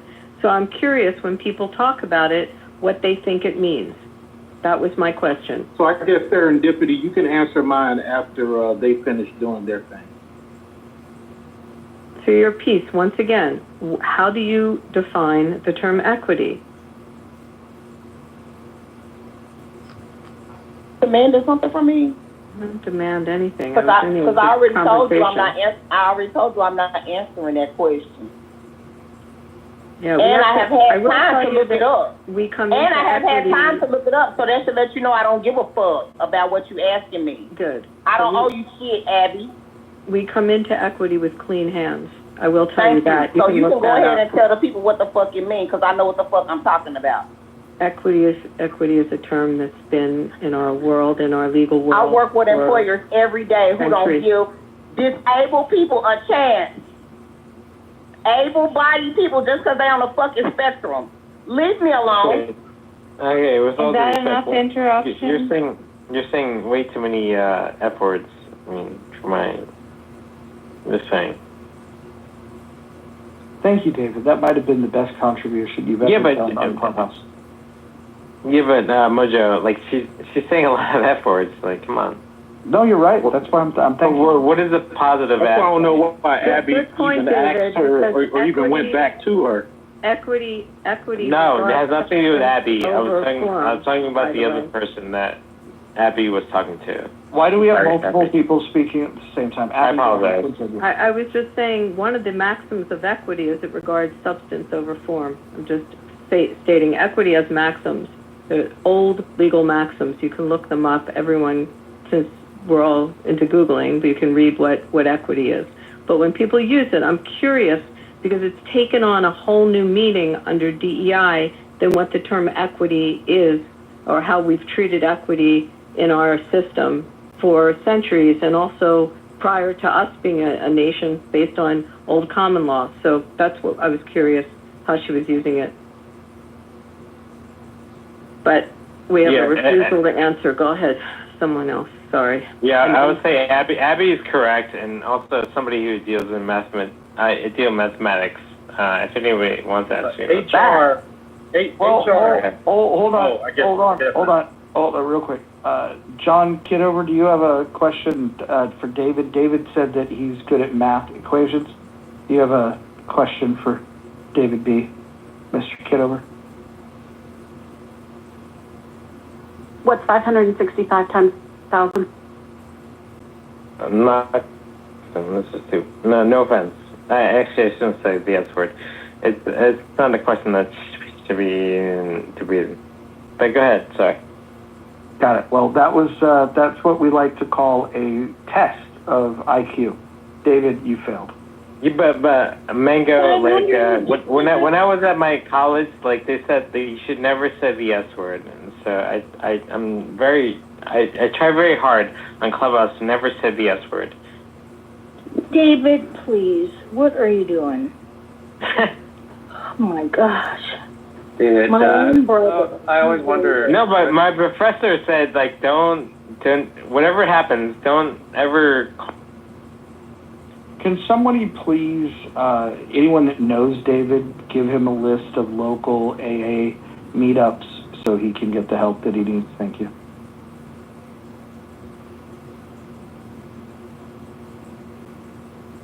Yeah.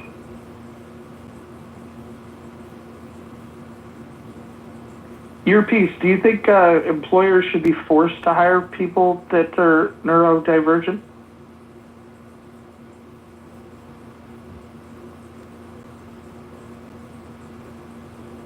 Earpiece? All right, I guess everybody has left the building. No, I was washing my dish. I just finished my delicious meal. What was the question? Do you think that employers should be forced to hire people that are neurodivergent? I don't think they should be forced to, because in real life, they are not forced to. But one thing I do notice about some of these big wigs, these big employers that I come in contact with, these business relationship representatives that they send before me, you know. These motherfuckers make a big deal about it. They want everybody to know when they do hire somebody that is able, when they do partner with a nonprofit for kids with autism, they want it on the television. But when they don't want nobody to know about that. What do you think about that?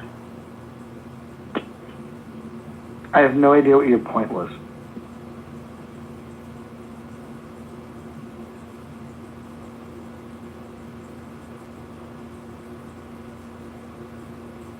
I thought earlier Abby was asking you piece what definition of equity is. Are we still on the point? You can go in. I'm putting the maxims in the chat, but go on. I'm just curious when people use it in the DEI fashion, they I don't want to say hijack the word equity, but they've reinvented the word equity. So I'm always so curious how they define it and what they think it means, because we've lived and worked in our system with the word equity in such a different way. So I'm just curious. I was asking the question when people use it, what they think it means. That was it. Do you want to answer, Hanson? I would like, though, with respect to Abby, like I had my reasoning in who I picked, but I don't know what does everyone else's pick. David, Go actually. ahead. Yeah, well, actually, I want to ask David. Always, I mean, this is like the third time I encountered David, but he's always claiming he had 2 PhDs. I'm just wondering what the 2 PhDs are in. I'm not going to answer your question, but go ahead. No, I just wanted somebody to answer the question. When a company refuses or bullshits and goes, like a rehabilitation company that are trying to get disabled people jobs, when they back off the deal, you don't think we should put that on the news or put it in the paper? We don't say disabled people. We don't say that. Well, people with impairments. Yes. Exceptional people. Thank you. I have a long list of fucking words I can use. This is what I do. Special people. I have a question, Earpiece. Like, if I'm an employer, should I be required to hire retards? Whoa! You don't say the R word. Yeah, that's highly disrespectful. No, it's actually a term. I mean, there's, look. Yeah, they haven't used that term since probably 1954. Listen, do you know what the word retard That's not even means? utilizing any norms of any assessments that we utilize. Do you know what the word? Determine if somebody. Do you know what the term? She's telling me. David, do not interrupt me. This is why you spend more time in the audience. Your piece. Do you know what the word retard means? From my understanding, it could possibly mean someone that may have an intellectual or learning disability.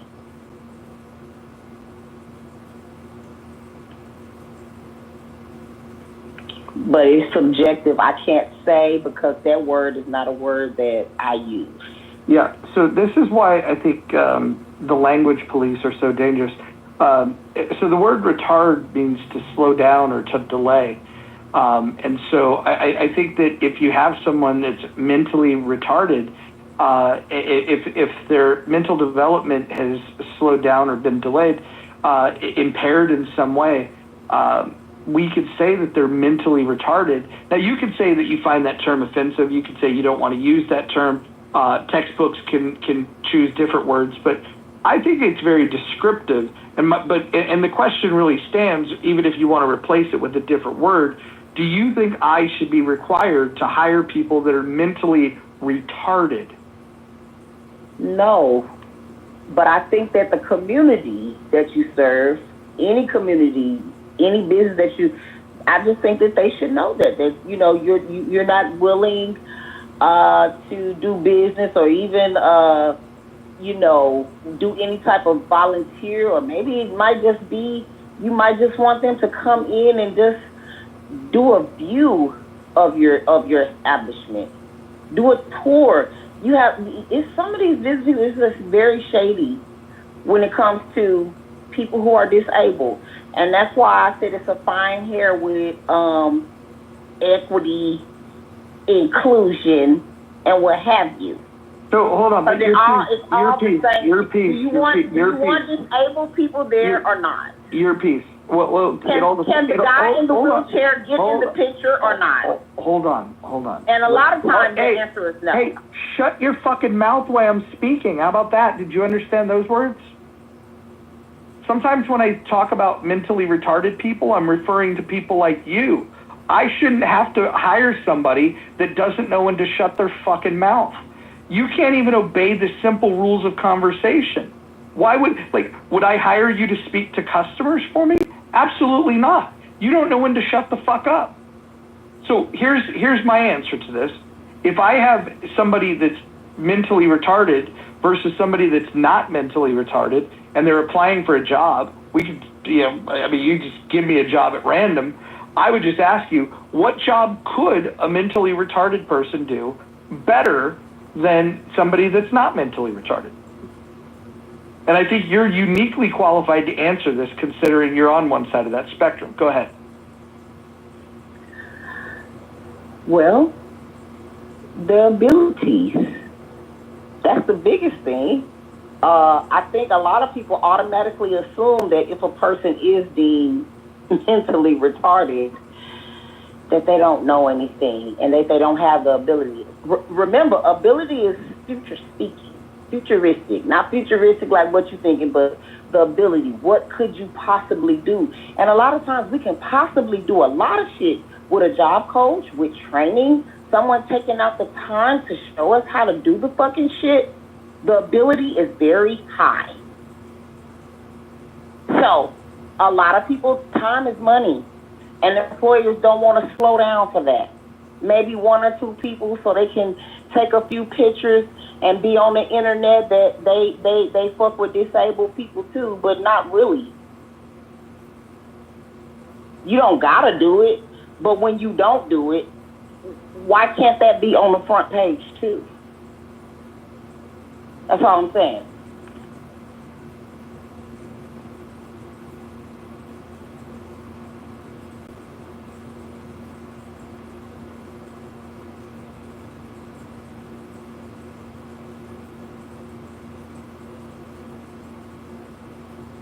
We got a topic change for the room, and I think we'll get a poll going here in a moment. Hanson, what do you think? Do you think I should be forced to hire retarded people? Of course not. You should be able to should be allowed to hire whoever you want, whether retarded or genius or whoever, the midgets, the cripples or deaf and whatever pleases you. Yeah, I would agree. Vintage, you said you wanted to say something real quick. Go ahead. Yeah, I'm enjoying the room, by the way. I've been cutting my lawn here and just kind of laughing and enjoying you guys' conversation, so I'm new to your space. But this is an interesting topic because I guess I'm not old you guys are. I'm assuming you guys are probably in 30s, 40s. I'm guessing. I'm just technically a wild guess. But I'm probably on the older side than most people here. I'm 51. I'd have stocked myself on that part of it. But I came about when DEI was kind of in its infancy, in a sense, being rolled out to corporate America. Because I remember one of the earlier DEI initiatives. So I used to be an engineer, a chemical engineer. And I will say in the beginning, it wasn't how it's been politically positioned in today's time. Like I listened to this one young lady, I don't know if she's the attorney, she's talking about the classes and the mandatory. That wasn't what it was about in the beginning. And I agree with you. I think forcing a culture shift in a company is something that I totally don't agree with. I think that's what your mom and dad is for. That's what our parental structure is for, our grandmothers, our whole community. But in the beginning, and I'll say this and I can land my plane. So I was a case where, I'm African American. I was an engineer, like I mentioned before, and I'm in the medical side. But at that time, I worked for a company, or I was recruited by a company, I should say, that was a global Fortune 500 company that had a VP who looked and said, gosh, we have all these engineers, but we have no representation of our customer base. And he said, we should really do a better job of having at least representation on the inside for what our customer base looks on the outside. So imagine you're going to your customers, and your customer base is different ethnicities, groups, et cetera, Hispanic, Black, Latin American, et cetera. But your engineer base is all white American, from the Midwest. And so they went out, and based on that VP's discussion, they went out looking for engineers that were of different ethnic groups. And they came back and they said, we can't find any. We can't find any engineers that are non-Caucasian based, blah, blah, blah. So the next question was asked was, well, where are you guys looking?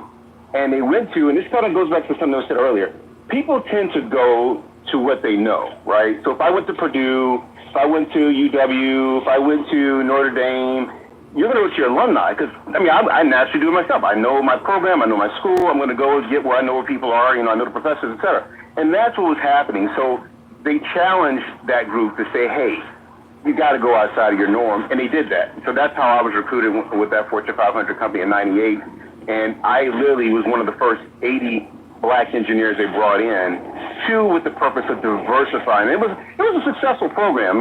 Some people stayed, some people left, but what it did do, and this is the part we don't talk about a lot, is it gave people opportunity. It gave me an opportunity because I wouldn't have been recruited by that organization. No telling what would have happened, but at that time in '98, it was about opportunity. And the thing that people leave out is equal opportunity. I was just as qualified, and I ended up going, just so you know, I got my master's from PWI. I'm not a doctor, but I got from a PWI to the northeastern part of the country. And again, with the undergrad engineering, chemical master's, it still took something like that just to give me a chance to get my stuff looked at. And from there, my efforts and all my merit kind of spoke for itself. So I just will say that in the beginning, just summing up, it wasn't about what it became. And unfortunately, I agree with what the one lady said. But in the beginning, it really was trying to take people who were truly qualified, but who just didn't get a chance because they were not at those institutions where normal people were going back to recruit. Was I in the matrix the whole time, or? No, we got that. No, we heard you. Oh, I'm sorry. Sometimes the silence after you speak is a good thing. I'm like, was that in the matrix? I'm like, damn, I'm wasting my whole conversation. No. But that's all I wanted to say. I'll mute up. I just wanted to share that story, that's all. So, Marcus, what do you think is the biggest myth surrounding DEI on either side?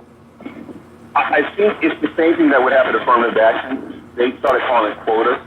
And unfortunately, that in itself, I'm not for quotas, but that in itself, from what and again, I have as a one end of one, case study. I think that's the unfortunate part, is that we started labeling it and we started putting general categories on it, where you lost the true effort of people who were qualified. And that's true even for affirmative action. My dad's good friends, he was an attorney from Duke University, and his wife was a doctor from Duke University. They both lived in Scarsdale at the time, and they were benefactors of affirmative action. And they were proponents of affirmative action in the late 70s, early 80s. And literally what happened to them, unfortunately, was a shame, because they were benefactors, but a program like that wasn't about quotas. So I think, to answer your question, I think quotas, kind of that whole nomenclature, maybe some people did do it for quotas. I think the other thing too, and I mute up, the federal government mandate, I think that kind of hurt as well, because now it became a numbers game. And I actually saw for myself in a managerial level where they were trying to meet numbers. We have KPIs. You guys know what KPIs in the corporate America. The KPIs are measuring the number of women in colored bodies. And I think that's unfortunate, because you diluted the benefit for something that was designed to just give people a fair shake. So I think that's where my sense of that makes, where it went astray.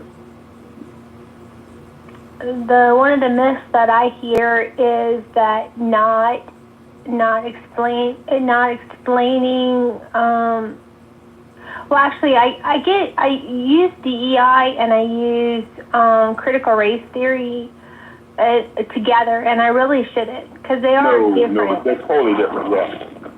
But one of the biggest things I hear about critical race theory, I hear it's not taught in schools, and that we are denying people access to history by not teaching it in schools. Like, either they're denying it, or that we're not doing enough of it. Right. That's a great point. I'm from the South, and for me, in the school system, I never was taught my history in schools. That was part of it. But I think, how can I say? I do understand some people's argument with it. We should put certain things in the programs, because we are taught Christopher Columbus, we are taught Abraham Lincoln, etc. But for me, in my standpoint, I was always taught at my home. My father had a whole encyclopedia of things from our culture, so he made sure that we understood. And I have no different from friends of mine who are Indian. They know their culture, and my other friends who are Hispanic, they know their culture, and that's taught at a family home level. But the unfortunate part is everybody doesn't have that benefit of having a stable home where that can be taught. So I see both sides of that argument, honestly, but I don't know. I'm not too stuck on it. So, Mojo, I would answer the poll, but I'm a little conflicted. I almost need a fourth choice to say I don't like that word when used to discuss intellectual disabilities. I have no problem calling stupid people hear that word. Just pick the choice that best suits your response to this. All right. Well, let me.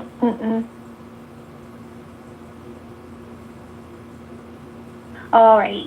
Anyone else have myths regarding DEI that they hear a lot on the app? Oh, your piece left. Oh, and I had gotten reports that she was being ever so charming. Shucks. Oh, look, there's a chillism person in the chat. Let's see. Let's bring Eric Kahn up. He's from the retard room. He might have some thoughts about the poll question. Hey, thanks everyone for your time. I'll go back to the audience so I can finish my grass. If you guys have any questions, thank you so much. Good luck with the lawn care vintage. Great contributions. Thank you. Thank you. Yeah, it was nice to hear from you.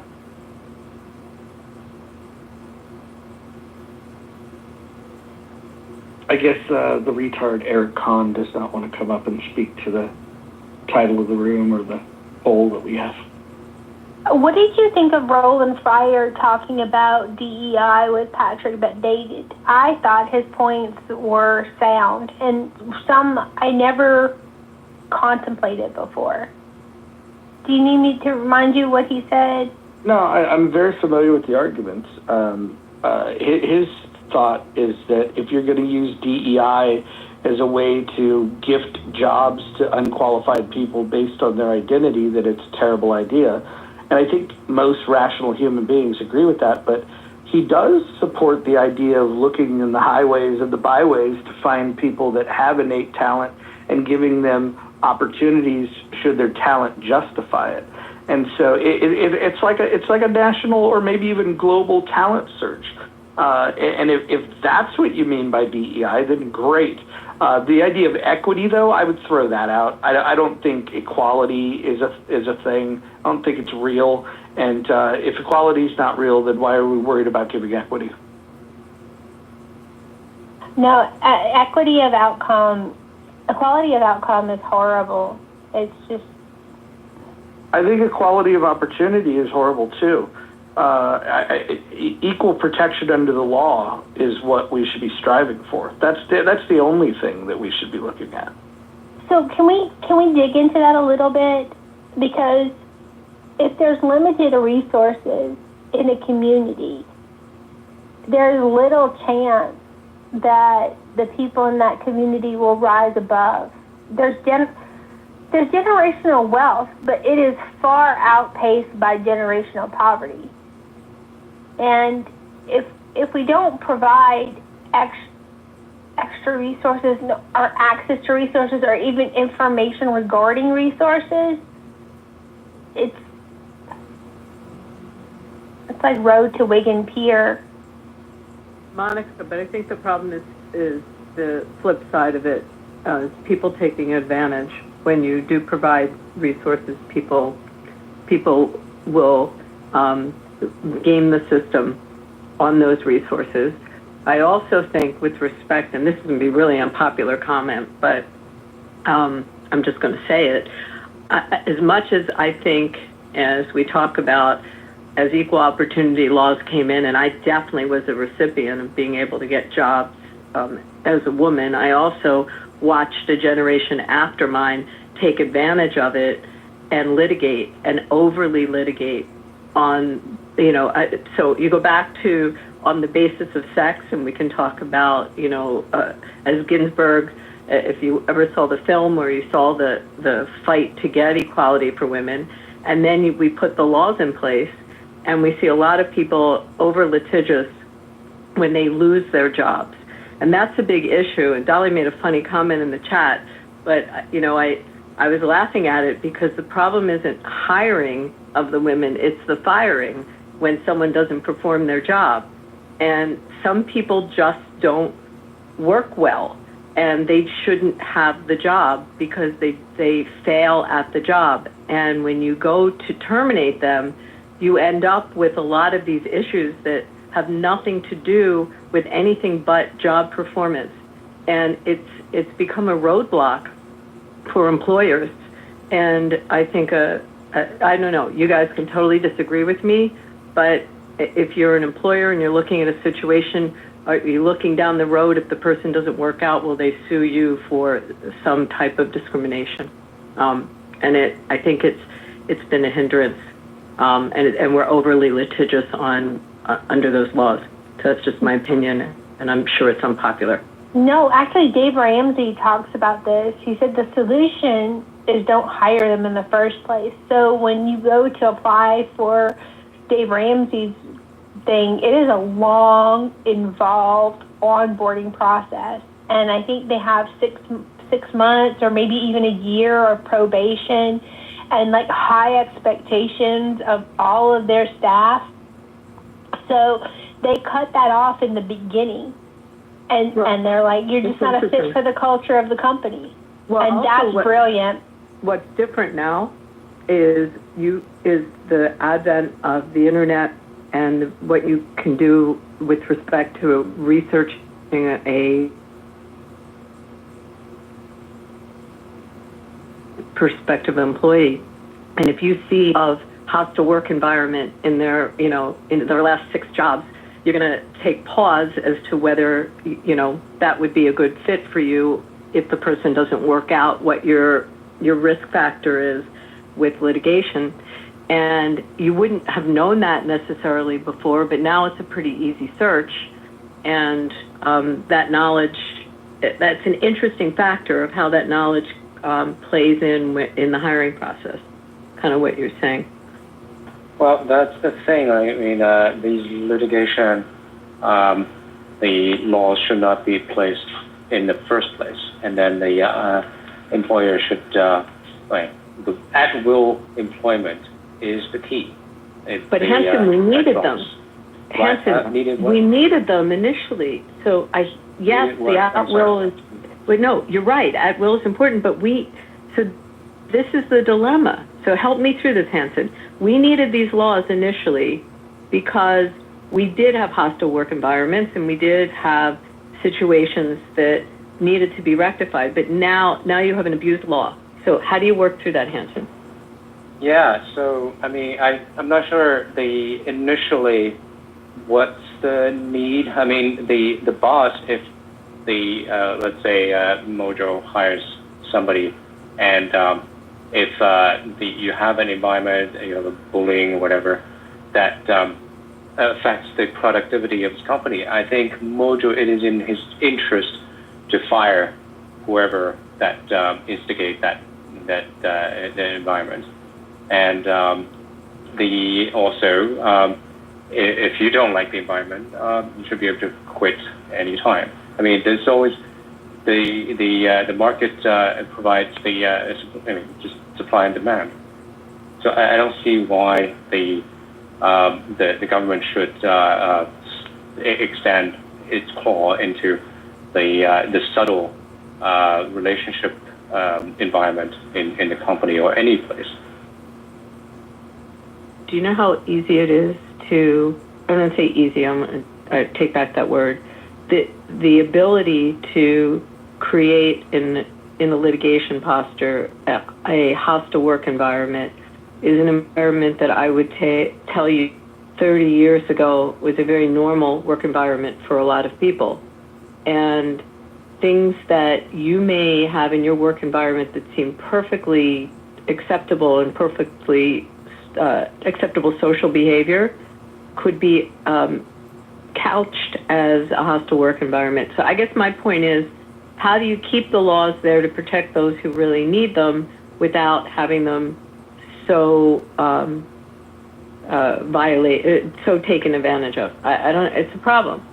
Yeah, no, I understand. But what I'm saying is, I'm not convinced that the laws is needed in the first place. I'm not convinced that the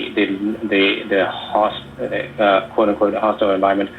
I mean, what kind of hostile environment would it be, and so that the free market cannot take care of it? I mean, I'm saying that just like in many cases, the regulation was the culprit in the first place. That I can look into this. The hostile environment, working environment. This example, but the many examples I've looked into, it is usually the legislation, the regulation, the government regulation that's the culprit that initiated this whatever hostile things, whether it's work environment or some other things. It's the government regulation that initiate that, and then people blame the free market for it. But once the regulation is lifted and let the free market actually come into work, the thing would have. I mean, the troubles would have vanished in the first place.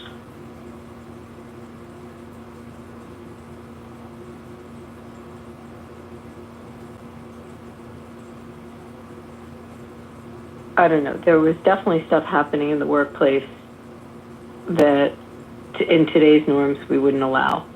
We wouldn't allow some of the conversations, some of the emails that were sent. I mean, you'd lose your job for them today. Well, yeah, I understand. I mean, many of the things are kind of draconian. I mean, I can say when I was working in the first joined Wall Street, the traders said, we used to have these fun parties, and now we cannot do it because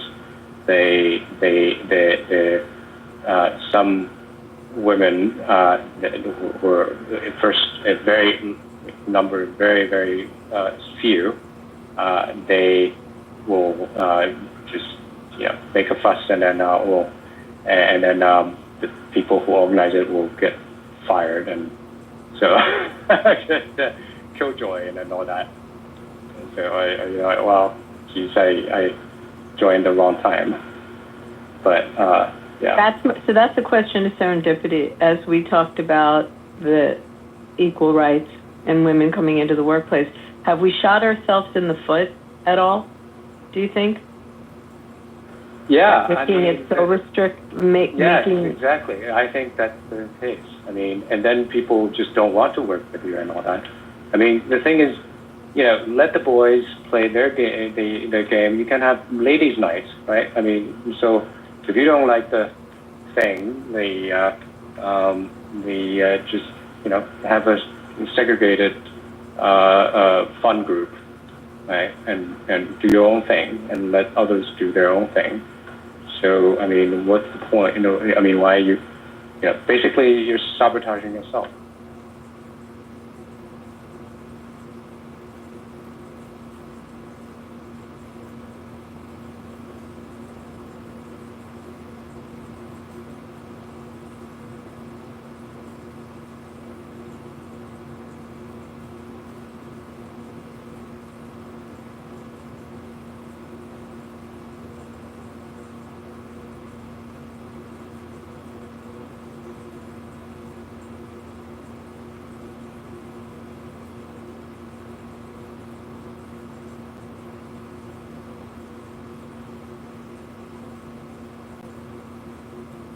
I mean, that's the whole point of free market, right? I mean, you find people who want to trade with you, who want to be associated with you, and then you exclude other people who you don't want, and others don't want you, and you go on your separate merry ways. And that's the whole point of free market capitalism.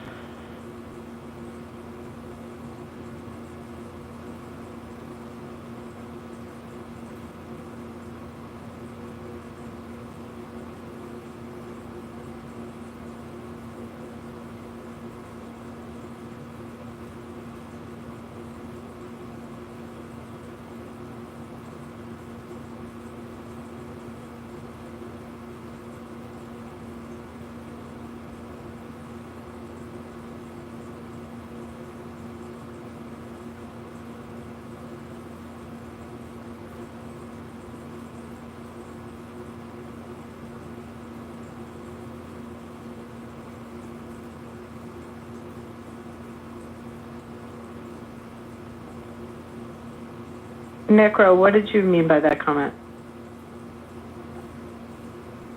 Which one? Your last comment. So you think hard law makes, let me try to read what you just said.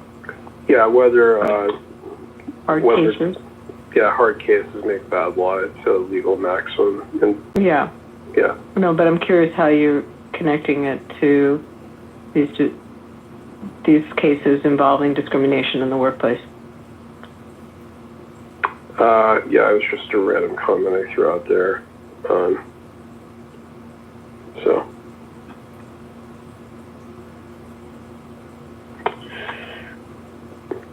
I would like to know what your thoughts are on the ADA mojo.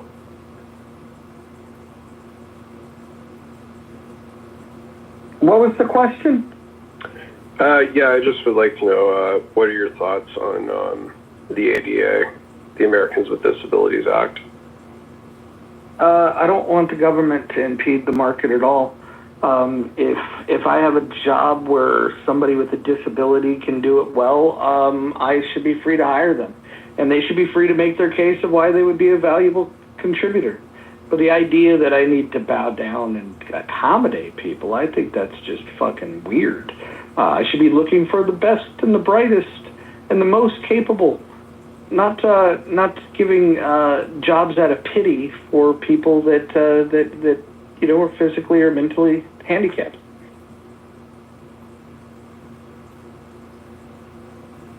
But employers, like there's studies that show that employers, especially in certain occupations where they have high turnover rates, like you're claiming that, oh, well, it's probably going to be a turnover because this person is disabled mentally. Is it your theory that that retention rates would go up if I hired retards?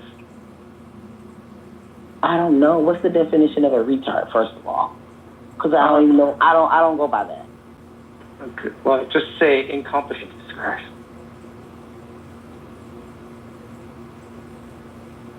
Let me ask you this here, piece. If you had somebody that that was highly intelligent, highly capable, displayed the ability to do a job at a very high level, validated through past experience, and perhaps you have some sort of means test that you put them through the recruitment process, giving them, hey, display what you can do for me, so then I can have an indication. If somebody performs better at that and somebody performs worse at that, you wouldn't want me to hire the person that's worse at that task, would you? No, but you should also, I will put that, and speaking to employers, consider this person because this person can definitely do the job with some support. Well, that's up to the employer. That's all I'm saying. It's ability, again, is speaking in the position, and they might even get better at it. Have you all ever seen Rain Man? But that's Rain up Man, to the employer. Some autistic people are way more high functioning. Just give them a fucking chance. So, take out the time. So let me get this straight. So your argument of why I should consider hiring a retard is because you enjoyed a film with Dustin Hoffman and Tom Cruise. Is that correct? Absolutely. Absolutely. Okay. Well, look, when it comes to retard movies, The Other Sister is my favorite.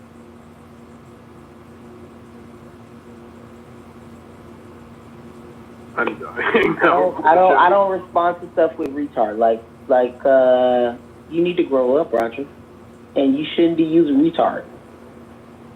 So now you want to police my speech.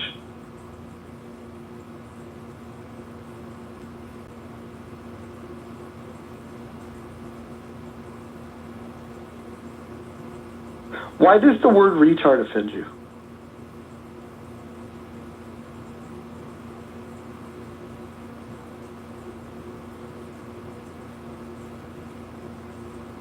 Is that a group you identify with and so you're personally offended, or is it a group you don't identify with and you're getting offended on behalf of someone else?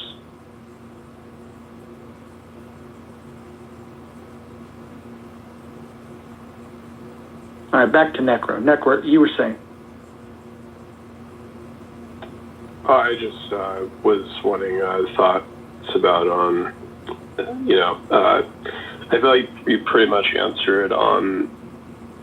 I guess really on the only thing I would ask is do you think employers should be allowed to fire people if they become disabled? Well, let me qualify this. So let's say I hired somebody to be a warehouse worker, and one of the job requirements is to be able to lift packages, that weigh 50 pounds. If that was a job requirement to lift 50 pounds, and let's say the disability that they now suffer from doesn't allow them to lift 50 pounds, how would you? How are they going to do the job if they can't meet the requirements? You keep them employed by accommodating them. You bring in a vocational engineer or an evaluator and accommodate. Sounds expensive. It probably may be, but do you want to keep the person or not? They No. might have to go to. They might have to go to light work. No. That So job might have been heavy work. Now they're on light duty. Okay, what if I don't have light duty work? What if I have one? Create one. Create one. What if it's losing money to create one? Yeah, so I think the Americans with Disabilities Act, the only thing it requires is to give accommodations to any person with a disability, and so be willing to accommodate for their disability.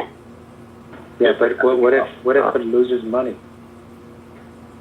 Well, I mean, that's the thing with anti-discrimination is that, essentially, you can't discriminate against people for who they are. Well, of course. Wait, hold on. Yes, I can. Let's say the job requires you to put books on a shelf that's let's say 6 foot tall, and let's say the person that applies is 4'10" and they can't reach. Why would I not hire tall people? You get a mobile ladder. You can accommodate people in a lot of ways. But I have to pay for that ladder. It don't matter. But hiring a taller person just makes more sense.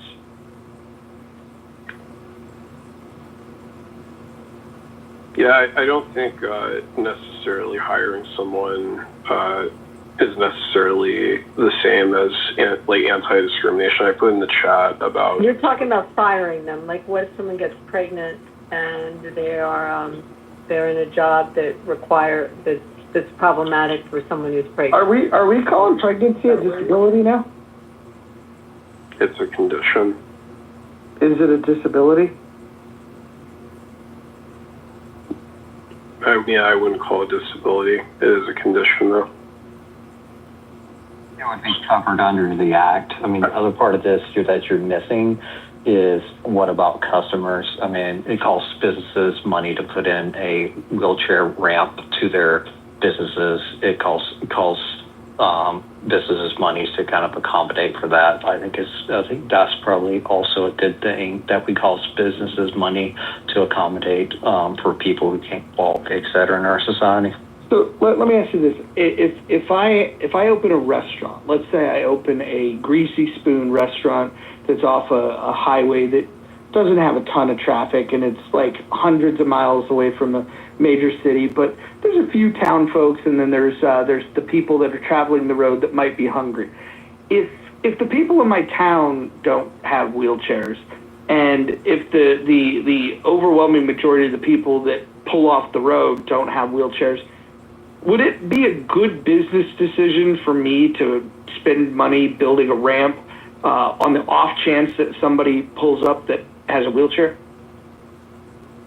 I mean, a business decision, this is not a business decision. This is a decision that a society decided we're going to be accommodating to people that have disabilities and enforce uniform standards based on that. So you're asking the wrong question. And that's where people like me come in, and I'm on your ass. I'm writing your ass up. Hey, y'all, I'm back real quick. So I feel this is a great discussion again, this new one. The problem is I have a real estate license. I've been licensed since like 2001, 2002. And I get it because I'm a real estate investor. And I don't have most units. Most of my stuff is like 4 units or less. But I have buddies who have 10 plexes and so forth. And they have to abide by because they're now 4 units or more. They are now considered commercial property. The problem is I get it as an individual business person. You're looking at it as it doesn't meet my needs. But the reality is they're federally protected classes, and you have to abide by federal law. So even though you may not ever see a wheelchair person come to your little diner, when I work with builders back in the day when we used to do like projects, like do flips, some of this stuff when you look at what they're doing is based on what the rules that were written. And unfortunately, it may not be beneficial to you, but it's designed to benefit the whole. Right. But Vincent, here's my point, right? I'm not arguing that these laws exist. And I'm not arguing that because they exist that it may behoove you to follow the law. What I'm arguing is philosophically that I don't believe that the government should intrude in the market in this way. I think that if somebody decides to go into business, it's because they want to meet a particular need. They want to provide a product or a service, and they want to invest their money or raise money to be able to build this business.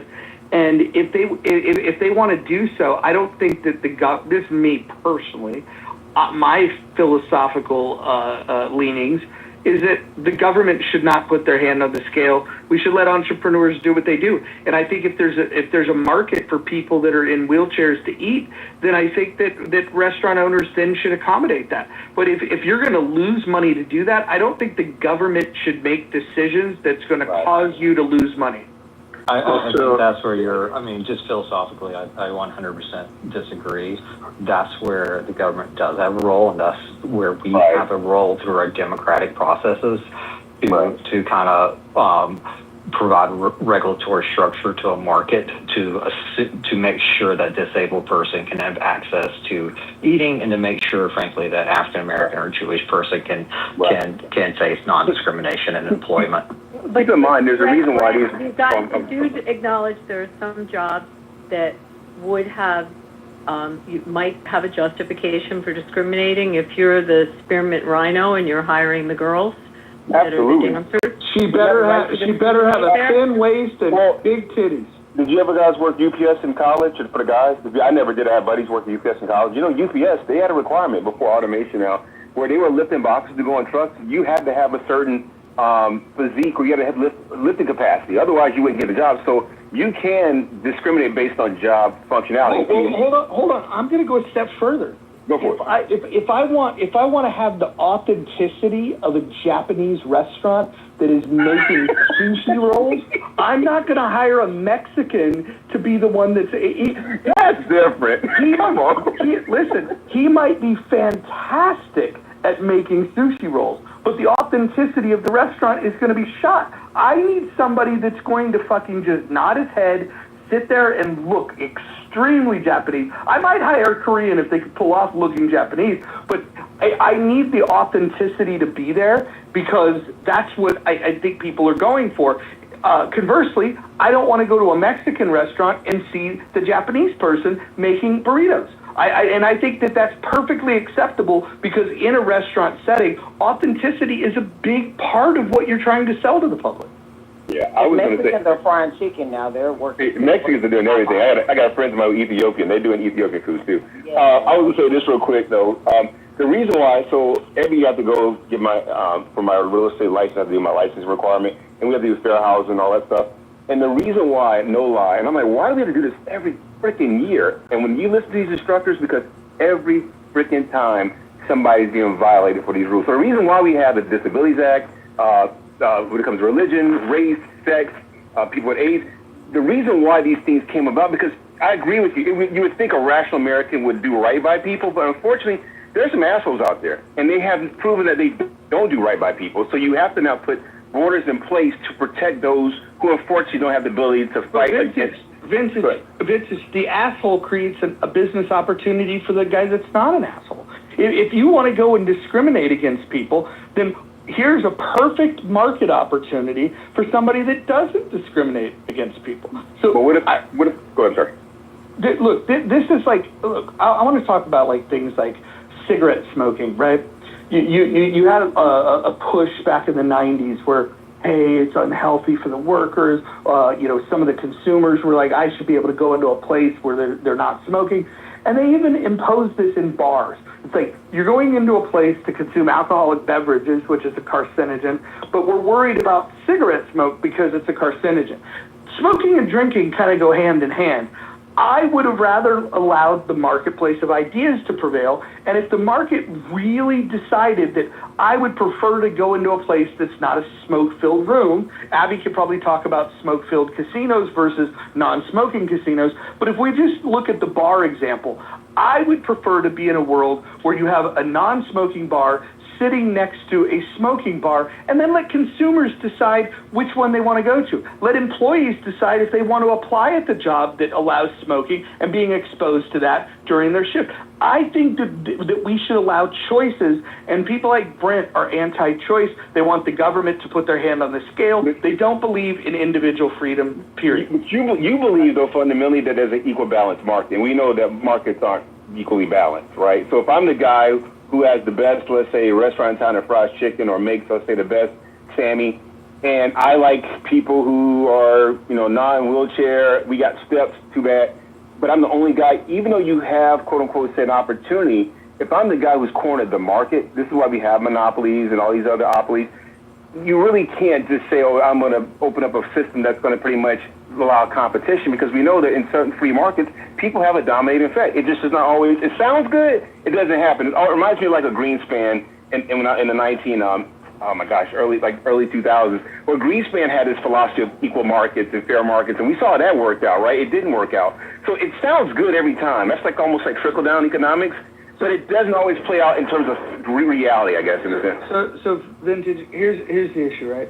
Let's say I want to open a restaurant, and let's say I don't want to invest in putting a wheelchair ramp, right? The specifications, the grade of it, how long it has to be. I mean, you're talking about a lot of time and material that it takes to build this ramp. And it's an expense that I should, as a business owner, be able to calculate, is this going to be a net loss or is it going to be a net gain? And what we're saying is that the government should come along, and even if a business is going to suffer a loss, we're going to do it because it might help one person. I would say that if there's a benefit of helping other people, then what you could do to solve this problem is you could either have a nonprofit that says, hey, look, those of you with disabilities that want to order fried chicken from Mojo's Chicken Shack that doesn't have a wheelchair ramp, we will pick up and deliver the food to you. Now, if you don't want to do it as a nonprofit, you could just have a food delivery service. We have those today. There's no reason why the business owner should be forced to make a decision that's going to harm their business. And by that simple statement, even though it sounds simple, you've actually discriminated against that person. Because what if they wanted to come into your restaurant and enjoy the ambiance, just like the people who walk in here? That's fine. You discriminate against them. You know what I mean? And you know what might be cheaper? That's exactly what it is, discrimination. Well, I don't care. I don't. Well, I think as a people business, discriminate all the time. Yeah, listen. I think as a business owner, I should have the right to discriminate. If I manufacture automobiles and I sell automobiles, right? By no other reason than economic. If I have a Hanson, I can make this point. Let's say you go to a Nissan dealership, right? You can go and buy yourself a Nissan Versa if you'd like, and the people that have less money might go buy that. Some people might not even have money for the Versa. That would be discriminating against the poor people. And so the thing you have to be careful of is, like, where does this fucking thing stop? Is it discriminating against people if they can't spend $150,000 on Nissan's high-end sports car? It absolutely discriminates against the people that can't. Hold on, let me finish my fucking point. Everybody read the rules or I'll read them to you. The point is there's this slippery slope of when you give the government the ability to interfere in the market, you're creating signals and distortions that harm the market. And you discourage investment and you discourage people from taking the risk of doing this because you're saying that the government can come along and make a rule that makes your business unprofitable. And so I reject all of the government intervention that would impede my ability to make a profit. So are you against all types of regulation on, like, the conversation isn't, or I thought wasn't about all types of discrimination. There are certain prohibited discriminations under the law. Yeah, I want to get rid of those. I want to get rid of all of them. All of them. Correct. Okay. And here's why. Because I think the market better decides these things. I think that when you start saying that you can't discriminate against this group or that group, you're now forcing a company of what they should do. And here's the reality. The reality is that there is a logical reason why companies would want to accommodate certain groups, because it's profitable to them, and it can be a good image thing. By the way, if you have a large disabled population that has a bunch of wheelchairs in town and they're pissed off at that restaurant, you know what they could do? They could go boycott. This is something that they could do. They could try to get public sentiment to turn away from that restaurant. In which case, now it's a good business decision for the business owner to say, well, shit, maybe I should build that fucking ramp. Well, I mean, they usually do. They usually do. That's usually how it works. Emperor was still talking. I mean, it's not only means that. But do you think that market always produces good, like it produces, let's say, efficient outcomes, but does it always produce normatively good outcomes? Always? No. Here's the point. Here's the point.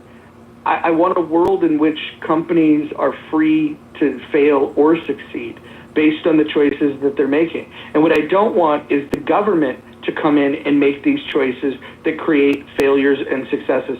I don't know if you remember when Obama and his administration decided, hey, let's go ahead and pick a winner in this industry over here. We're going to go give money to this company called Solyndra. I don't know if you guys remember Solyndra. Well, this is what happens when the government is picking and choosing the winners, picking and choosing the rules.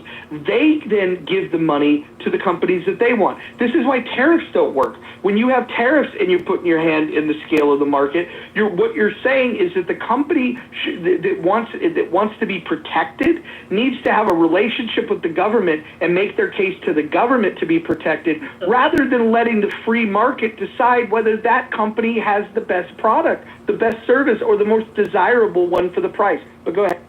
Yeah, Am I saying this? Oh, wait, on sorry. some parts that I dislike excessive regulations myself, so there is some agreement there. But companies left to their own devices, right, may employ child labor or other types of repugnant activities. Can I respond to that then? So let's take it one by one. Let's take it one by one. So let's take it one by one. You mentioned child labor. Let's talk about child labor. Let's talk about child labor. Here's the issue. If society finds child labor to be abhorrent, then what happens is the consumers can say, I'm not going to buy their product or service. They employ child labor. And then that's a much more efficient way to correct this market than to rely on the government to do it. And also, depends on the, what do you mean by child labor?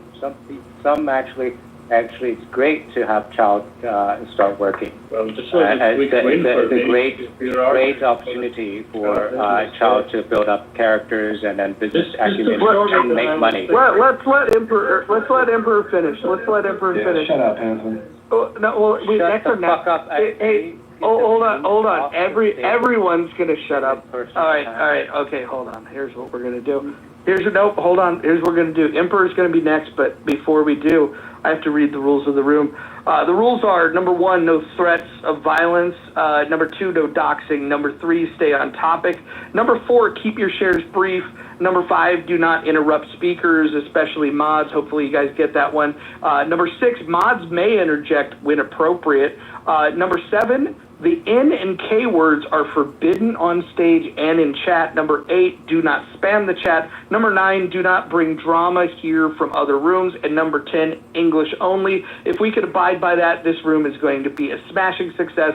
So we're going to go to Emperor. He's going to finish his point. I'm going to remain on mute. Everyone else will remain on mute, and we'll have what's called a conversation. Go ahead, Emperor.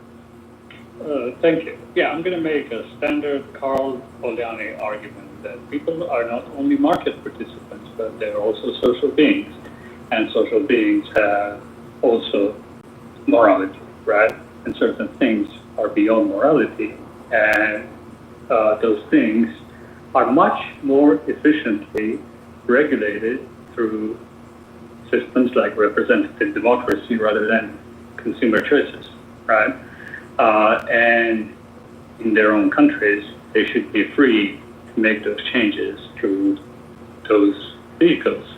The market is not really good at eliminating things like child labor, forced labor, and other repugnant activities that are not even sometimes accounted in the market. We call those things externalities sometimes, right? And yeah, that's why we need government. And I'm not arguing for like very big, enormous regulatory framework. That's not necessary, right? But again, Carl Polanyi argument, representative democracy exists to fix the market. Okay, let me respond briefly to that, and I'll go to Hanson, who I know wants to weigh in. Just a quick question, Emperor. If I am a Japanese American and I want to open a sushi restaurant, should I be required to hire a Mexican sushi chef if I don't want to? Is it a protected category? No, I have no idea. Is it protected category? So here would be the reason why. Yeah, here's the reason why I would want to hire a Japanese sushi chef is because I would believe that it would add to the authenticity and the feel of the restaurant, and it would give credibility. And it's my belief if you can have that authenticity, then not only people that participate fully in that culture, that identify with that culture, are going to enjoy it, but you're also going to have people that want to have a genuine experience in another culture can do that. And I would want the Mexican restaurant next door to have the same, to have the freedom to have the same standard, to be able to have Mexican chefs. Okay, let me rephrase my answer. Are they legal though? Are they even legal? I'll be quick. I think that type of thing is better put in terms of, at least to my palate, it's better things to put in terms of experience. I see no reason why if you're opening a Japanese restaurant, you wouldn't hire a Mexican who has studied under a Japanese master for 30 years and knows the INSA and lived in Japan for about 40 years and would be a great, addition to your business as a chef, whatever, right? So I think the important thing there is experience.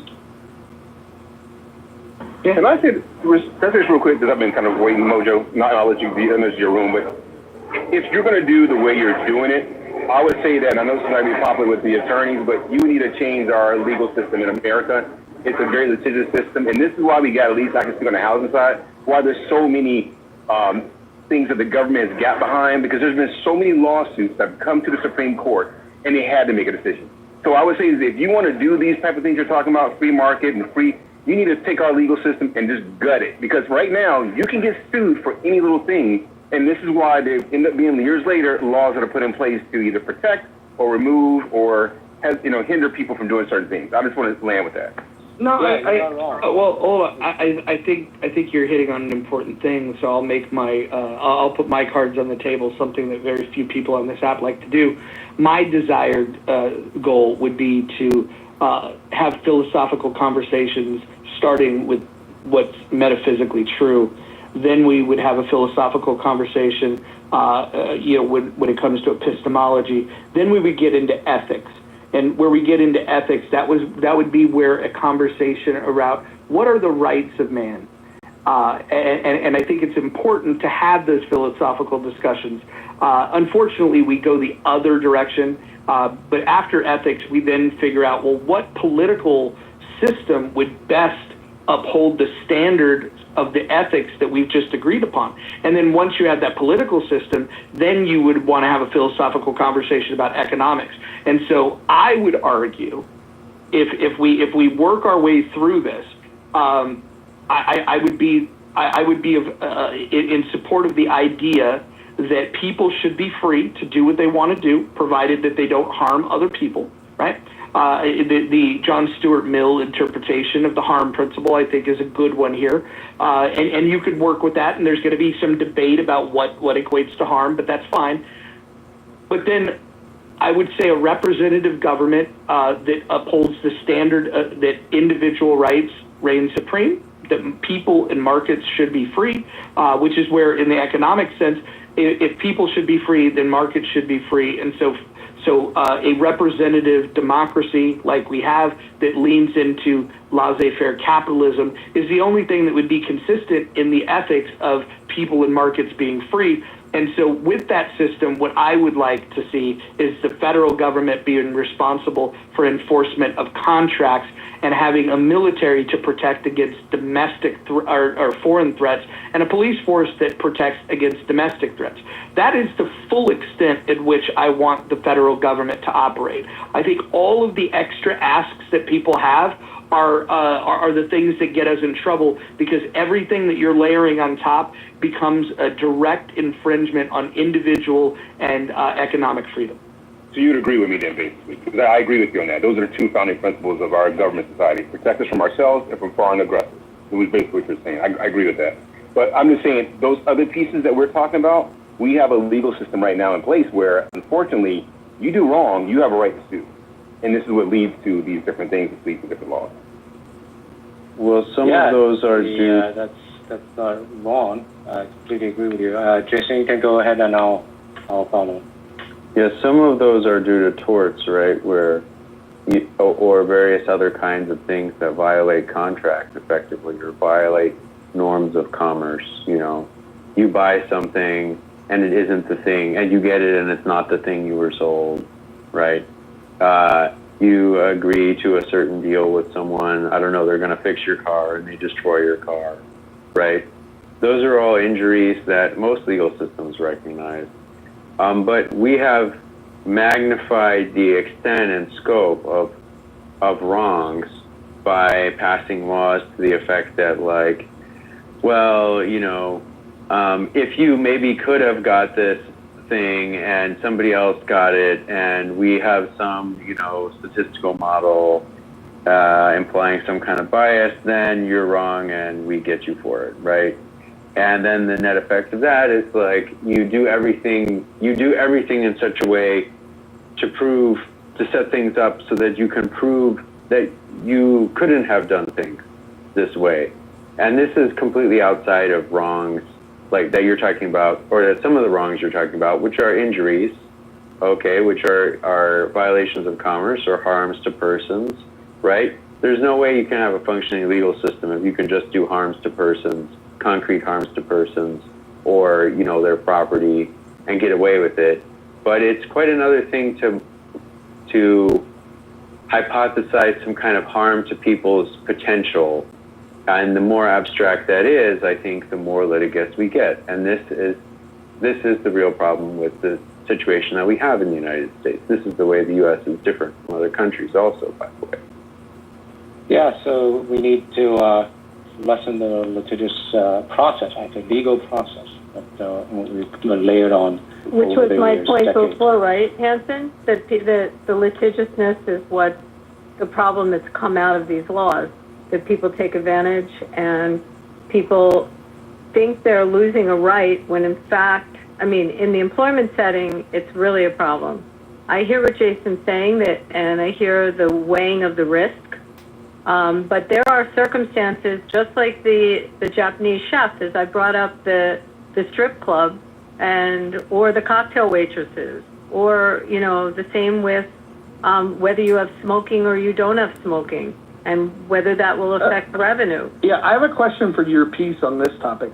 Your piece, do you think that it would be wise for an airline to hire fat stewardesses? Did you say cost effective?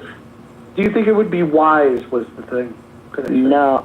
No, I do not. But you know, again, going back to this whole inclusion thing that we have now, they do that now. It's in a lot of their clauses that they, going back to this illusion of inclusion, right? They say that they support that, they don't discriminate, they don't do that anymore. But you don't see any fat stewardess. Yeah, well, hold on. Let me explain why. It's that illusion of inclusion, so it sells, right? Hold on. I want to respond. Mute up. Thank you. The reason why it's not wise to hire fat stewardesses is every bit of weight that you put on a plane causes you to burn more fuel. So you're going to increase the fuel cost. The other thing that you're going to do is you have an unpleasant sight for the consumers. If you have different airlines, and one airline, let's say, has fit, attractive stewardesses, and another airline which has fat stewardesses, it's less attractive. It's a less pleasurable experience for most people. There's people like Necro that appreciate a more rotund woman, but for the most part, most of us prefer a more petite woman. They're prettier, typically. That our standard of beauty. But the practical reason, aside from the fact that of branding and consumer awareness, is the simple fact that you're going to raise the cost of tickets for consumers by hiring fat stewardesses because you're going to have to burn more fuel. Yeah, it's also dangerous, right? Like, how do these people get other people out? I didn't know that people took flights, solely just to have a good view of a stewardess. I thought people were really trying to... It was a thing from the 60s, your piece, and I will say that he's right. Trying to get to where the fuck they're going. So historically, stewardesses and airlines, if you go back to the TWA era, they looked at beauty. you had to be that Twiggy-based model, and it's changed a little bit. But that was a thing that was born out of, because remember, airlines were for the wealthy. It was for the privileged. It wasn't for the everyday consumer. You know, people took Greyhounds and Trailways, but that's where that is my they had to get weighed in. Right, that part has changed for the workers.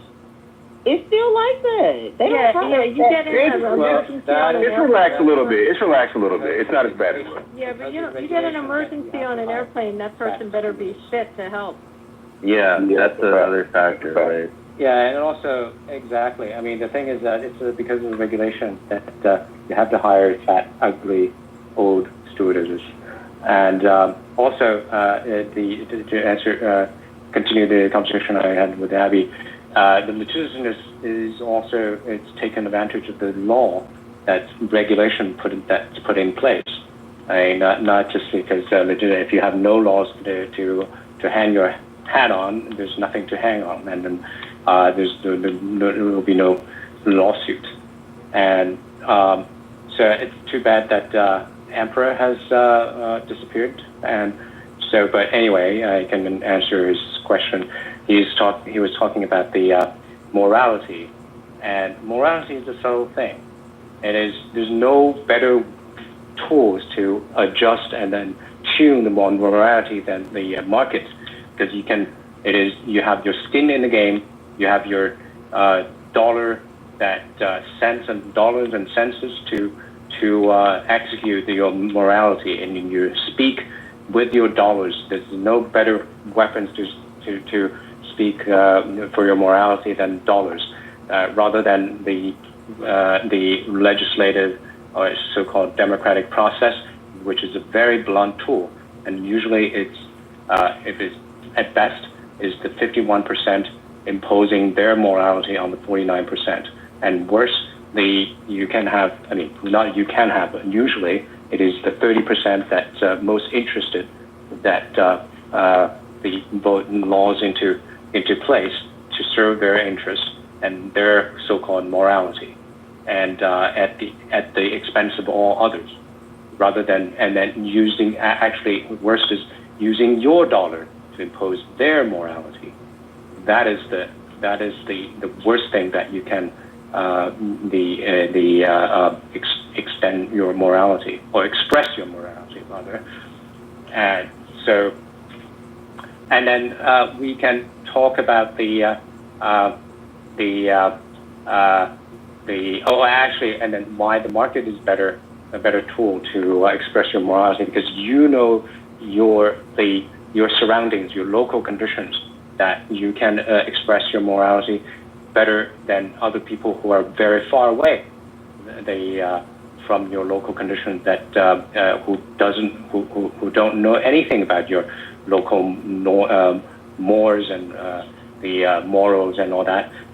But when you have put the legislation, then it will. The worst case is a federal legislation that this legislation will control the whole of the United States, and irrespective of the local conditions. So this is a very, very blunt tool, and then with respect to the people always say that so long as democratic process, everything is honky-dory, and precisely for that reason, we need to curtail the democracy as well as the state power. They should all be put into the cage, and so you have many cases that democratic process generates very the adverse the laws. We can think of the Third Reich, the Third Reich, that the anti-Semitic and anti-Jewish laws stripping Jews of their assets and curtailing their freedoms were voted into the legislation through democratic process. So that not just because it is, and also we can have nowadays the Venezuela, right? The Venezuela voted the parasitic government into place. And it is a democratic process. Not just because it's a democratic process, everything would be fine. And also, with regard to the child labor, the Mojo already said that if you don't like child labor, you can boycott it. And then also, if we're talking about the historical, and also I said earlier, not all child labors are harmful. There are jobs that child can do. Actually, I have always been advocating that children can start working, should start working at an early age, rather than go to the useless public schools. And a lot of the jobs nowadays with AIs and computer technologies, a lot of childs are doing better jobs actually than the adults who are illiterate of computers and AIs, and they can earn money, great money. We can see that actually a lot of Doge employees are teenagers, and they're computer geniuses. And also in the historical context, the child labor is a better outcome for the parents and the children than working in the factory is a better work environment than in their farm, on their farms and toiling away at the farms.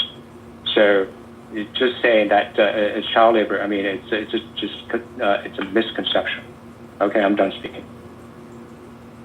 Can I just point to the poll here that not everybody's responded to yet, but the poll is, should companies be forced to hire mentally retarded people? And option one is must hire retards. Number two is no requirement to hire retards. And number three is I don't like that word. I want to point out that 37%, over a third of the people that responded, were led by their feelings on this rather than taking a stand on the question about whether you should be required to hire a retard or not. And so the virtue signalers that chose the purple option, the I don't like that word, I see you. The only people that have a problem with that could arguably be said to be retards for that reason. I will say this, though. Good point. Hold on one second. I want to just emphasize that I think we should look to define the terms. Like, what is a retard? Some people would say that those that are neurodivergent are retarded. I would say that depending on what they do with their neurodivergency, it could retard them and it could be a superpower for them. There are some people that take neurodivergence and they weaponize it in such a positive way that they have unfair advantages over other people because they see the world and they navigate in the world in a much different way. And so you need to be able to optimize the skill set that you have. And I would say that the people that I know that are on the spectrum, they either they start with, oh, poor me, I'm a victim, or they say, oh, wow, I'm unique. Let me see how I could take advantage of that. And I think that's the key difference. Could I go quickly, Mojo? Yes, I prefer quick shares. Go ahead. Okay, cool. So my thought about the original question of should companies be forced to hire certain people and the poll and everything, I mean, if you look at for example, one sort of thing like meritocracy, you want meritocracy to a certain point, right? If you get rid of meritocracy, all of it gets thrown out. But if you kind of balance meritocracy, maybe a bit of representation of the people that live in the country. Because imagine a country where it's hardcore meritocracy, it's extreme meritocracy. So everybody has to do blind CVs and, it's not the worst idea, but I feel like it could go bad at some point. And then Ewan, can I just share my observation that the people that tend to have objections to meritocracy tend to be the people that don't get quite as much pussy as the rest. So like let's say if you're charming, let's say if you're handsome, let's say if you're fit, you really appreciate the idea of meritocracy because women are awarding the fact that that you're blessed with these certain attributes by throwing you the cookie, right?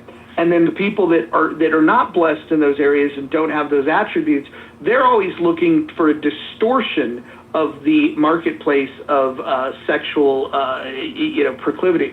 And the reason they want to do that is because they know that if there wasn't some other story to tell, if we didn't have the social norm of monogamy, you would have like 1% of the people fucking all the women.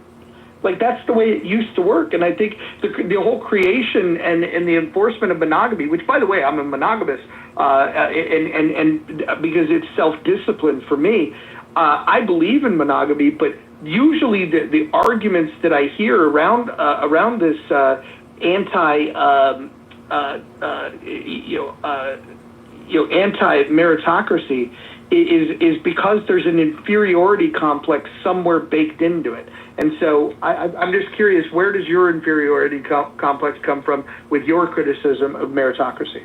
I actually don't have, I actually think meritocracy is the best way to deal with it. I wanted to hash my whole point out, but just like, I think that you could very, very loosely base sort of, a healthy, maybe equalization of all of it together, where you have like in one circle meritocracy, so the best of the best, and then you also have relative representation of the country, but then at the same time you have like another section that is focused on the market and what people want in the market when it comes to, I don't know, representation in jobs or like within. So if you looked at like all three and then you made like, 3 circles and you tried to like find the best in the middle, I feel like that would actually be almost a better way. And it's not forcing. So what you just advocated for, Ewan, is you said, okay, we should find the most efficient way to do things, the least efficient way, and some middle ground. And then rather than, we'll ignore doing it the most efficient way, what we'll do is, because of some odd definition of fairness, we want to have a blend of these 3 things, despite knowing that doing that is making the choice to be less efficient. No, that's a fair point. I mean, I actually would personally advocate for meritocracy. I actually like meritocracy the most. I think if you're the best at what you do, you should absolutely excel. It doesn't matter what your background is. That's not what I'm saying. What I am saying, though, is that I think that if you add cultural representation of a country into the mix, it would actually be a lot different than what's being pushed now, which I think it would actually be a lot more fair to everyone. But it's not what's being pushed right now. You were talking about efficiency. You said you acknowledged that you want the best, most efficient state, and then you say you don't want it. So which one? No, but I'm saying if you work with all 3, so the market. So if you make a circle, and put all the employees together. Let me make the point. Let me make the point again quickly, Hanson, so I can clearly enunciate it. So you have 3 circles. One is market value. One is the market focused on the market. One is meritocracy. Hold on. Can we call that the efficiency circle? Sure. Okay, yeah. Cool. All right. Yeah. Now give me the inefficiency circle. Okay. Okay. But some sort of representation of like the makeup of like a country or whatever, right? Because it's not just dudes. It could be different things. Like there could actually be some good roles for retards. I think there could be an amazing role for retards. Can I say this real quick, Ewan, to help you out in a sense? It kind of happens now if you think about it, right? Apple and Google have friends in the IT security space. They look for the best of the best. If you guys are keeping up, the AI engineers, they're like paying almost $1 million for anybody that's AI capability. But at the same time, you go to Panera Bread, there are kids or there are ladies and gentlemen who have obviously some inspection delay, they're hiring them to wipe tables. And I know for a fact they're not getting paid the same as the person who's running a register, if you do have a register runner. So it kind of happens depending on, I'll just put a foundation on it, the job requirement. So we have that, like here in St. Paul, we have a special needs area where all those kids do is they pack boxes. That's the skill. All they do is just stuff boxes. So that skill level based on their neural ability is what they're limited to. But at the same time, we have engineering firms where obviously it's a higher level of requirement. So you kind of have that naturally in our society anyway. Because if you want to compete for those jobs, you've got to be the best to work with the Google and the Metas and the Apples. Does that make sense? I'm kind of just trying to help you out a little bit. I literally just said that though. Like, so Yeah. what I'm saying is, like, within a company, for example, you would have the people who, based on the meritocracy circle, be, on the lower end, packing the boxes. The efficiency circle. We agreed on that. Right, the efficiency circle. Yeah, you're 100% right. So in the efficiency circle, yes, on the lower rung of things, because of their experience or what they can actually do, they might be packing boxes. They might be doing lower level jobs. But then at the same time, you're still representing the country, and at the same time, you're still focusing on market value. So you're putting all three in one.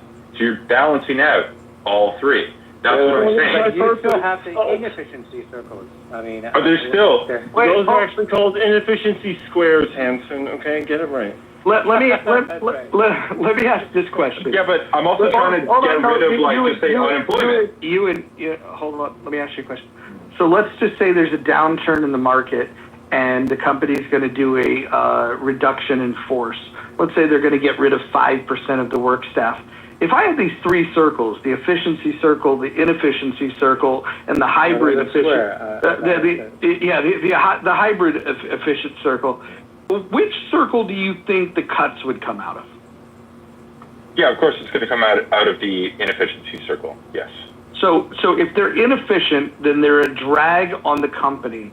If they're a drag on the company, then if you're spending money on inefficient labor, what you're not spending those same dollars on is research and development, process improvement, and doing the things that could either innovate and create new products to go to market, which would make the company even more profitable on a per employee basis. Or you're also eliminating the possibility of creating efficiencies that could lower the price to the consumers. Why would you want to structure things in such a way? Well, there's a public policy reason. I asked Ewan, but Jason, if he wants to yield his time to you, I'm happy to hear from you. I mean, I'd love to hear Jason's point, but could I respond after? Oh, go right ahead. We'll mix it up. This is amazing. Jason. All right, I'll be real fast. Yeah, if we don't give these people jobs, they'll get into trouble, and we'll just have to raise taxes to deal with all the trouble. So it may be better if, the idle hands are the devil's workshop, right? It may be better to have easy jobs and make work and these kinds of things and work with corporations to provide that, to keep people out of trouble and avoid various disruptions, other disruptions, to the economy. So that's the public policy reason. So you want the Thank you. Wait, one sec. Could I respond to that? The efficiency. So you don't want the don't want to maximize the efficiency as. I think Ewan was going next, and then I'll respond to you, Hanson. But arguably, the government does the opposite of that, though. It maximizes inefficiency. Yeah, exactly. I know, but this is the problem: is that if the circles get out of whack, then of course you got inefficiency at maximum levels, and that's what we're dealing with now. So, but what I'm saying though is that yes, there are incredibly efficient people, and if you have it balanced correctly, you could literally employ a bunch of people who are going to make you so much money. But also, if you think about the greater scheme of the country that you live in, especially if you care about the country that you live in, you also have to care about the human level, is that there's going to be people that are not going to be at that level, and hiring them is going to help the overall country. Just like Jason said, we're going to minimize. Hold on. Let me ask you this question. Let's say you are the owner, the entrepreneur of a company that, let's just say you manufacture shoes, just for the sake of argument. You make shoes.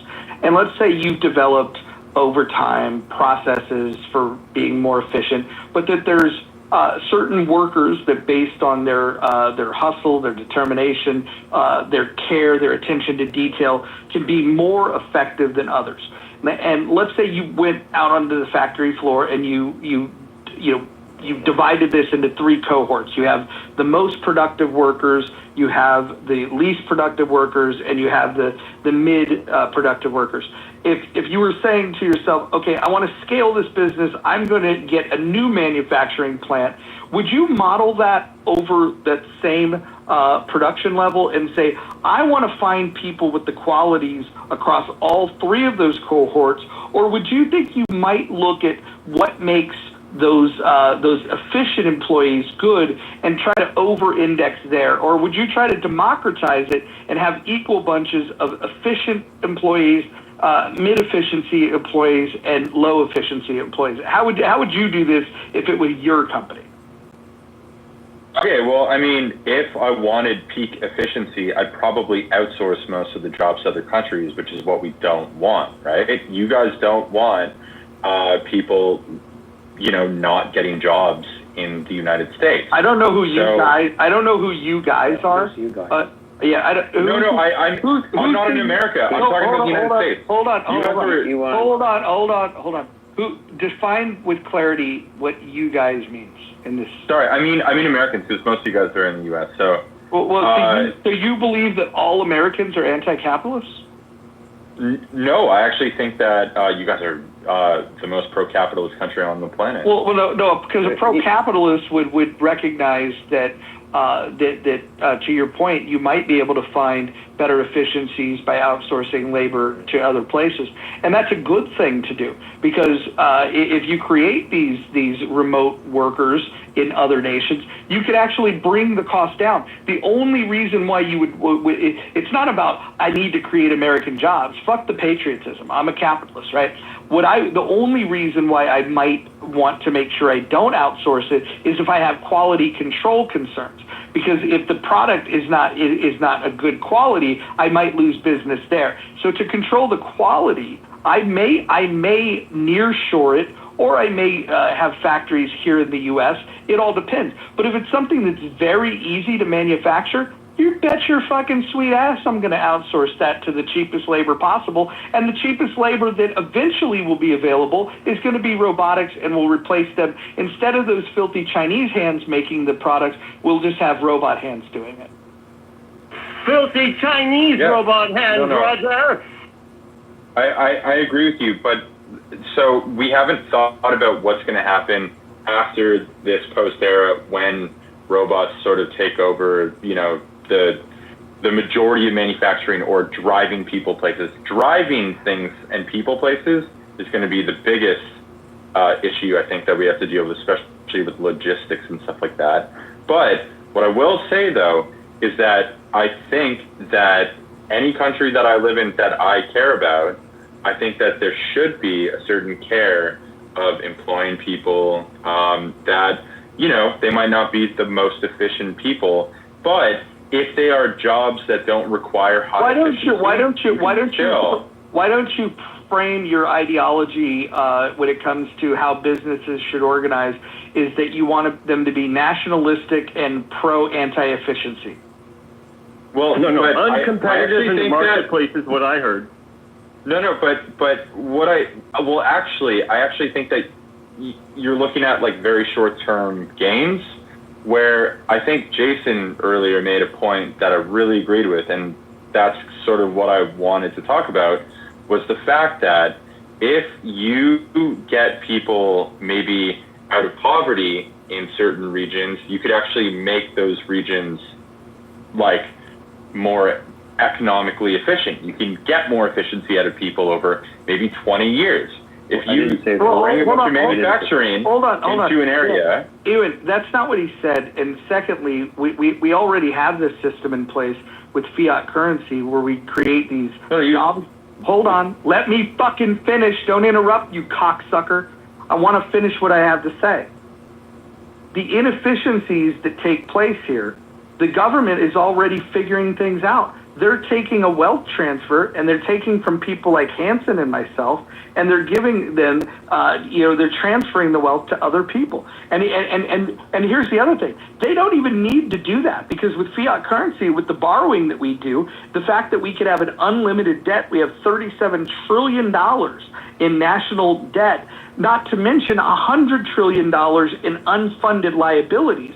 What we're doing is we're putting money in people's hands. We're subsidizing the consumer economy because we don't have a real economy, because people like you and every other form of anti-capitalist have destroyed what the market could be if you allowed it to operate on its own device.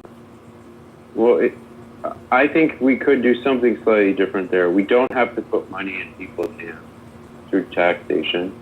We could have. Can you acknowledge that that's what we do? We could have jobs. Can you acknowledge yes, that that's exactly what we do. Okay, good. Hold on. I just want to emphasize the point that, because sometimes because you're going to disagree with part of what I said, but I want everyone to hear that you're acknowledging that the way I outlined the way it works today is 100% correct. Yes. Go ahead. Acknowledging that. Yes. Go ahead. And carry on. It would be better to give those people jobs, even that are not particularly productive, and keep them out of trouble. And I think actually Asian countries do this, and because if you look at how some of their jobs work, it's like, wow, this is you spend a lot of time on the spreadsheet or moving your hands a certain way or whatever. We can get into that. And it keeps people out of trouble and helps them feel engaged with the society if they have something useful to do. And that's better than giving them even slightly useful. And it's better than giving them money outright, which is what we've chosen, and it's a big mistake. And I don't think we can avoid doing something, because if you just have the less efficient people just like hang around, then they get into trouble and they're angry, right? And so you gotta throw them a bone. Jason, why don't we do this? It's just a consideration. I'm not saying it's my idea, but considering we have such a pro-death culture in this country and in the West in general, they want to allow physician-assisted suicide, baby murder in the form of abortion. Like, why don't we just take people that can't contribute at a certain level, and why don't we just kill them? Not how statistics work. You just get them back in the next generation. What if we were diligent about continuing to eliminate them? There would always be there would always be a rebellion, Roger, because genetic drift means that will always happen, even if you have a clone army. But it will be such a small number. It will be such a. But it'll be enough to start a rebellion. No, Roger is correct. Listen, hold on. I want to walk this back, because some people are going to say that they heard me advocating for this, and with IO's contribution of how it wouldn't work anyways, I just want to take that option off the table, so nobody that's listening to this that thinks, oh, that was a really good idea, maybe we should kill people that don't have skills.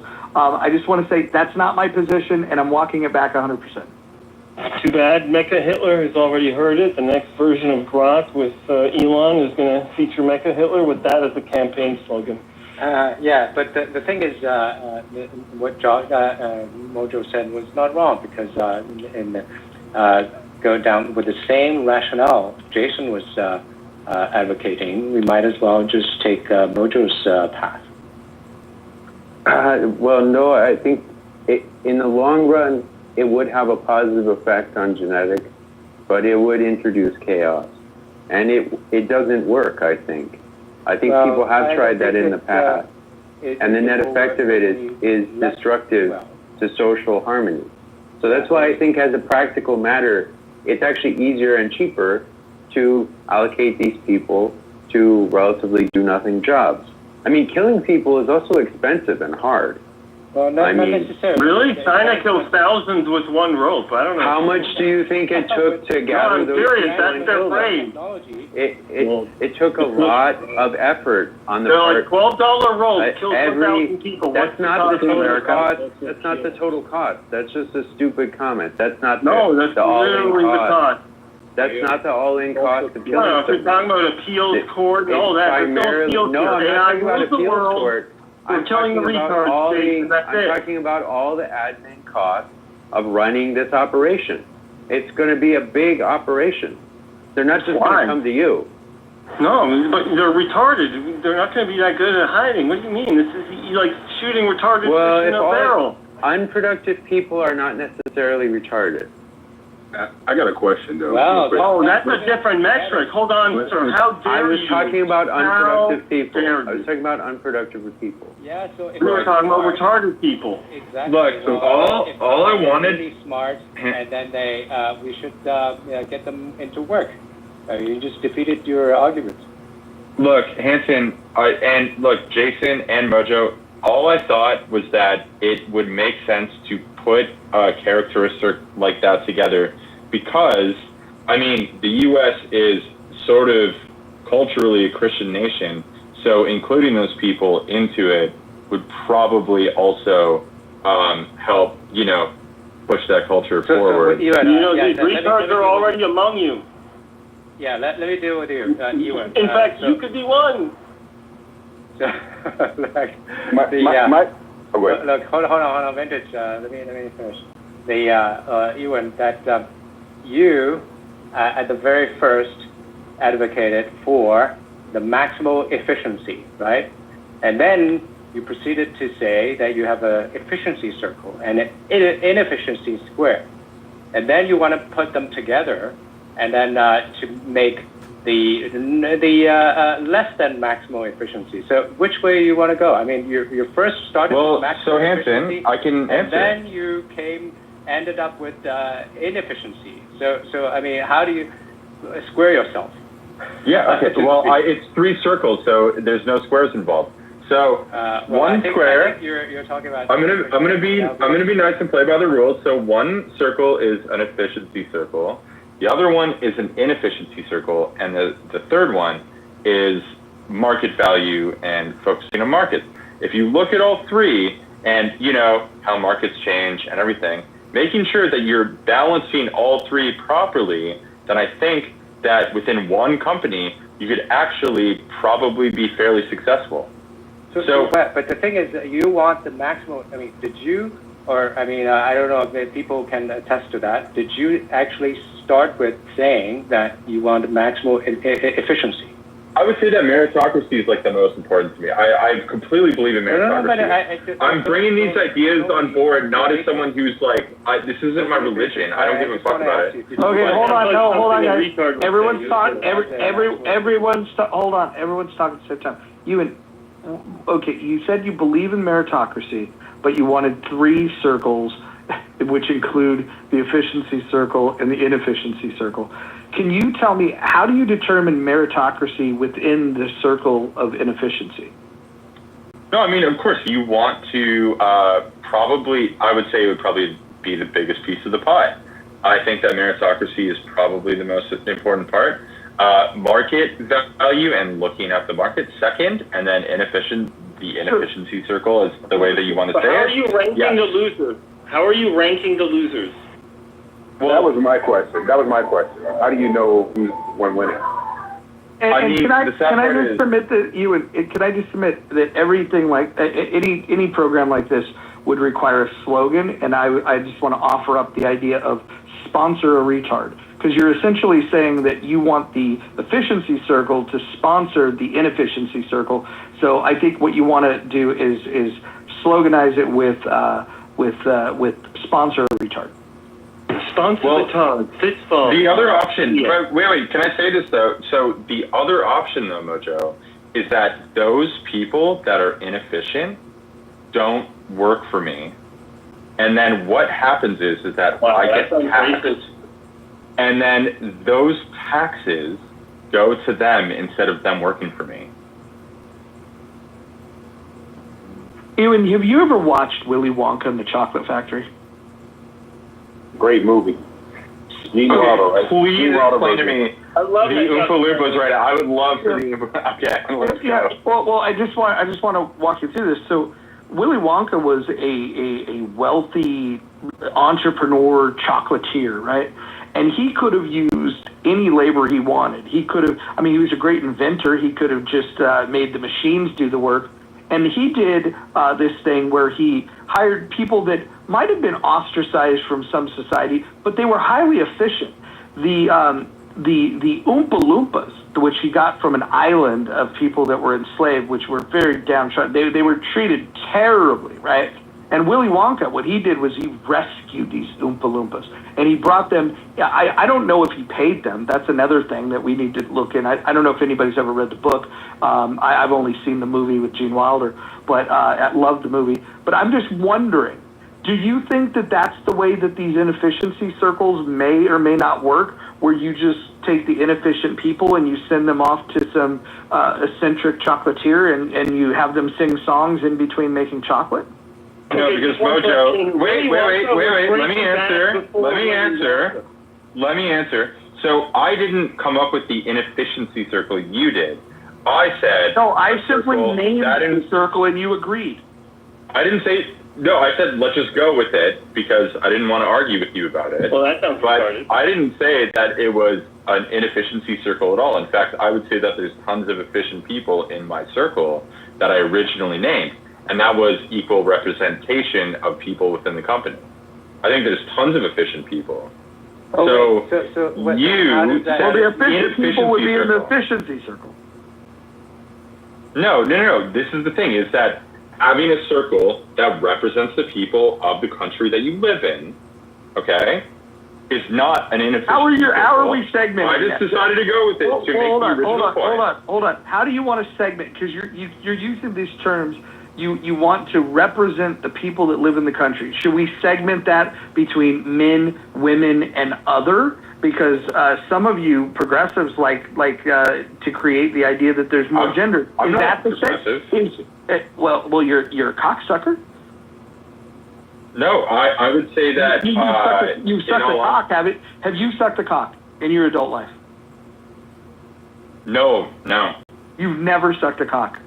Where is this coming from, Mojo? Are you getting defensive over? No, I'm asking you if you've over ever me sucked bringing a up cock. this point. I'm just asking you if you've ever sucked a cock. I'm not sucking your cock, Mojo. Why are you? And it's not an offer. I've got, why are you bringing this up right now? This has nothing to do with the conversation. Well, it sounds like you've probably got experience sucking cock. My point is that if I was to hire, let's say, workers to monitor the glory hole, I would want to have experienced, efficient cocksuckers on one side of the glory hole, and I would want the less efficient people to work for the glory hole company that's across the street. I want the efficient cocksuckers. That's why I was just trying to get a gauge of your proficiency at sucking cock. I mean, you tell me what it's like to suck a cock. I would love to know. You would love to know. Sure. Especially on this stage right now. No, dude. But you literally, like, your inefficiency part of the circle, that was your idea. I literally said that having a certain amount of equal representation that makes up the actual state of the country. I'm not talking about what's going on now, where they're trying to push, like, wokeness or whatever in every direction. That's not what I'm talking about, because that's extreme. I'm just talking about having a certain amount of care for that.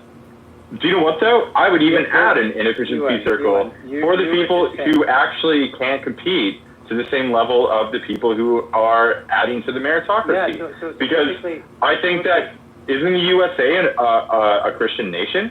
Isn't it a nation where you're actually supposed to look after the downtrodden? Why would you rather pay them your taxes instead of hire them and bring them into your company? I don't want to do it. And make them employees. So no, I don't get it. I don't want to do any of that. And if you're worried about this group of people that have low skills that are inefficient, why don't you start a nonprofit and then you get like-minded people to fund it, and then you could do a skills-based uplift for people that then could become efficient, and then they could get good-paying jobs.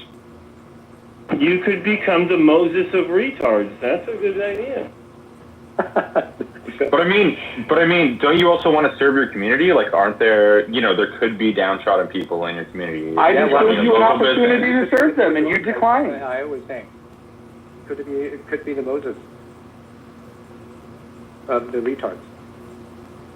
I mean, I think that it's hilarious that you think that that's funny, but I mean, don't you want your community to, like, all be employed? If you, like, don't you want all your neighbors to be employed? No? No, I don't. No, I don't. No, I don't. I do not want people that are inefficient taking jobs from people that are efficient. I would much rather have the efficient people having the jobs.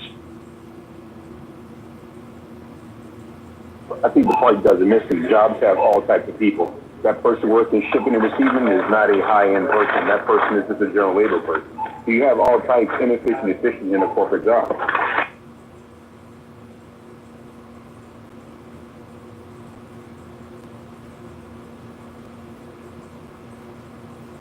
And by the way, there's a logical problem, right? When you said it was an efficiency circle, efficient circle, then outside, and then the other two circles are outside the efficiency circle. Is that right? Well, I said meritocracy, and then I said like roughly So representation. meritocracy has efficiency and inefficiency. Is that what you're saying? Hanson, I think I see what. No, you didn't even listen to what I said. No, meritocracy, okay, representation of the actual country, and then market value, focusing on the market. Those were the three circles. Let's do a logic test. You said that's an efficiency circle, right? And the other two circles. I never said that there was an efficiency circle. That's what Roger wanted to call it. Oh, really? Did everyone else hear him saying efficiency circle? I said meritocracy. He agreed to it because Mojo wanted it. He kind of yielded to it, but he did not call it. No. It was meritocracy, not representation, and market value. No. I said, yeah. There was the three circles. Those are the three circles. Yeah. Did you say efficiency circle? One of them. No, I just agreed with it for the conversation. That's fine. No, yeah. I'm asking you. You had three circles, right? Did you have three circles or not? Yes. Meritocracy. Okay, so one of them is efficiency circle. No. Correct. Meritocracy. Okay. So you didn't say the efficiency. second one. All this time. Representation. All this time. We were talking about efficiency circles, and then your representation. Well, I just went along with it because Roger wanted to change the names of it, so it's fine. So I went with originally 3 different circles, and I think if you balance them out well, I think you actually have a good company. 1 is meritocracy, okay? 2 is representation, and 3 is the market.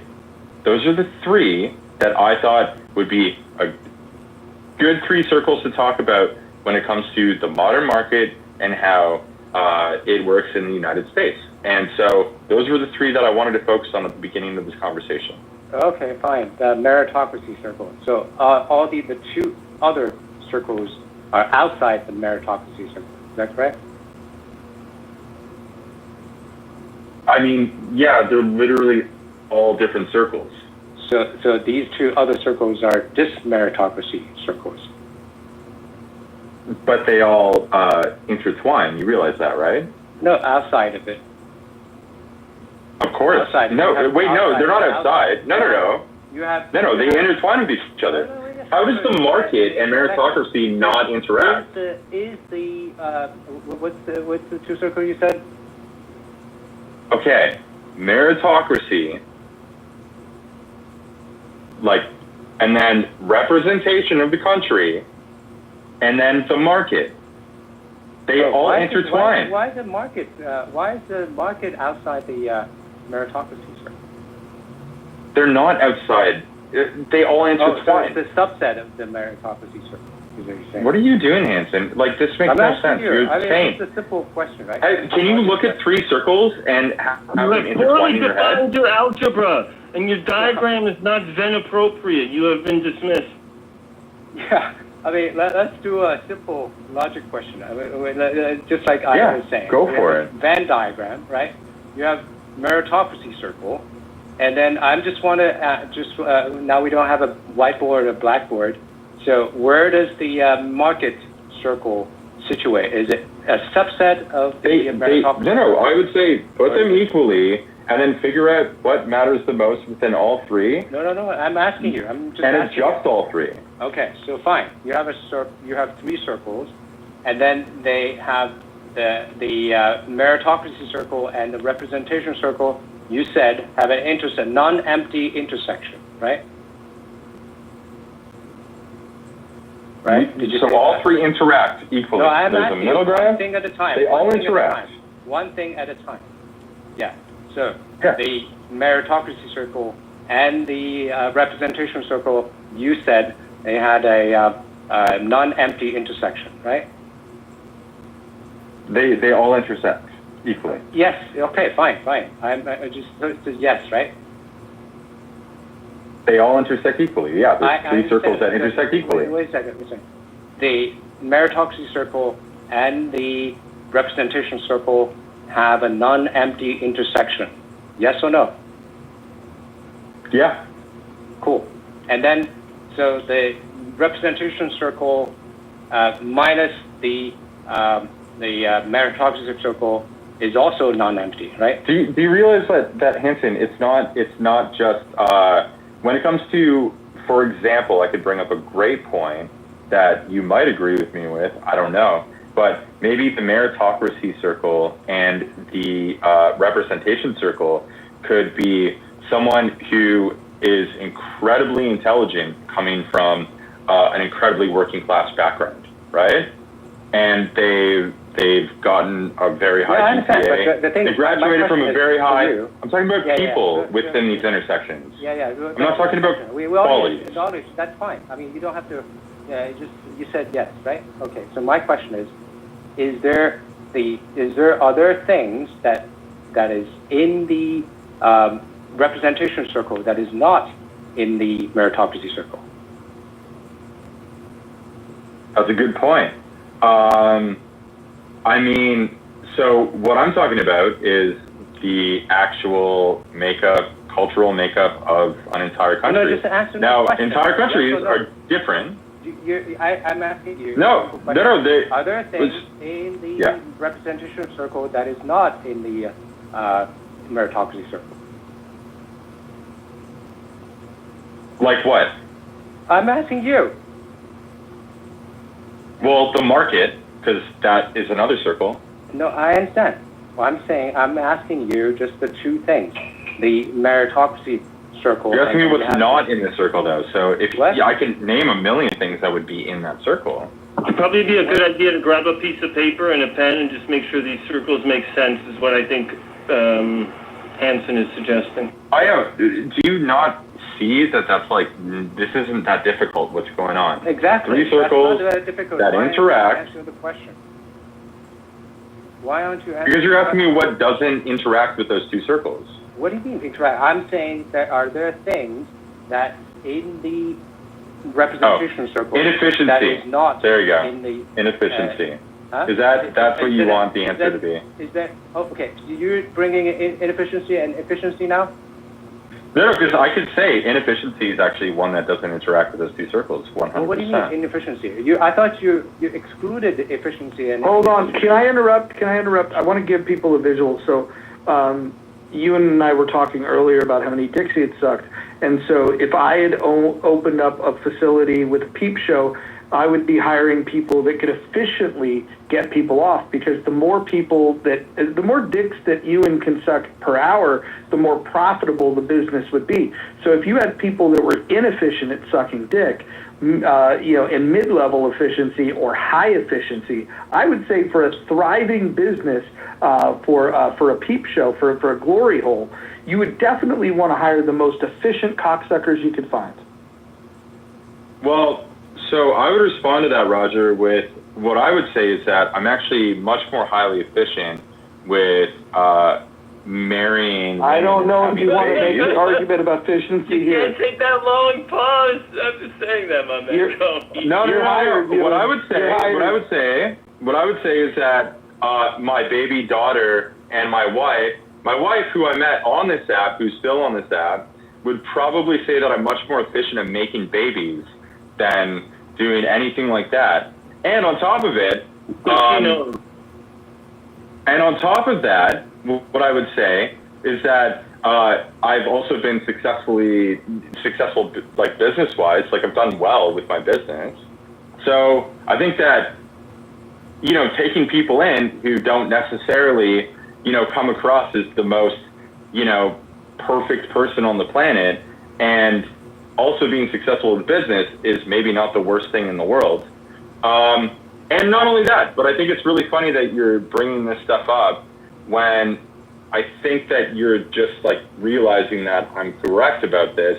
And also you're living in a country that is culturally Christian where you're supposed to actually look after your downtrodden and bring people into the fray. And I know that you're a pure capitalist. That's fine. That's fair if you want to do that. But I think giving back to your communities is also an important part of running a business.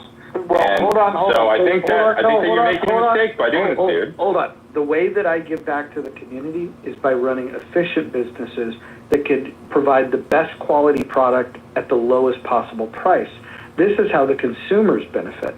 And so I don't want to hire retards. Now, if you have a business model where you can take inefficient people that are mentally retarded and create a jobs program for them, go ahead and do it. I know that the government has already done it for you, so you could just join them. Go work for the post office. But okay, so that's fair, but have you hired any of those people? I would never hire a retard, no. No, I'm talking about the people in your community, like what you were saying earlier. Like you for the people in your community, have a business that you give them a service, but like that's your community. Would you bring them in? Like that's the whole point of building a community. So you feel that I owe people a job? No, it just helps. It just helps like the community that you care about. That's all. The community. I don't think you owe it to them. Well, hold on. If I'm an entrepreneur and I start a company, the company is like a baby, and I have to feed it, and I have to take care of it. I have to nurture it. I'm responsible for its livelihood. And the best way that I can keep that baby alive is by having efficient workers.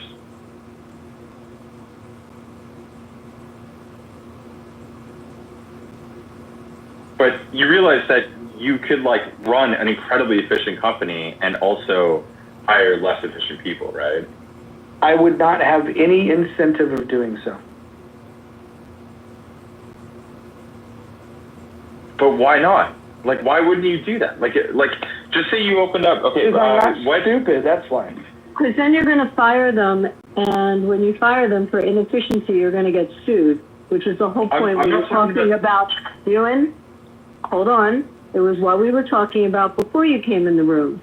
That's the problem. That you end up being forced to hire a workforce and people that do not necessarily meet the standards of what you want, and then when you let them go because you have a bottom line problem, you end up with a very litigious society because you enacted a lot of laws that they're able to hold on to. We even have people on this app, they make a living out of suing based on those laws. And sometimes they're important to have, but often they're abused with just people that are just not good at their job. Litigious behavior from people that were fired is not even in the spectrum of the cost of running a government or a company. Like that. Really? So, and I worked in collections where lawsuits were constant. Have you ever ran a company, Sarah? Did you ever run a company, Sarah? Actually, Roger, I was about to have your back on that. That yes, you want better employees to be more efficient and work. And I was going to ask what business practices increase productivity to make sure that your employees are the most efficient they can be. First of all, making sure they show up to work and that they're not calling in sick all the time or finding excuses not to show up or investigating when they go off on a disability that in fact it's a legitimate disability and it's being treated. And have you ever litigated a case or have been involved in that? I'm not done. Have you ever been involved in litigation with an employee that is an inefficient employee that you fired based on their ineffectiveness on performing their job and they sue you for discrimination? Have you been involved or embroiled in that type of litigation? I have not personally, but I know people that have attempted to do that and they were disproven by multiple emails and documentation, which is why your employer or your employer makes you email them or send some sort of documentation whenever you ask off of work. So if they try to bring litigation against you, there's evidence that you are not showing up. I know several people that have taken off 3 months disability for mental health issues. If you're taking FMLA, you have to have a psychiatrist, doctor. They did not need a psychiatrist. They took off for, especially during COVID. I know several that have done this. Took off 3 months, went back, never once treated with a psychologist, and took off and received disability. So there are a lot of people that game the system. There are a lot of people that game the system. That's the point. Have you ever been embroiled in litigation where someone has sued you because they claim discrimination and you claim they sucked at their job? Hey, Sarah, I don't think we've ever talked in a room together before, but I wanted to question, like, why you would make a statement that litigious concerns aren't even factored into hiring decisions. That's HR departments are shaped around that whole very thing. Like, their job is to ensure compliance with, anti-discrimination laws. Like, why do you think that employers do background checks and drug tests? All of these things are due to litigious concerns. No, I agree with that, and it's all predisposed. Like, it's all preventative action through HR to make sure those kind of situations don't happen. Correct. It's not a major concern, I don't think, of the legal department. Working in collections, like one of the most predominant, to be sued and shit. It was the major concern of our company, but it wasn't about the people they were hiring. It was more so about compliance of federal law and how you discuss debt and different things like that. So it's all very preventative to keep from having that cost of legislation. Do you have a consumer access control set? I mean, that's controlled by a specific federal law in the Truth to Lending Act, as well as Consumer Act that would control that. But what we're talking about is something completely different. Sorry for the noise, guys, behind me. Completely different. It's when you hire someone that is ineffective in their job and you fire them and they sue you because they fit one of these molds, either somewhere within either disability, minority, but in fact, they were just a lousy employee. How do you protect for that? It's like you're creating a problem that doesn't actually exist. The biggest fucking financial struggle of hiring employees and growing a local business or entrepreneurship is the cost of training. The cost of training this person to accomplish a job, and then they leave you and go and use that fucking investment to work for another company. And then you have to hire someone else and you have to train them. That is the biggest cost of hiring employees, not the threat of legislation. Like, if the threat of being sued is your main concern, you're doing something wrong. Do you know what the average cost to hire an employee is for an employer? Like 10 years ago was like 4,000 or 5,000. It's probably more than that now, obviously. Yeah, I mean, it can be upwards of 10 to 20,000, depending on the specialization of the position that you're trying to fill. But just, for even just the average entry level worker, you're still talking $3,000 to $4,000. Even as a waitress or something at a restaurant, that still costs them money just to train you and get you licensed for the food and handling and all that shit. That costs a corporation money. And you had a lot of people back in 2008 and like the whole crisis and I watched it in the restaurant industry. People were showing up, working their 2 weeks to get a paycheck, and then leaving because they just wanted a paycheck.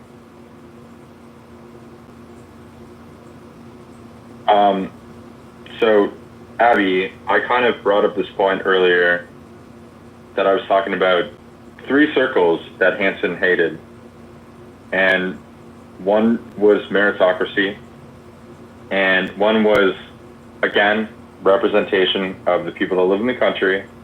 And then the third one was the market. And making the 3 balance correctly is, to me, sort of like a really good framework to look at this.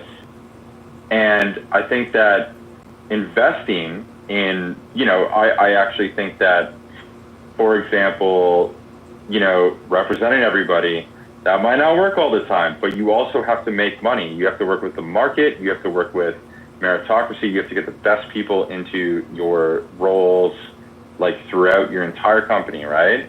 But with that being said, I think that I like actually paying attention to hiring and not hiring people on Indeed is probably the best bet.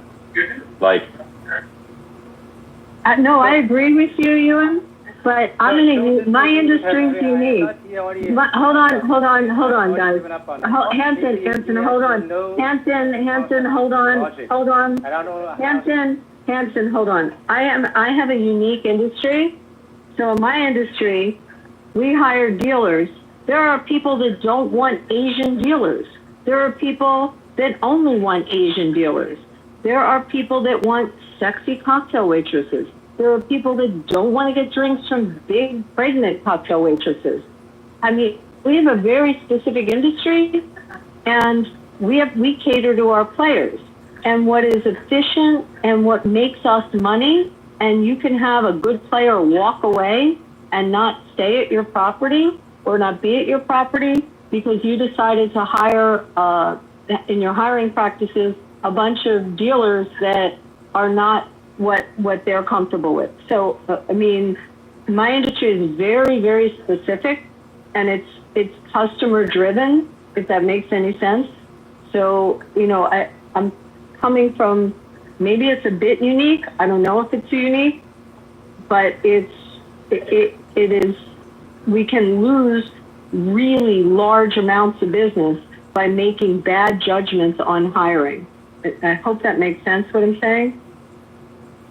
Yep, optics are hugely important in a casino environment, specifically against those that are spending the most. The high rollers have high demands when it comes to what their gaming experience is going to be like. And then for the people that are not high rollers, there's a lot of science that points to things that they could do that will make people have a better experience. The hospitality that you receive in a casino is really second to none. And they have to. You have to think about what the business is. They have to make you feel... may we cup your balls, sir?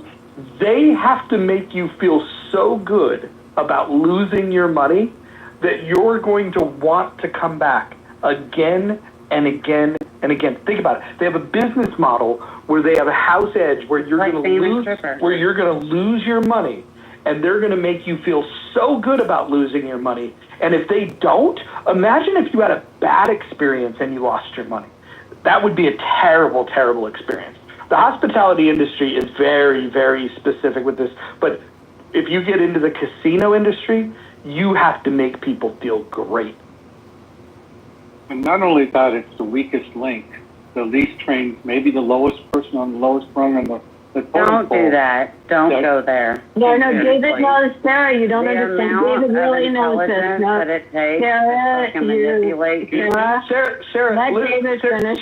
Sarah, listen, David was speaking about this, and David's somebody that is much more knowledgeable about this topic than you ever could be. So why don't you just do this?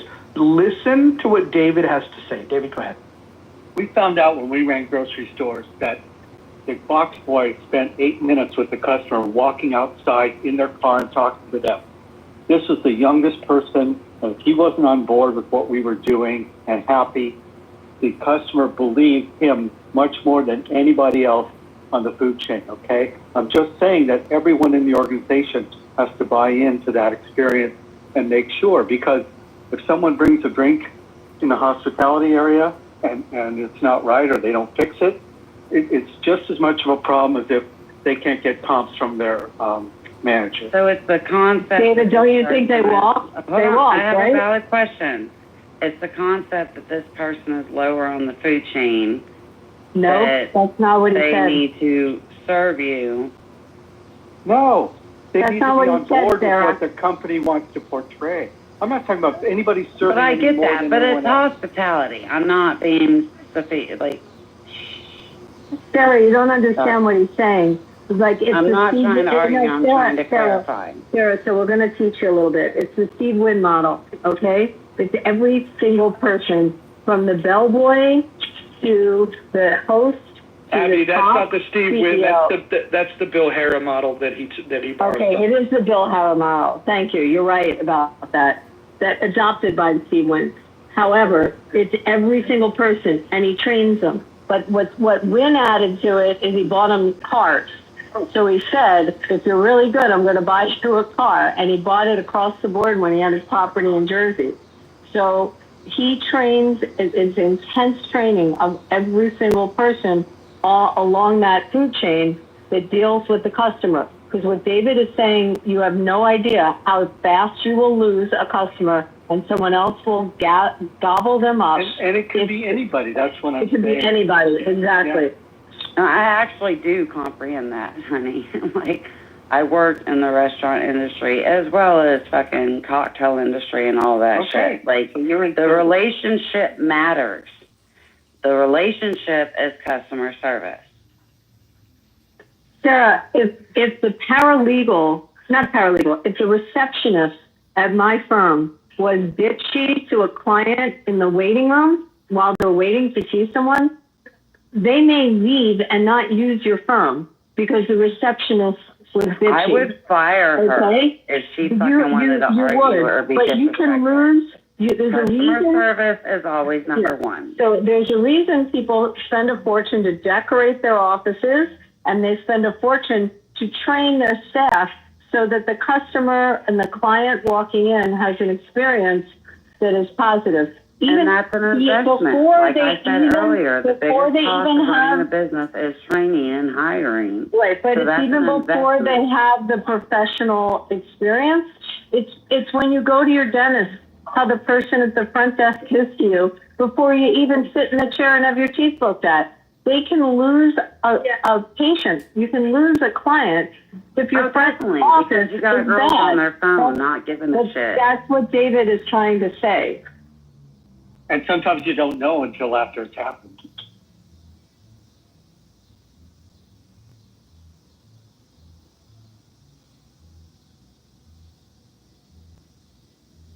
It sounds like we're all kind of agreeing with each other. I think so. But then go to fire them and watch what happens. I need a link to statistics to prove that that's actually like a major issue. Because I've never seen that in 30 years in the workforce plus. Well, if you have a union, it's different. Unions are fucking different. That's a whole other story. But, part of Vegas is unionized, I believe. We're a right to Well, work that's state. the culinary. It's the culinary. I just came up to tell Abby, listen, I could tell by the way you're talking, you had a bad experience, so sorry for that. Me, no bad experience. I'm in the industry. No bad experience. I love the industry. I think it's great. But I have had bad support staff. So yes, I definitely have had bad support staff that have not dealt properly with clients and have turned clients off. And I've watched people walk away from professionals that are good professionals because the front office has screwed up. I've also seen major customers leave casinos and go to the competitor down the street because the valet guy screwed up their car. I mean, for silly reasons. And yet you could spend millions of dollars literally millions of dollars on the hotel room that they stay in, on the restaurant that they eat at, on their whole customer experience. And you have someone that screws up their car and they're like, see you later, I'm going to the next property. Also Vegas. That's a completely No, different it's not market just than Vegas. the rest of the world. No, it is not just Vegas. It's Atlantic when you're City. looking at the market. No. It's not That's just a high-end fucking market. That's not the same across the globe. It That's is not across the everything. United States. Yes, it is. You can have an Indian property. You're going to have the same experience. Roger, do you have the same in Seattle? Absolutely. Yeah. I'm going to say this, Roger. All of our largest casinos are native owned. Correct. The only thing that's not native owned are small poker rooms that are highly inefficient. And you see that. Someone can screw up on a simple thing and they're going to walk the customer. Yeah, especially because the native, sometimes they go under different rules. They take care of their own. They keep an employee for, family reasons rather than professional reasons. So we see it more at native casinos.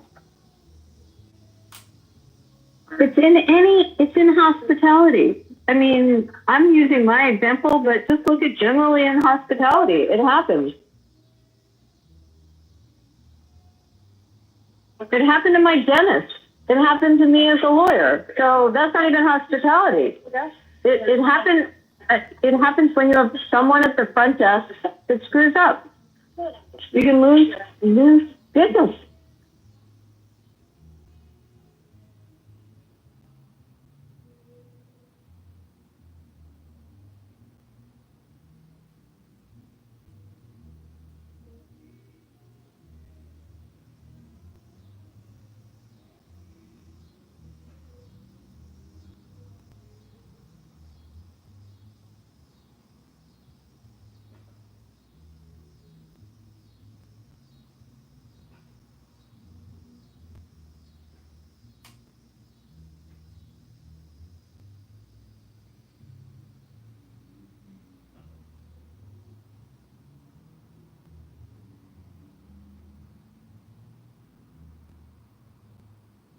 And the hiring part's so important because you can only train a person to like people so far. They need to like people from the day they were born and want to take care of them and practice what we call giver's gain. The more you give, the more you get back. And so those are the people we seek out.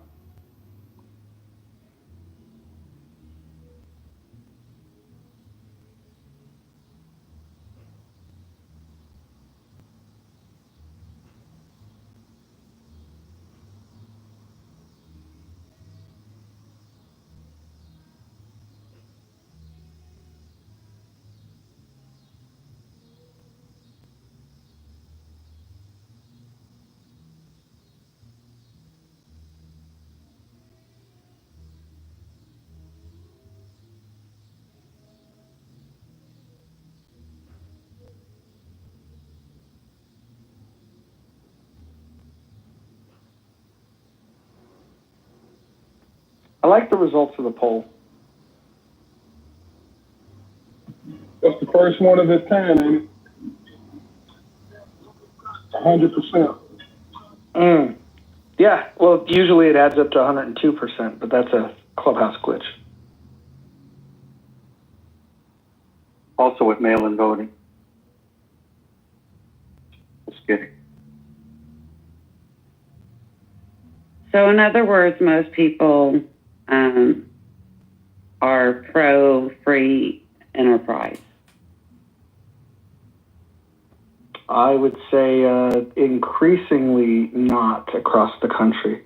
You have anti-capitalist MAGA Republicans that have, even though they say they oppose the policies of the progressives, they definitely want to interfere with the market. So we've got a lot of problems. I completely agree with you, Roger. You know that. However, the way people view capitalism and how they define capitalism is more so corporatism and the amount of money that is funding the controlled production as we see in the current administration. So if we actually think about free enterprise, which means zero tariffs, and let people produce how they can produce and people buy what they want to buy and have an informed choice, then the free market would work. And as a Texan, that comes down to, let's say, the electrical or whatever supply, energy supply, when we had freezes. And instead of allowing us to know what companies chose not to weather their products so that they couldn't actually provide that electricity or energy, they chose to use legislation to further control them when they weren't even following the regulations that were I already wish we in could place. speed this up. You know, when you listen to an audiobook, you can put it at like 1.5 speed. When you're That would be helpful. asking, that's asking for legislation. It's thinking that legislation is going to speed anything up or make it work. Legislation was already in place. We should not have been shut down like we were in 2021 because of the freeze. That was stupid. And instead of holding companies accountable, Can you review the House rules, specifically rule instead number of 4? holding the companies Can you accountable, the please- government Can you please steps in place. please review the House rules, specifically rule number 4? Thank you, Sarah. I just want to add real quick, there are tariffs in place prior to this administration. I mean, in Japan, you can't import someone else's car, but there's a 75% tariff. They don't want rice imported.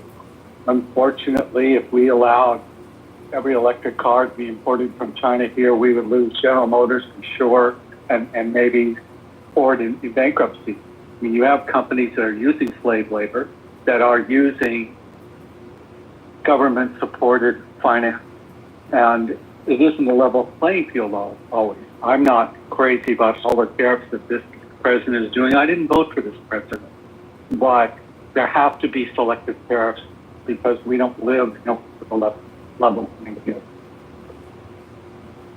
Yeah, but just because the rest of the world has abandoned capitalism doesn't mean that we should. Somebody's got to step up and say, we're not going to do this. We're not going to play that game. And if you want peace and if you want prosperity, tariffs is not the way to get there. It's actually a recipe for disaster. What tariffs do is they leave some industries unprotected while protecting others, and it creates these distortions that make the protected industries no longer have to compete for customers. All they have to do is be pleasing to the powers that be that can provide those protections.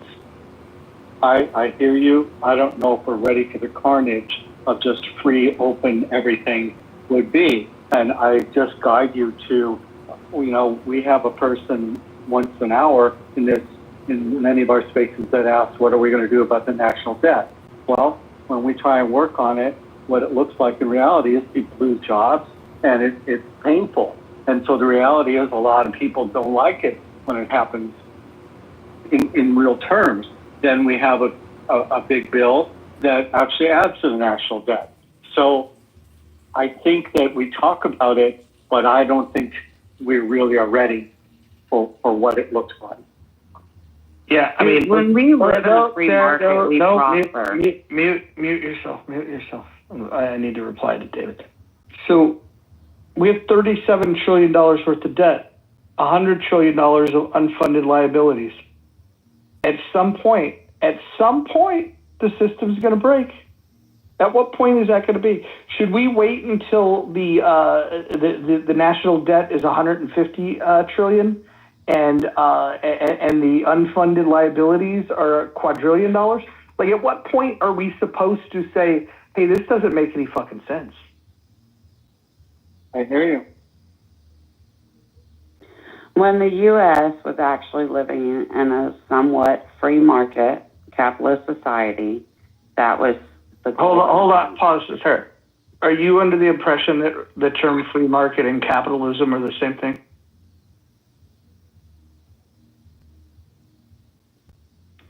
I said somewhat and I referenced both. Obviously, I'm asking you a question. What distinction do you draw between the term free market and capitalism?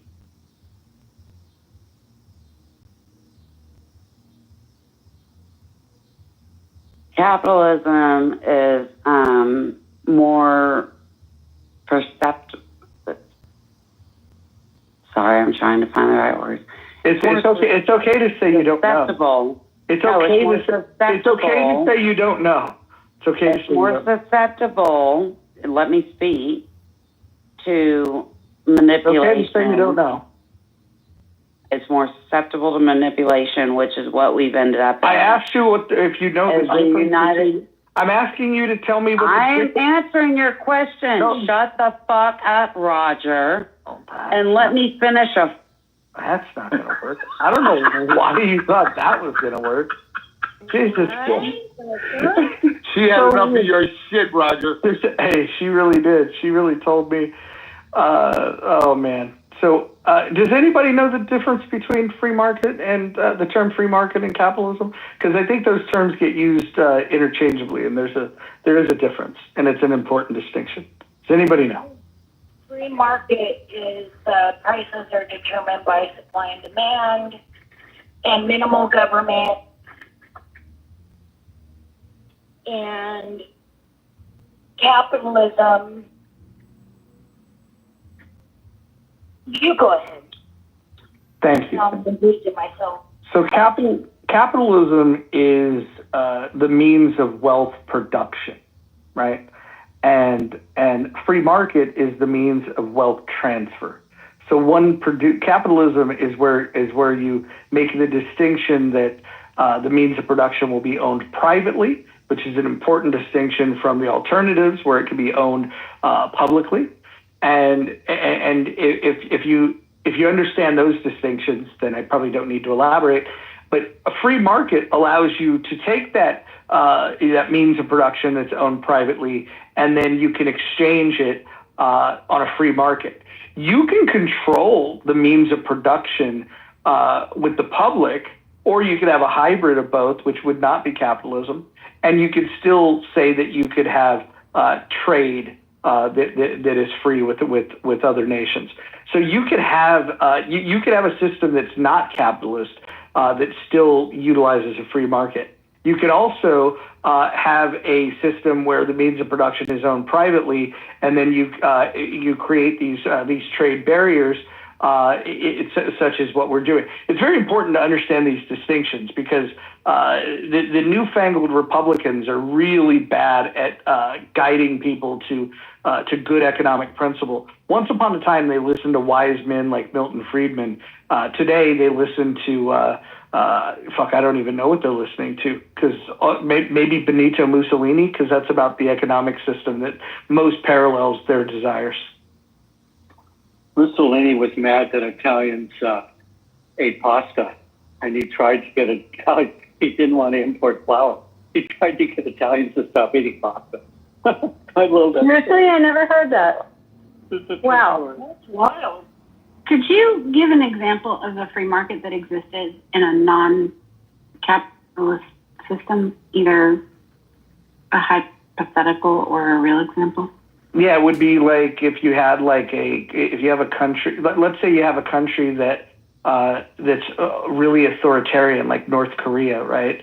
And then you have slightly less authoritarian regime. It's amazing to say this, but like Russia or China, because North Korea is like the most authoritarian that you could find, and their economic systems are based on central planning. But they could have a free trade agreement between those nations, and so you could have non-capitalist societies that are choosing to have free trade.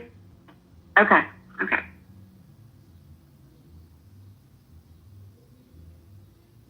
By the way, it doesn't work very well because the inefficiencies in their programs will. That's why they're always looking to expand their trading partners. Welcome back, Kristen. If anybody else wants to go, we could continue down this route. We could change the subject. I'm open for anything. I know Sarah's got her hand raised, but Jesus. Sarah never really learned the clubhouse etiquette of not talking over people. And if a moderator is trying to provide an interjection, she just completely just blows through that. And then she wants to curse out the mod as if that's going to help her case in some way. I'll bring her back up, but she's going to have to learn how to do better. It's good you bring back up. I was getting a little scared.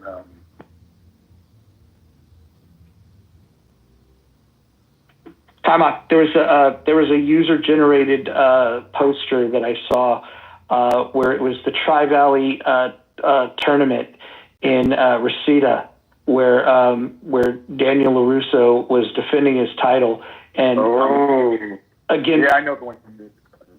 Against Bruce Leroy. And it was funny listening to people go, oh man, I don't know. Like everybody was divided on who they thought would win. No, everybody was telling me, come on. I've seen thousands. I'm gonna send you a link to the group that I'm referring to, and it was very, very divided on who would win.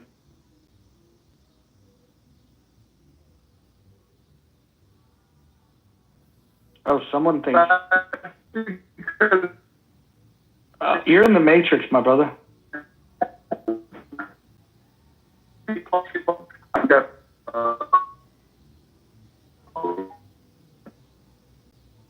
He's in the Matrix, seriously.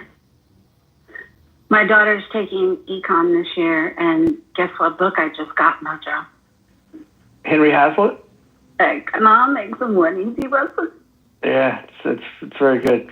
It's very good. There's a lot of things that you could point her to. There's a video series by Milton Friedman that you might be familiar with, the Free to Choose series. Yes, yeah. So good. I think if I put on Wi-Fi, is this better? Much better. Go ahead. Sorry, I'll get back to you. Go ahead, Tom. I put my Wi-Fi on instead of just the phone signal. Is this better or no? Yes, we can hear you. Cheap plug. I got a film I did when I was a teenager that's re-releasing called The Last Dragon. Nationwide AMC theaters, October 19th. Go have fun. That's the plug. And there's going to be encouragement to dress up as your favorite character from the film. Have a lot of fun with it. Yeah, that's what Roger's talking about. There's a flyer about my character fighting Ralph Macchio's character from Karate Kid.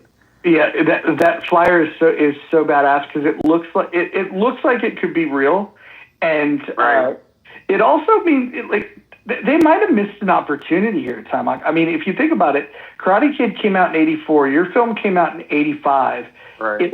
And then they, in the sequel, they did the whole Okinawa thing. But in the third film, when they came back, they needed a new villain. Like, that could have really expanded you because you played, like, the ultimate good guy in your first film. That would have really expanded things. And not to mention, like, all the Van Damme movies, those started around, like, 85, right? And so somewhere along the line, I think they really fucked up of not, like, jamming you in there somewhere. Yeah, I've been dealing with people's opinions about all these things for so many years now. I've resigned to the fact that things happen at the perfect time so I'm in a perfect place now and things seem to be going really well for me. So, maybe this is the best time, right? Rather than years ago. You know what I mean? That's how I'm seeing it. That could be. What about hooking up with Paul Thomas Anderson's team? They've got that series that they're going to do, which is, I think it's a series, maybe it's a movie, but they're partnering with Netflix to bring a sequel to Once Upon a Time in Hollywood, where they're going to follow Cliff Booth, the Brad Pitt character from that film. Yeah. I think that's another one. That's a universe that you might be able to... What's interesting about you, Mojo, is you're pretty knowledgeable in the entertainment space, even more than me, because when I pulled away from Hollywood many years ago, I said, okay, I've got to get my head together. Hollywood was not so healthy for me mentally. So now my head's together, and I could deal with a lot of that stuff. So I stopped watching a lot of stuff. You've been watching a lot of stuff, so you're more in tune with what's happening, So thank you. You can definitely, these ideas, let me know. I'm always open. Yeah, I think there's a trend that's happening too of taking IP from the 80s and repurposing it. I think Cobra Kai is probably the best example of that, of what they did. That was supposed to be a small little project. It was originally released on YouTube Red, and then the public response to it was so huge that that's when Netflix got involved, and they moved from season 2 and beyond Cobra Kai to that. And so now they're looking back at like all this 80s stuff of like, hey, what if we went and got a glimpse of where these people are at today? And it's a popular thing. There's a lot of movies from that era that are about to get rebooted, or more importantly, they're going to get the "Where Are They Now" treatment. And I think the "Where Are They Now" treatment of Bruce Leroy could be really, really interesting. Well, where are we now? Where am I now? Is I'm on Clubhouse with the freaks, the weirdos, and all. Because I'm a freak and a weirdo. This is true. You remember when Hakima didn't like you until he found out that you were a movie star? Yeah, where's that son of a bitch? Oh, there he goes. the one that never puts up his picture. Hakima, you're not as volatile as Mojo. You have nothing to hide. Hey, Mojo calls the guy that sucks. I've had my real picture. I have a picture of me and my 3 daughters and grandkids in my bio right now. No, I wouldn't go that far because, keep the family. No, I'm saying it's in there right now. I mean, you can check. I have a picture of me. Wow. Yeah. I don't know. Mojo, when he first came out, he didn't know I was. He was very stern in his room, and he was being, like, kind of, That's not true at all. Yeah, and then he found out who I was. Well, yeah. Well, once he said, "Wait a minute, this is Bruce Leroy," and then he's like, "Oh, time out, Bob, that's it." Y'all confusing me for what's her name the other day when she didn't know who you was.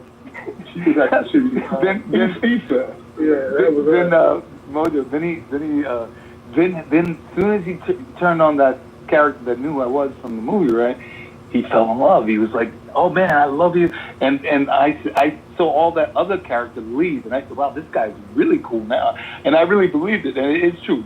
There's a side of Akima I really liked, but the other character was like militant. He was really militant, and all of a sudden when you turn on the other character, I saw this guy with, I don't know if he does have like Jamaican braids. He's real, like he's got that, smoke a spliff, man. Would you like a shake? I'll make a great shake. Like I thought he was a healthy that kind of character. That's my imagination. Yeah, definitely imagination. You making stuff up. I never talk crazy. Yeah, he said you're a villain from a Steven Seagal movie called Mark for Death. Talking about Two-Face. Two-Face have 2 heads and 4 eyes. Hey, so question time. When do you think you'll learn, like, if there's going to be, travel? Like, when your schedule for promoting these things? What cities? Yeah. So my agent's talking to, Sony, and, that's the thing with studios. Their thing is usually self-interest, right? But it's not always. That's what's strange about Hollywood. It's not always logical, right? It's. You understand what I mean? It's like it could be that they're just trying to upgrade somebody at the studio, and they give them a shot to start doing certain movies and financing. It's not always logical. It's not always in the best interest of fans, and sometimes it's not even always the best interest of money, because these guys are in control, not the artist. Not, that's the whole thing with Orson Welles. Like, he was always battling with the studios because Orson Welles obviously knew much more about filmmaking, but the studios always try to put their 2 cents in and control the way things go. So that's always the battle with these projects and the actors that are aligned with these projects. So here's an interesting thing. Like, obviously, if you come to Seattle, I got you. If you're on the West Coast, LA, I would make that trip. But if you show up in Chicago, Akima's in Chicago. John Kitover's in Chicago. You got Nye in Chicago. If we were to do a big thing, really? I would even make that trip. Chicago could be the spot to go. Well, this is the thing. It's a really interesting thing that's going on. I can't talk about too much now, but it's around the release of the re-release, October 19th, for a week. I'm definitely going to be making some stops. I'll let you know, Roger. It's interesting. I can't really say exactly what's going to go down, but I'll know very, very soon. And I definitely would like to come to quite a few cities. I'd like to come to LA, I'd like to come to Seattle, up there where you. Definitely Chicago, Atlanta, New York, But the thing is also, it's not limited to just the re-release. I can organize some screenings that they're always they always sell out, So I can get with a booking agent and just start having some screenings in the future. But I'm working on what I told you in private, Mojo. So that's taking a lot of my energy. I'm getting better and better, physically from the injuries. So there's all this stuff going on that I have to put my attention on, Here's something that I would love. I'd love for you to have a screening in Austin and then come across Rogan, who, if you think about it, not only has he got the biggest podcast in the world, but he's deeply interested in martial arts. I would think that his love for pop culture, I'd have to imagine at the age that he is, that he would be a fan of the film. If you were to take, I met, you're 100% right. I was coaching some kids that was fighting the UFC, right? Not for from the beginning. He wanted me to work with him for a little bit while his coach was, his main coach. And Joe Rogan was staring at me, but I was busy. I couldn't connect with him. I missed him, But somebody said, "Oh man," he said he loved that movie. Someone from the grapevine told me that's what he said to him. So he definitely saw it and loved it, he said.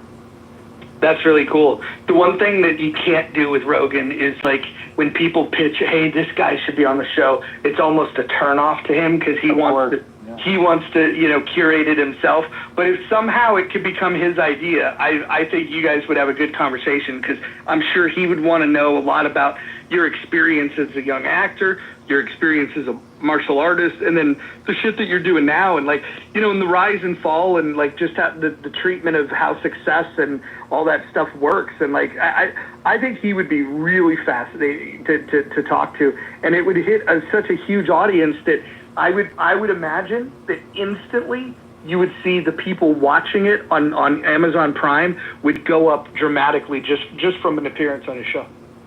Yeah, I could see that he talks about so many very different subjects, but he's definitely interested in the mystics, the unknown, for everything from ayahuasca, meditation, the Himalayan mountain monks, and he's all into that stuff, and then he's into politics.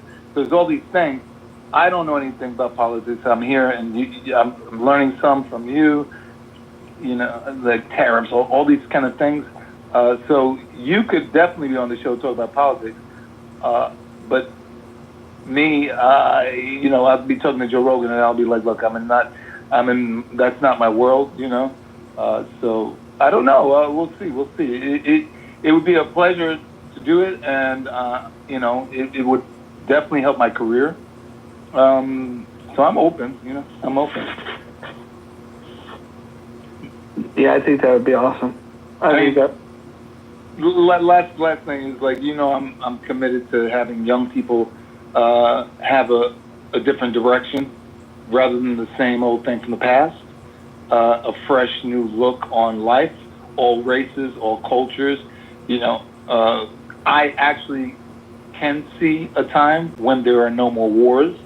I'm not saying it's utopia. I'm not saying we're in heaven, but I could see that. I could feel that. I can see the path to that. And that's where a lot of my energy is going to go as well. So any project that I'm involved with, I would like to have some way of that project, if it's acting especially, impact young people. It doesn't have to be a children's film. It could be. It doesn't have to be a children's TV series. It could be. But it could be a cartoon. It could be a TV show. Like, they've got Cobra Kai, but the main point I'm trying to say is that there are ways of thinking and feeling and approaching life that is a world different than the way people go about life now. And people that are religious, that's fine. This way is also inclusive to people that are religious. But religious people that have an open mind, not Rich that came in the other day. The more I think about like the endless nature of the possibilities, I mean, Last Dragon, if you could get that the rights to that name, like imagine Last Dragon dojos that were dedicated to teaching young kids martial arts. Like if you popped one of those up in every big city, that would be fucking amazing. Yeah. I mean, I wouldn't physically be teaching, I have to think about what I also like to do, Right. Well, I'm more thinking of the namesake of it, like right. The imagery that it would conjure up. I think people that haven't seen the film they probably don't get like the just the positive vibe of it and yeah. The way that it sticks with people because of that, because even though it's silly as shit, there's such a positive message there that that it sinks in whether you want it to or not. Yeah, there could be a format that is universal to martial arts schools around the country. It's just that I mean, let's say John has a school right now, and everything's going well, and he's turned on by this format, the way of dealing with the approach, this specific approach of dealing with the mind, the subconscious mind, the conscious mind, past thoughts, how to be present, all these kind of things, right? These are the things that, in fact, the CIA knows these things, right? However, it's not something that's like everybody knows how to lose weight. That the fitness phase change happened in the 80s with Jane Fonda and aerobics, and then you had aerobic studios opening up all over the place and fitness. It became a big thing in the 80s. Now, what I'm talking about is a certain way to think and how to deal with the brain, and it's also incorporates science and data. I think it's good to go by data. Some young people that are doing really bad in school, with as far as whether it be math and science or also behavior and all these things, and then you implement a different way of approach that has data to show young people's improvement, then they incorporate that, and they see that these young people are thinking better, healthier, more harmonious with each other, more excited about what they're doing in their lives. This is the kind of approach that I'd like to have in school systems around the country, where parents still have the freedom to have their religion or whatever else they're practicing, but this is data and science that shows success.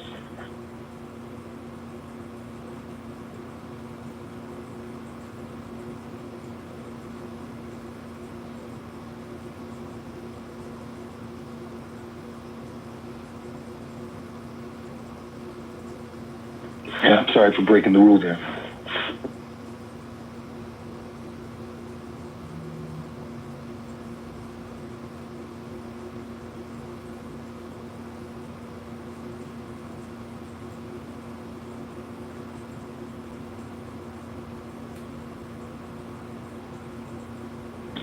Hakima, I like a little ginger and pineapple and throw in some Kool-Aid, What do you think, Akima? Oh, we can't do the Kool-Aid, man. You're okay with the ginger and pineapple. No Kool-Aid. I knew you were gonna respond to that. I knew it.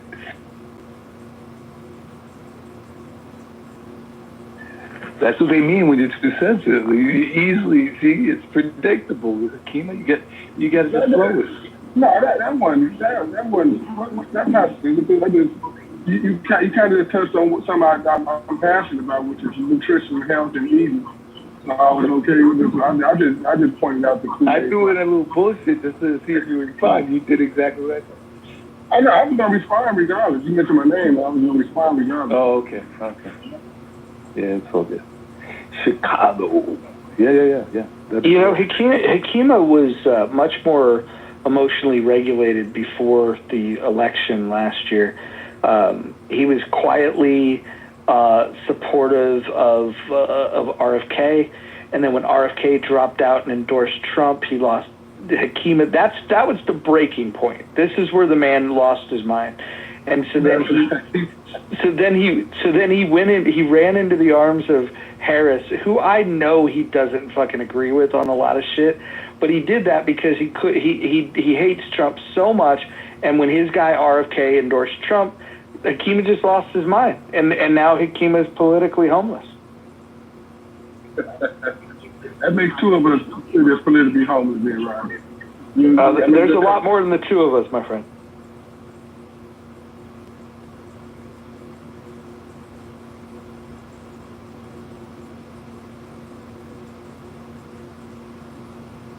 Hansen was doing battle today. Him and Io were destroying Ewan. That was pretty fun. I haven't started yet. I mean, I just gave up because he didn't know logic. I mean, he didn't even know the Venn diagram. And I lost interest in the end because he's so incompetent, and I don't know how he can run a business. Well, the simple fact is he doesn't run a business. The idea of coming up with three distinct groups within a company, all with varying degrees of productivity, rather than wanting to optimize productivity across the board, is just insanity to me. And he was saying that you do that because you need to hire the inefficient people because he basically said that you got to help them out. You got to throw them a bone. Ignore the fact that they're inefficient.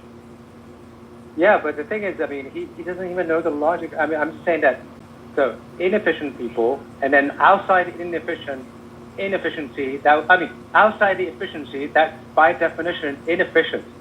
And he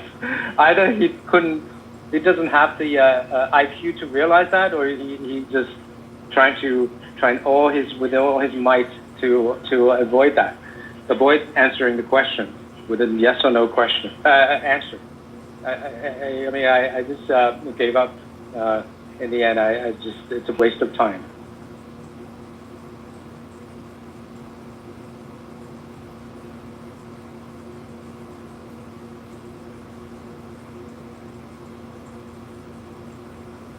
I mean, I couldn't understand. I mean, how can anyone with, any kind of IQ 100 could have or even lower, could have not realized that by definition, if it is not inefficient or meritocratic, that would be inefficient and by definition dismeritocratic. So Hanson, what should we do with the people that are not skilled, not motivated, do not produce value? What should we do with those people?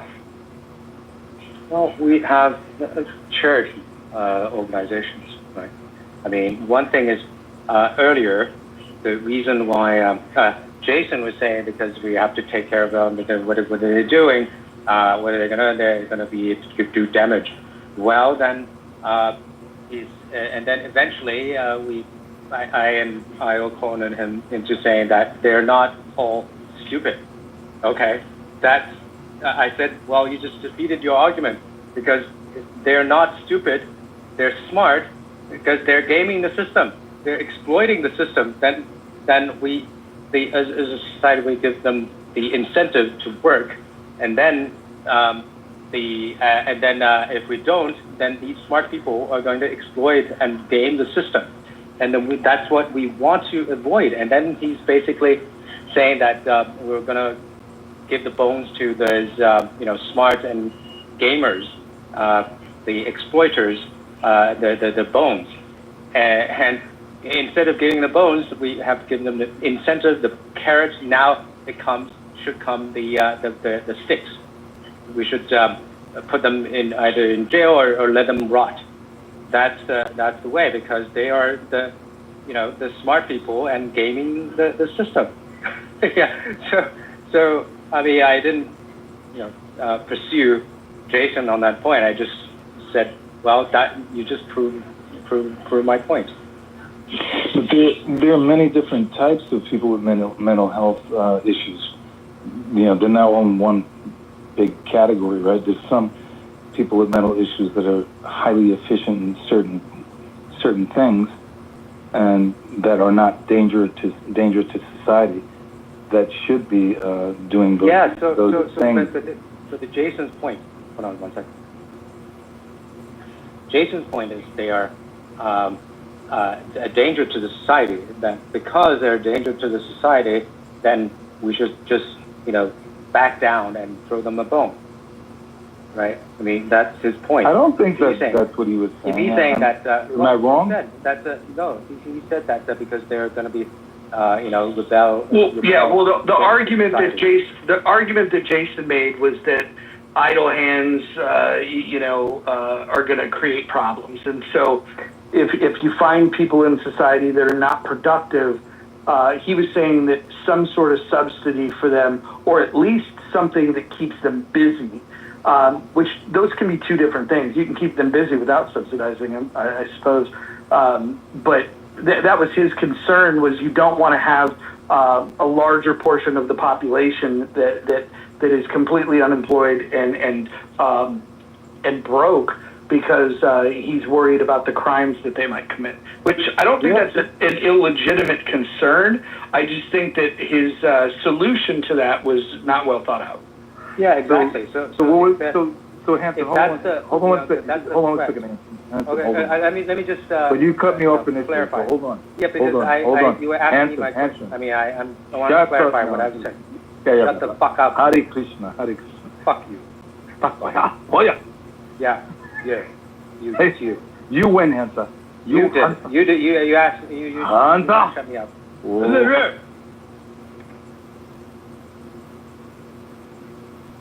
Okay, it worked. Yeah. You think you're Y'all are both pretty. Oh God, thank you very much. Okay, so you apologize, and I'll let you go. Okay, good. This guy lives in a bubble. Yeah, you shut the fuck up. Okay, take it easy. So easy. All right, yeah. I'm talking to a parrot. Good. Yeah. Okay, so Jason was saying that they are the violent people, and so because they could be violent people, then we need to back down and surrender. Right? And that's not the way to go. Right? I mean, because they're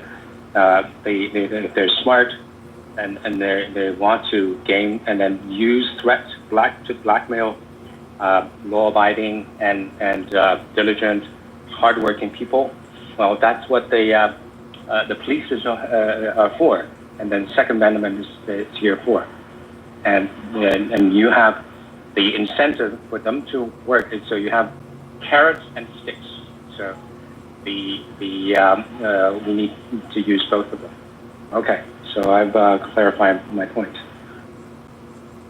So I got some really good ideas, and I think that should be done with those.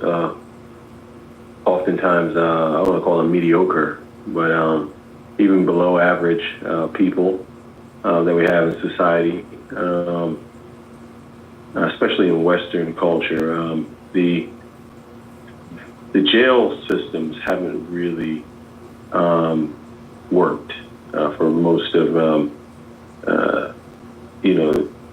the time that they've been used. It seems that these jail systems seem to be like this kind of cycle, right? Where it's like you do away with, you put these people over here, and this so-called rehabilitation place that they're supposed to rehabilitate, it really doesn't happen often. That this creates more trauma. I think the solution with dealing with people who have clearly, and not all of which, if you look at the majority of crimes that are committed, they are mostly financial and drugs. And so that kind of is a telltale sign as to what is happening with society in this capitalistic environment which we live in. So I think that if we were to, let's say, for instance, invest more into, let's say, groups that don't necessarily have the same level of access, because we try to create this kind of illusion in especially in Western culture, that everybody has the same level of access to resources when we know that's not true. But if people were, we were to invest into these fellow human beings, which is what they are, they're human just like you and I, then we could reduce that number of those poor outcomes. Unfortunately, due to ideological belief systems, that's not happening. We haven't been able to escape our own internalized biases and all types of other issues, that psychological issues, malignant narcissism, all types of issues that large groups of people have, that is to why we're not investing in our fellow human beings. This is quite strange, and to have this conversation seems to happen over and over and over again. Strange. It seems like a very simple solution, but it just doesn't, it never happens, because some people seem to just feel better with this ideology of, I'm up on the top of the hill and you're down there. And that sense of feeling of importance that they get from that is more important than having a productive society. So you were mentioning about drugs. I, for one, would advocate legalized drugs. So that would take a huge chunk of your reasoning out. I don't think that's, no, I don't think legal. You said legalized? Let's be clear on that. Legalized drugs? Yes, legalized drugs. Yeah, no. Why not? Yeah, no. Why not? So, okay, so drugs are highly addictive and can be highly disruptive to society. The solution would be, we tend to not pay much attention to early childhood development. I don't know, the DARE I haven't touched a drug in my life. The DARE program was really effective on me.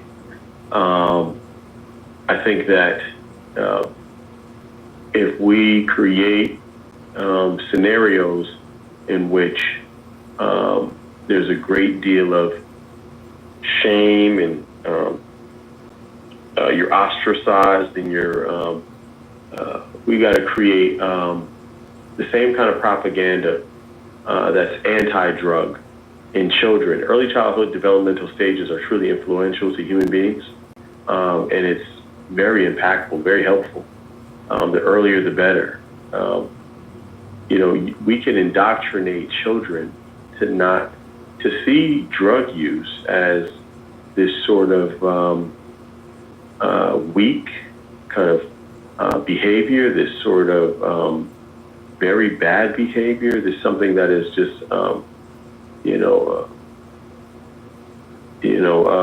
whatever you want to call it, discourage it. Propaganda could be used for many things, and people are easily influenced by propaganda, as you can see. All you got to do is sit back and listen to people for a while and insert this and insert that, and you can kind of tell what their what their feed looks like. But that's something that you can't really escape, man. If you really look at, looking at early childhood development, you can really impact the life of a human being the more that you put into them early on. I don't know if you have kids. But why? He said legalizing drugs. You're not really making a case for In other words, can you debate with him a little bit about why you think it shouldn't be legalized? I mean, that's how you feel. I just went around it. I'm just curious if you're willing. I'm not have to. I mean, I could bring up, you know, what, you know, past historical events. I mean, look what opiates did to China. You know, there's drugs, can, you know, and I'm talking about certain types of recreational drugs. I'm not saying all drugs. I'm just saying there's certain types of recreational drugs that can cause disruptions in society and then disruptions in productivity. It can just cause disruptions in effectiveness and efficiency, right? So I don't think the proper solution would be to go towards legalizing it. Well, you have some control of it. Right now, there's no control of it. You know what I'm saying? So we know that drugs are, you know, especially some are much worse than others, but there's no control over them. You know, that's why some people think legalizing it is much more effective than the Wild Wild West. It's interesting. It seems like China doesn't really have this problem. You deal drugs, you die. Very interesting. Well, hold on. There's different approaches to this, and so when you start looking at it, Singapore has the best authoritarian answer to it, which is you know, very, very strict rules. Specifically in China, you say that you know, if you do them, you die. There's populations, hundreds of thousands of people that are, you know, go to opium dens and get high all day long. So, like, China has a drug problem. Singapore is the one that in Asia that's really figured it out in an authoritarian way. But I don't want to nitpick about it, because I think your point is that if you crack down, that you can lessen it. There's no doubt about that. But if you do crack down, you are going to impact individual liberty. The question is there a way to reduce drug use in a way that allows people to still be free? There's another example in Portugal where they did legalize everything and they destigmatized it. And what they're finding after a long time of doing these policies is that long-term drug use has gone down dramatically. And that's what I just said. I just said that earlier. I don't know if anybody was listening, but I said that early childhood development. I think people don't hear me when I say that. When you stigmatize, I didn't use the word stigmatize, but I said you created. I said the DARE program worked on me. I said that. I said that literally. You know, if you impact early childhood development, you make it something that's looked down upon, which is essentially stigmatizing. That's what I mean. That's what I'm talking about. The only time I eventually went to the extreme measure was when the gentleman who can't keep his finger off the mute button, Tamak, was looking for an argument. He was looking to see me debate somebody and get in. That's kind of weird. You didn't listen to the full spectrum. I'd like to go after timeout, please. You are. You're looking for drama. You started earlier a second ago with the other gentleman. I've been paying. Oh, boy. This is what I was talking about Clubhouse. So Joe made the comment in chat that I thought was kind of interesting, and I thought I saw data on it, but I don't have it. Joe, would you be able to get a link or a source for us that the DARE program actually increased drug use in America? Sorry, I can't. I don't have the data, and I didn't look it up. I just remember reading the data, and that was I heard that somewhere too. Yeah. Let me actually, Monica. There's a data set. It's not just spurious. Yeah. So the expectation was that people that are exposed to just the idea of it was actually one of the impetus is kind of that curiosity thing, and I actually think that that's probably everybody brought up really interesting points about legalizing drugs. But I think probably the biggest thing, at least in the market as it pertains to marijuana, not just medically or recreational, but federally for the taxes, and then also the expectation that you can utilize that for research drugs, things like therapies for people that have epilepsy. You know, the only thing that actually works, even in the pharmaceutical world, are tinctures that pertain to THC. But the biggest issue, especially for young people, I think, is that you do have fentanyl and things like that on the street. Some of these off-brand carts and some of these things that aren't regulated are going to have very, very dangerous drugs in them when they're only expecting to have a THC cart. So yeah, federal oversight for that, governmental, it will reduce the amount of fentanyl in. We'll have drug gangs no longer growing in, federal land, which is actually one of the things. So if it's regulated in that regard, it makes it safer for children, but then it also gives us the opportunity to allow the DEA and ICE and police to focus on, that fentanyl stream that does come from China through the southern border. So, no, I mean, yeah, legalization, at least in that, it's a smart move. Or maybe people should just stop doing drugs and then we wouldn't have a fentanyl problem. Thank you. Serendipity wanted to weigh in too, and I didn't get a very chance. Serendipity, you have a comment? I had looked at that at one point too, and while there were just a couple of isolated areas where they seemed to think that because of just exactly what Joe explained, curiosity and whatnot, drug use went up. Overall, I don't think that the only reason that it was kind of discounted as not being helpful was because they didn't feel like it had long-term effects. Generally, once the kids aged out and got in the middle school and high school, the effects of what a lot of them went through and there. So I don't, I wouldn't go so far as to say it created the opposite problem overall. I just think it was kind of a wash. It's not causality and correlation. Yeah, no, because the DARE program ceased to exist after that. So if you're no longer giving them information, it's kind of like a television advertisement. So the data set only exists for the time which they used it. It had nothing to do with phasing it out. The system stopped existing. There was no DARE program after that, really. I mean, I had it in high schools, but it became ironic at that point. To the point of just stop doing drugs, it's not realistic, People travel far and long for drugs, not because they want to. They become addicts, a lot of them. You do what you're introduced to, man. Like let's not pretend that like human beings wake up out of the womb, let me find some drugs. That's not how life works. Once you open, Pandora's box, it's open, man. So, let's focus on not introducing drugs to people. Let's focus on, discouraging drugs, making it socially unacceptable, using the same propaganda tools. Oh, but you can't do that because it's actually profitable. Yeah, countries are making money off of this on the back end. So can't let drugs go just yet. That's the real problem that's going on because somebody's getting rich off of this. So at the end of the day, guys, it's not fooling me. I see what's going on here. People still want to make money from this thing, and a lot of this willing participants because of the way we talk about it. You do realize that your biology actually is represented by an endocannabinoid system, which means that cannabis has been used for humans for such a very long time that they have both an A and a B receptor in their brains for cannabis.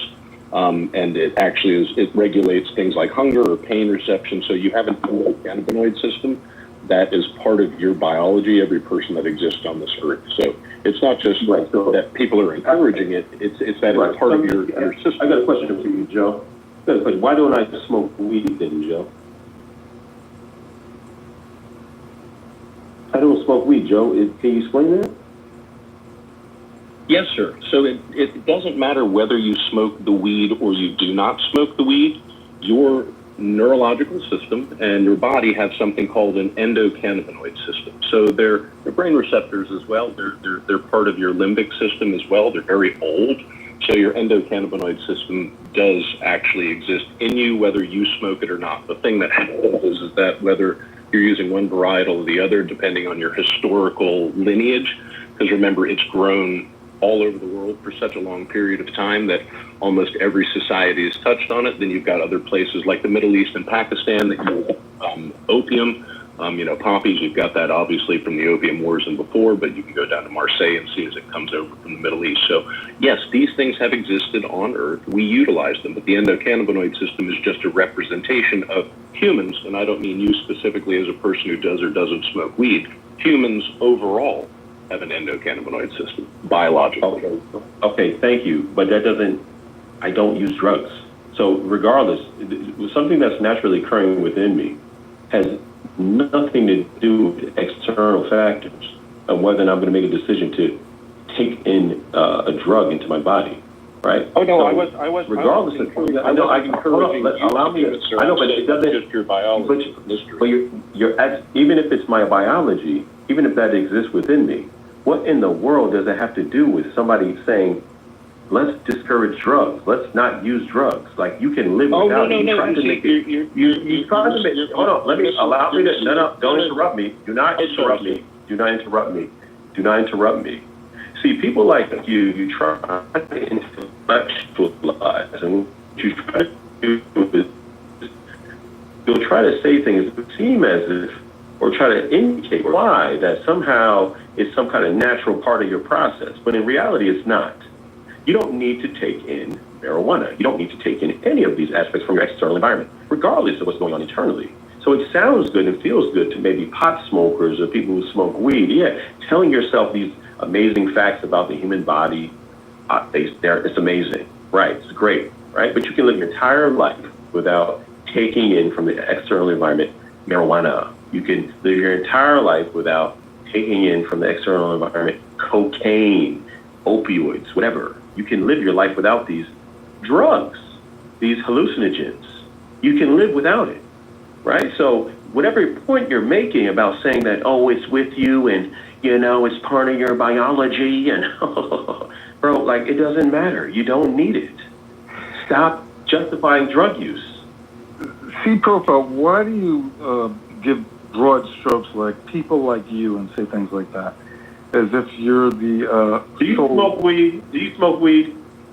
No, I'm just asking you a question. Yes or no? Do you smoke weed? I mean, didn't you just complain about the other guy cutting you off? Let him finish. I got a question, dipshit. I mean, you're being a hypocrite. Fuck you. I mean, you know I'm right, so just own it. Yeah, you are right, but I'm asking him a question. Brother, I asked you a question. I asked you. Yeah, well, you're Curtis. I'll fuck you up in real life, Curtis. Shut the fuck up. Okay, I don't know why there's a stick up this man's ass, but can I go after you, brother? Okay. I asked you a question. You're a weed smoker, right? All right. Wait, hold on. Everyone's gonna hold on. Everyone's gonna hold on. Mojo, go on mute, Mojo. No. Everyone's gonna hold on. Whoever fucking said that's risking going to the Go on mute, Roger. Okay. All right. Let's get you moved down there. No problem. Let's see. Let me just find the button. Okay. Mother is in the audience. Let me just read a couple of things real quick that might help this discussion along. I actually think that we have some good people on here with some different ideas, and I hope that we can have a civilized conversation. In order to do that, we have to follow the rules. Rule number 1, no threats of violence. Number 2, no doxing. Number 3, stay on topic. Number 4, keep your shares brief. That's an important one. Number 5, probably the most important one here, is do not interrupt speakers, especially mods. Number 6, mods may interject when appropriate. Number 7, the N and K words are forbidden on stage and in chat. Number 8, do not spam the chat. Number 9, do not bring drama here from other rooms. And number 10, English only. Thank you. So we'll go back to the conversation. My question was, do you smoke weed, Tay-Mac?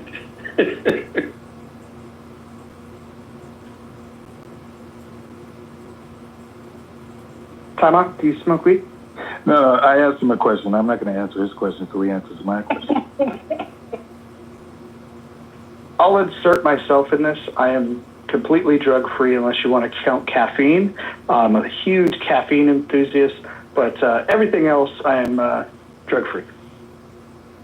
Thank you, sir. What about sugar? The caffeine and sugar are both drugs. Sugar's not a drug, dude.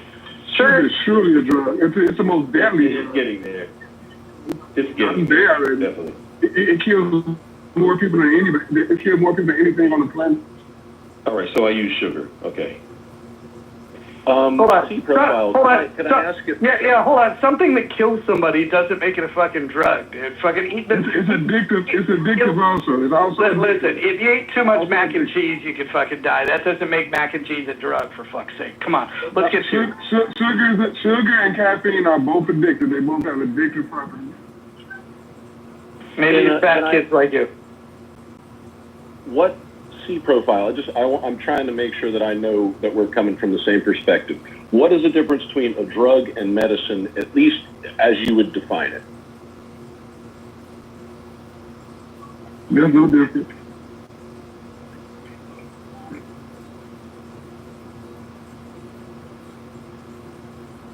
Because I guess that's going to be the question. While you yourself wouldn't maybe chew on a willow tree because you had a headache, you might take an aspirin. That's a drug, but you call it medicine.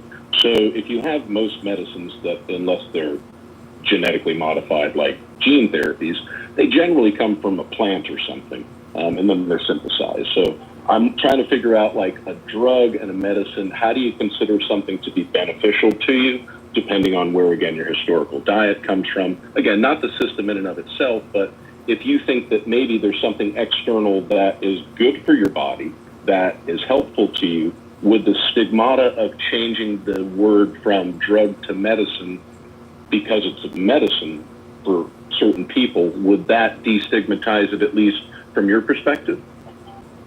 Drugs and medicine are interchangeable, like the thing you said, chewing on the willow tree. C profile. Okay, I still want to say this real quick. Like, herbs, not a medicine. Herbs are something beneficial that's not a medicine nor a drug, but drugs are medicine. You know what I realize now? So what I'm realizing now is that Joe here has an agenda, and it's okay. You know, if you want to rationalize harmful drug use and compare it to something like useful, like, let's say you have a physical ailment or you're harmed in some sort of way and you need a way to repair that condition, we would then call that drug medicine because it's, you know, specifically designed for whatever that is. When we talk about drugs, oftentimes, though, we're talking about, you're not necessarily, dealing with whatever it's not medicated, it's not regulated. We're not often talking about that. We're talking about, usually people are self-regulating with these sorts of drugs. They're taking them on their own accord without any, care for the possible potential consequences or harmful outcomes. So when you try to, like I said, you really, like, the thing that annoys me, and I'm going to just be honest, it's not personal, but it does annoy me about people who think like this, that he tries to blur the lines between everything, and he does it intentionally. It creates a very dangerous society in which, where people will begin to kind of merge these things as if they're not two different things. It's quite destructive. I can't, like, it makes me sad about what C profile. What you're doing right now is you're trying to create a condition where you don't want to engage with his thoughts and ideas, but you want your ideas and thoughts to be engaged with in a positive way. I actually don't anymore. I don't. Well, hold on. I'm going to leave. You guys okay, that's fine. I don't want to hang out with drugs. Yeah, I get it. So your ideas were going to get challenged and you ran away. Amazing. No, amazing. You're a great example for children. You're a quitter. Go ahead. So that's what we call ad hominem, and actually probably a lot of people on the Stage C profile who I've interacted with in the past understand that, yes, I do. I have an agenda. I have opinions. I have friends of mine that were in the military that have PTSD who take marijuana every single day. Some of them lives in states where it's legal, and they can get a prescription for it and they can get a card for it. And there's others who live in places where they don't have a card and they have to self-regulate. So yes, I do have agenda because I know that these people say that if they didn't do it, it would be very, very difficult for them to get through their day. So I view that as medicine. And if you think I'm blurring the lines because I have an opinion, that's also absolutely fine. If you'd like to attack me because you think I have an agenda, I absolutely do. I also have thoughts and ideas and concerns that may even merge with yours, but may even oppose them. But at the end of the day, sir, I've never spoken to you before I walked on the stage. So for you to know anything about me or intuit anything about me without speaking to me or knowing anything about me, I appreciate that that's probably more dangerous, but I understand your perspective, and that's fine. If you don't want to engage in this, I'll let you do it. You really don't. You don't know my perspective, and it's quite annoying to have Mojo disrespect me like that. First of all, Mojo, the reality is that I realize where this is going. It's not going to go anywhere. Even if I share my views, it's not about me quitting. It's about me saying we have a serious ideological difference. and it's not going to go anywhere. It's not going to get any better. The more the conversation goes on, the more likely it's going to be for a larger conflict. So I'd rather not. That's all. I'm avoiding conflict, future conflict. It's not about running away. I'd like to have the conversation, maybe on a different topic. Yo, I'm in the middle of talking. He said no interrupting. I waited till Joe was done. I waited till Joe was done respectfully. So hopefully the mods follow the rules in the same way. I'm not shooting as he's running. I'm leaving because I don't want to turn into, I get very passionate about this, and I might find myself beyond a place where I can control myself. I don't really like it. So I know my limits. I know my limits. So allow me to say this. Well, hold on. You're breaking your own rules. You're breaking your own rules. Actually, I'm abiding by Rule 6. The mods may interject. So this is crazy. Here's the thing. You criticize Joe because you said he fuck you, pussy. Fuck you. You're a punk-ass bitch. You're breaking your own fucking rules, you fucking coward. No, I'm actually following. I'm actually following the rules. This is just. Anyways, this guy doesn't want to have a good faith conversation. Listen, he criticizes Joe because he says Joe has an agenda, but then he has an agenda-driven message himself. Like, everybody's got a fucking agenda, and I sit somewhere in between where Joe and he is at. The fact that he doesn't want to hear differing opinions, like, there's something about people challenging his wisdom that makes him very, very uncomfortable. And I don't understand why. We gave him plenty of time to share his thoughts, and the idea that we don't understand where he's coming from, he made it very simple. He said that we should socially make it unacceptable for people to do drugs. I actually agree with that. That's the part that I think is what the weirdest thing is, that I agree that we should make it socially less acceptable. But I also hear the fact that there are certain substances that make people deal with certain issues better than than without those substances. So the question is, why can't we have a nuanced conversation to figure out, well, what are the problems that we're really trying to solve? The problem I would like to solve is the death and the other violence that happens that's associated with an illegal drug trade. If you think about the creation of the cartels, the creation of street gangs that sell these illegal drugs because it's illegal and they can't use the police or courts to defend themselves because what they're doing is illegal, we have to address those things. I mean, I think the guy could have, if he would have been able to emotionally regulate, and maybe pot would have helped him in this situation, I think he would have been able to participate in this conversation in a meaningful way, but he's just got emotional irregulation issues. Yeah, when he came up, he had an agenda as far as his expectations of who everybody was.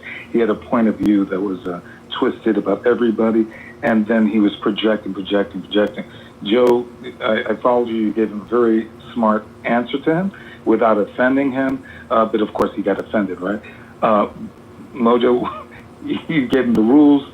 He didn't read the rules, so he cursed you out for following the rules. So he was definitely emotionally not stable. Can I also say this? A guy that's going to say, fuck you, I don't want to listen to ideas, you could suck my dick. Like, if you present that with somebody that's logical and puts a compelling argument together that happens to be in support of people with PTSD having the option to smoke a plant, it's clear who is being the most unreasonable here, and it doesn't necessarily mean that the guy had bad ideas, but he's a poor communicator. At the end of the day, I feel bad for him. Well, I just asked him, because originally the gentleman that was here, Hanson, right, he supported legalizing drugs, and this C profile, he had a thing about drugs that was, I don't think, very realistic, you know. Like, so, yeah, he had no argument. He was in his head. Yeah.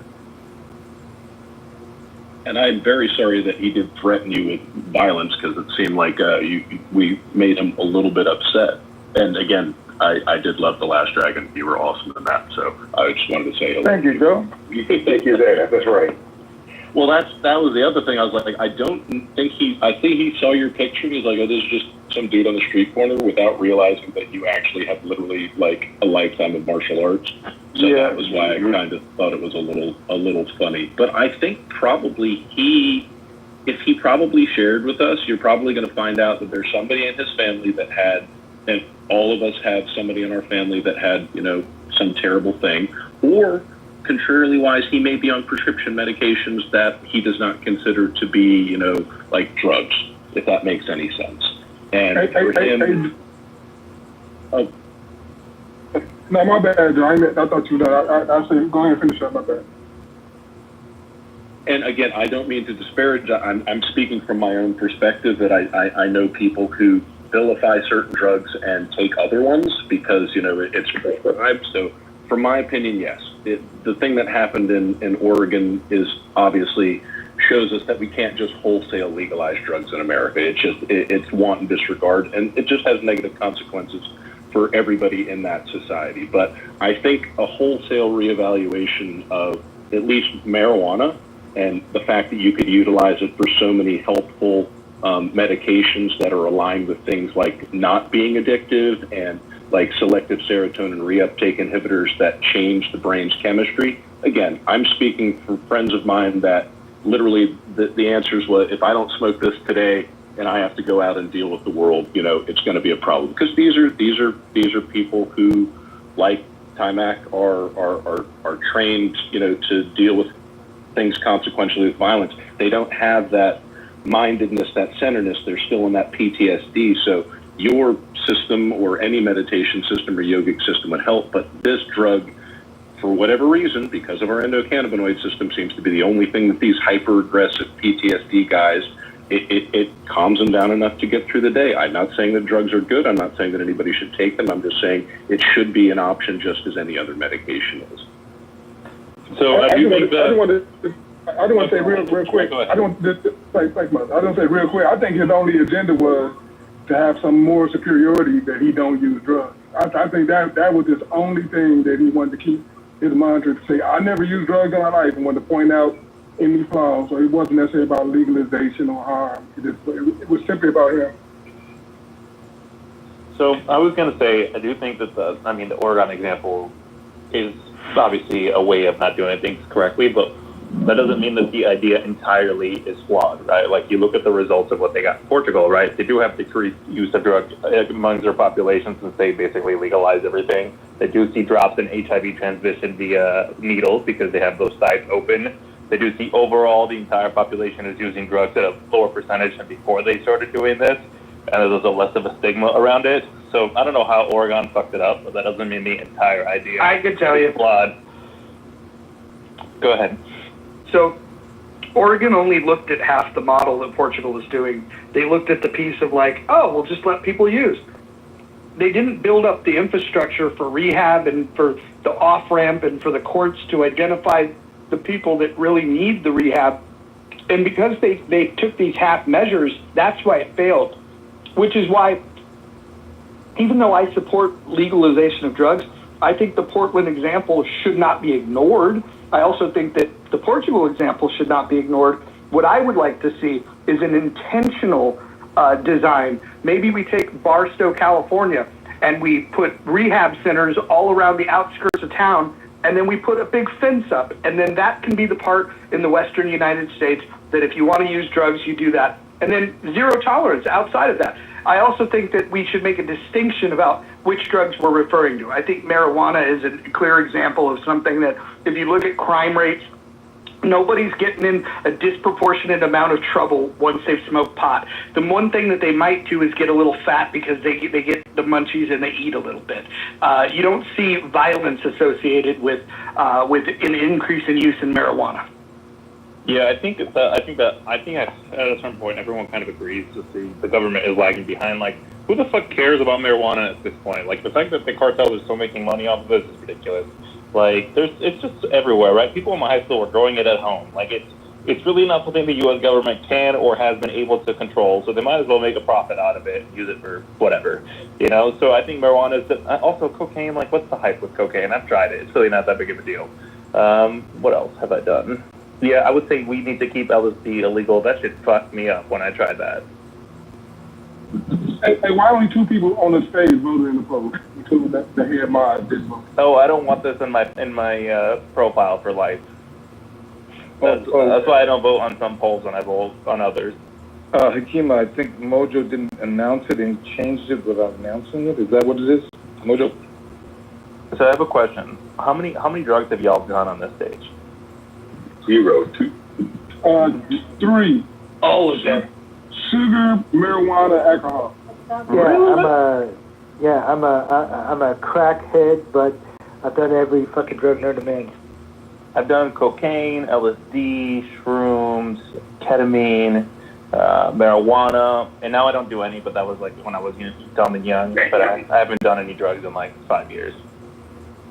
Well, I tried shrooms, but it had 0 effect, so I didn't count it. Oh my, dude, shrooms, I didn't really like because I kind of, like, I just don't like how I felt. And then LSD got me fucked up. LSD had me like raving the night away. I was like, I mean, it wasn't good, but it was kind of scary. I felt like I had taken like 17 shots of espresso. Cocaine, I think, is highly overrated. So with the different examples of like Oregon and Portugal and stuff like that, so like what do we do? Like it's one of those things where it's like if you cross the border, like they'll allow a certain amount of medication, this and that, but if you have over the amount, they'll bust you or whatever. So do we go to that type of system where if you have a little bit of it, okay, no big deal, but if you're over a certain amount, hey, you're in jail for 20 years or whatever,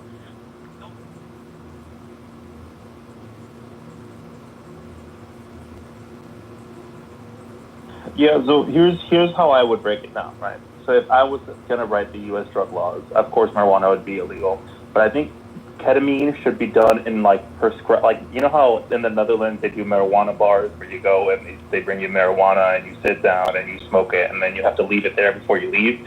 Where like I think ketamine should be in that similar model because it's really not that crazy of a drug, but in large doses you can get fucked up very quickly. So that's where I would put ketamine. Cocaine, I think it's another one. You should just legalize that one. I think it's kind of silly that we have spent so much money on drug enforcement. And then the other ones like heroin, LSD, I would probably leave those illegal, is what I would do.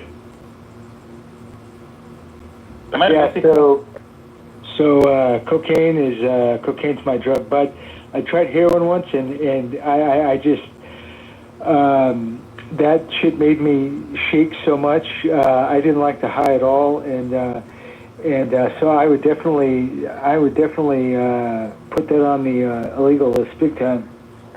Yeah, I've heard people hold on. So you would make something illegal because you had a bad experience with it? Exactly. Well, no, it's not just me, but I mean, obviously, if it makes me shake and everything else, well,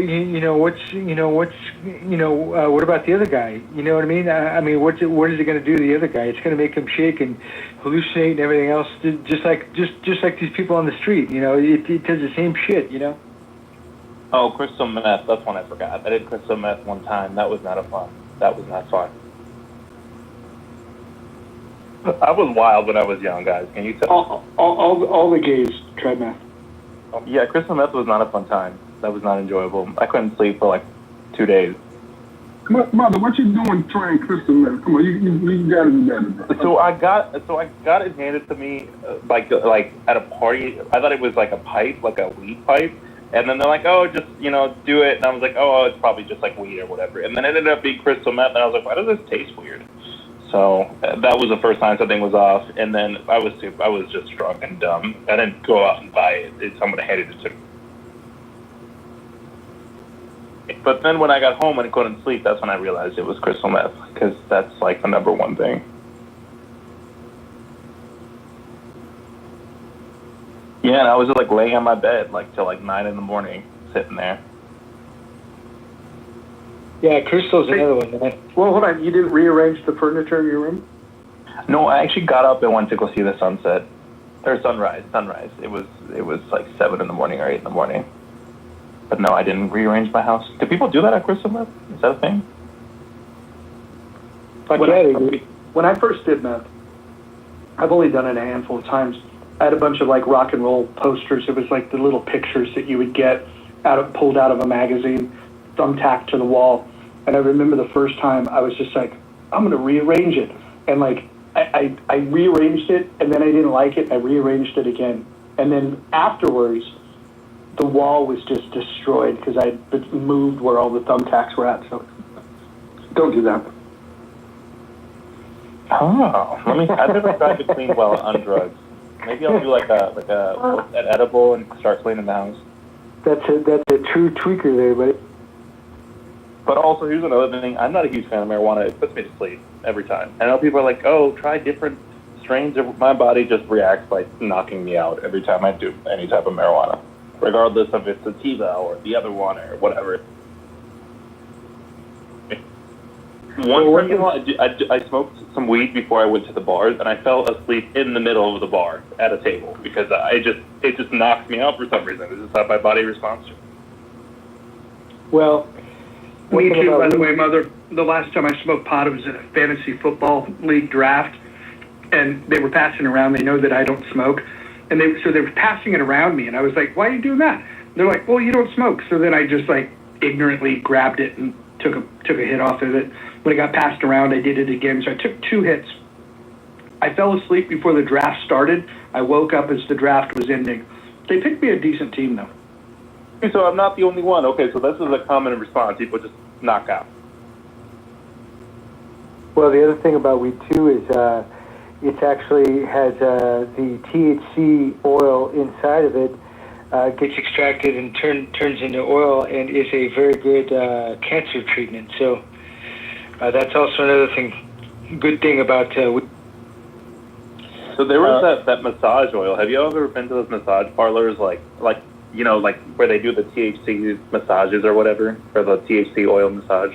It actually feels pretty decent on your body. Is that the CBD or the? Oh, CBD. Yes, sorry. Yeah. Okay, it's a CBD massage or whatever. I don't know if does your body ingest? Probably not. Like, you're not really. How does that work? Like, why does that relax your muscles? All you need to do is just put it on your skin, and you're higher than shit. So. Yeah, it goes into the body through the pores. So the pores, your skin is an organ, right? So certain oils like castor oil will easily through the skin. Most more than many oils, maybe all oils. Castor oil goes directly in. You got to remember, your skin is your largest and most important organ. I had an instructor. He was a former Marine when I was a very young martial artist, and he had a way about sparring that was very kind of bizarre. And being young, going in through that, took me years to recognize that I was in a very toxic environment, So we would all smoke weed because he was addicted to weed. He smoked it all the time because he had come out of Vietnam and he had this severe PTSD. And so he would, before we all sparred, he would turn on classical music and we'd all be stoned, beating the shit out of each other. It was bizarre. That is actually the best short film in black and white that you could ever think of. Could you imagine people beating the shit out of each other to classical music? I think that's actually epic. Yeah, he was bizarre. Yeah, he would be he was in a real, he would get in a fun mood, all right, yeah, let's go, who wants to go first, and there was certain people that he knew he wanted to beat their ass. So it was a pretty tough.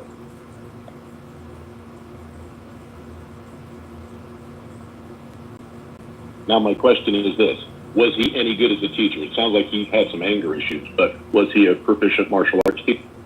Yeah, he was a champion. The thing is, as a teacher, he was very good in teaching technique.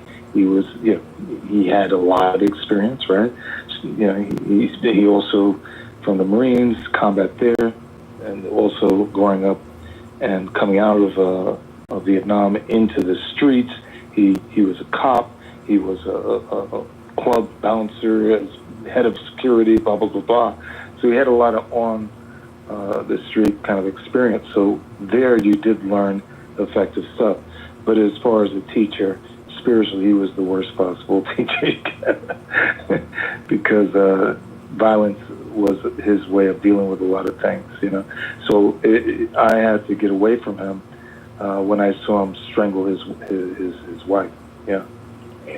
And what did you study, by the way? Were you like more of the Filipino arts? Different styles throughout the years. You know, I don't want to out who this gentleman is. You know, I told him that he shouldn't be doing these things, but he wouldn't listen to me. So I stopped doing it.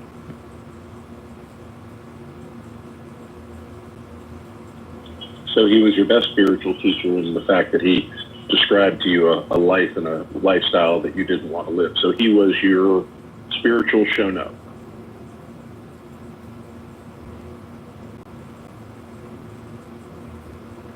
I had a hard time with this button. He was very good at the time because as a teenager walking through the streets of New York and dealing with certain characters, you needed to protect yourself, you know, that kind of thing. You had to, you know, and also young guy going around meeting girls and stuff. And there's certain ways you had to be in tougher areas with certain guys because they'll try you, you know. If they think they'll walk over you, they'll talk to you a certain way, to your girl a certain way. So all these kind of things, you start falling in a certain clique, and it's kind of important when you grow up that way to have the certain respect when you walk around, you know. So in that way, he was great. But as far as growing as an individual, he was the worst, you know, because when you grow as an individual, you have to be ready to learn new ways of being, different ways of approach that aren't violent. Nice.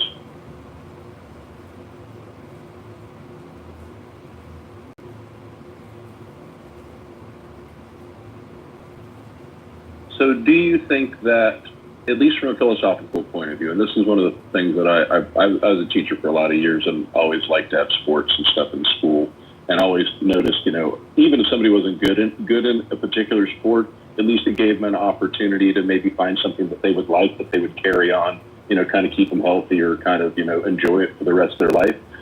I'm trying to think of mutually assured destruction type of idea, at least from a perspective of self-defense.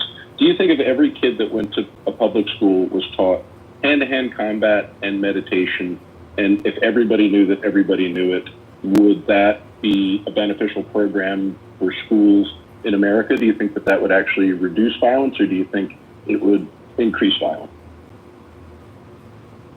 Yeah, I think there should be martial arts training in school, and even more meditation, but well, how can I say this? Meditation is a great way for an individual to become aware of themselves and aware of their, and also how to elevate themselves beyond their reptilian self, the self that is, like the gentleman that came in the room and it was reptilian. The gentleman that came in the room, he didn't know. Maybe he does, I don't know. But it didn't appear like he knew his behavior, right? And part of the training and meditation is to become aware of your thoughts, right? So if you know how you're thinking, you know the things that are in your mind, you know that it affects your behavior. So you start shifting those thoughts to something much more healthy. So that's why that is, to me, the most important, because if you just give them martial arts training, right, and they've got this kind of bad day, and somebody just taps them on the shoulder and says, hey, don't, you know, you stepped on my shoe. The guy might beat the hell out of the other guy because he has his training, right? But if the person does the meditation and understands this kind of thing, they'll become aware of themselves and make themselves, and they'll be self-sufficient to better themselves and their surroundings.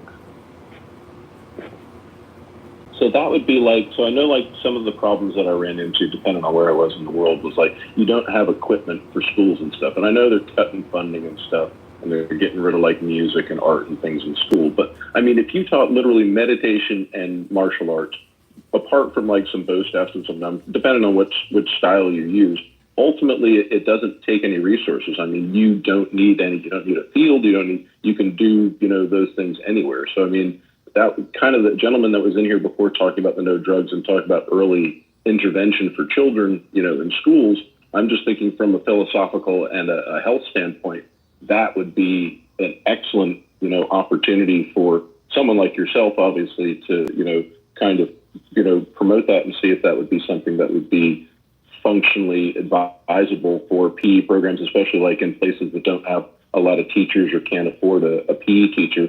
The program could literally be rolled out to anyone who wanted it. Yeah, I've got a huge meeting here in New York City with some high-level teachers, principals in the New York City area, in the tri-state areas, actually, and some leaders in the work of the subconscious mind, the conscious mind, and this kind of thing, and meditation, and so it's a pilot program right now. So the adults will learn it first, and then they'll give their feedback. Usually they really enjoy it and really see the benefit for young people. So that's where we're starting there, and then maybe later on we can discuss self-defense and that kind of thing.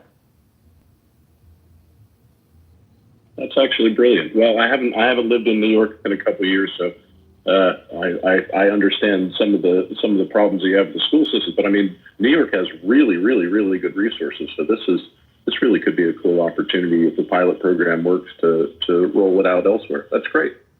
Yeah. They're doing it in Mexico with prisoners and their families, and having some success there. And anytime you're dealing with the mind from the conscious and the subconscious, it will change your life. It will change your life. Joe, what have you been up to, man? You've been off the app for a while, or at least I haven't seen you. What's been going on? Oh, yeah, I've been writing fairly intensely for the past 2 months, so sorry if I've taken a break. I haven't seen you've changed your moniker, your picture, but not your opinions. How you doing, sir? I'm doing good. One of my all-time favorite takedowns on this app was the night that you ripped Pepe to shreds. It was a very memorable night for everyone. Oh man, I wish is that on record? Was that when he called me the N-word? Yes. Yep, I was here for it. Oh, so you don't record anything, Mojo, so you don't have it. Yeah, it's not recorded. Oh, and it doesn't even matter. I remember it distinctly. He was going to, he did basically what your friend did. He threatened to beat the absolute tar out of me and explained to me what a wonderful boxer he was. And I explained to him that I was going to put my hands behind my back and use my feet. So yes, thank you for reminding me of that. That's fun. Yeah, I would say that's one of the top 3 all-time takedowns on Clubhouse. It was, it was very unexpected because you're normally, you don't turn into that gear, and it was interesting to see that you had that gear. And when you did that, he was literally speechless. It was amazing.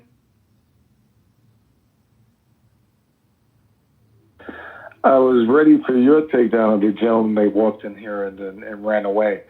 I knew it was coming, Mojo. I could tell. What's funny is if he would have just relaxed a little bit, he would have found that I agreed with him on some of the stuff. Like, I appreciate that he has found the discipline in himself to not use drugs. I think that's cool. And I appreciate that he thinks that sharing that with other people would be a benefit. I don't think his heart was in the wrong place. I think that his ability to have an adult conversation with people that see the world differently, it's just unfortunate because that could have been a fun conversation, especially with the people that are in the room right now. I think that could have, if he would have allowed his ego, and we all have ego. I certainly do. Time Hack, I know that you've had not at all. Yeah. So if we could have kept that in check, it really could have been a fun conversation. And then, as you guys know, like when those people spin out of control, it lights a match in me, and then I go to that place. And so, I would have rather have had the good conversation, but I was happy to have the, go fuck yourself conversation too. Yeah, I was in the subway wanting to. Well, the first thing I asked him that he didn't answer the question. He said to Joe, "People like you." That's not only rude; it's condescending, right? So, I didn't ask him in a belligerent way. I said, you basically said what he said, and that's when he gave me the question about drugs. Did I ever? So he would never answer that question. He just didn't have the courage to debate and have a little, back and forth with decorum. He didn't have that ability. But he also missed the fact. Oh, sorry. No, I was gonna say, like, this is the argument that has been tried, right? Like, we can just get the population through, all these preventative programs to stop doing drugs, and it hasn't really moved the needle in the country. So I find it to be, I see his position, but the goal is to improve where we're at, not to just continue to what we're doing. And that was my perspective. But the other issue is this. You're never going in, the experiment that is our free society, which again is unique and different to everybody. There was a time in America that you could walk into a pharmacy, you could buy cocaine, you could buy laudanum, which was heroin, you could buy a tincture of massively concentrated THC, and then for some political reason or some socioeconomic reason, it is vilified. But you can go get Ozempic, which is going to destroy your internal organs. You can go get all sorts of things that are prescribed that are going to absolutely just mutilate your system.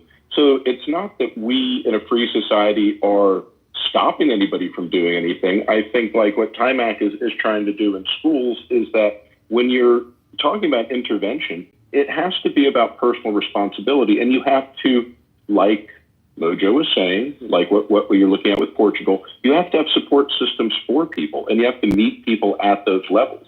So no, you're not going to expect people in America to not do drugs. But if you are going to legalize anything, then you have to have a support network for those people, and you also have to have personal responsibility where kids know they can regulate themselves without taking a pill like, what is it? Adderall is methylated amphetamines. When I was a teacher and a counselor, any single time that any of my students, and I only work with boys, it was a girl and boys school, but I only work with boys, if they were going to be prescribed, because I meet with a counselor to get Ritalin or anything like that, I would always try to use a regulation method beforehand, not because I'm a doctor, but because I know that for the most part, once that drug is taken for the rest of their life, the question is can I regulate my life without having to say, here is a pill for you? That's my only question. So yes, legalization is a good idea for certain things, but if you don't have the support system behind it, it's just never going to be successful.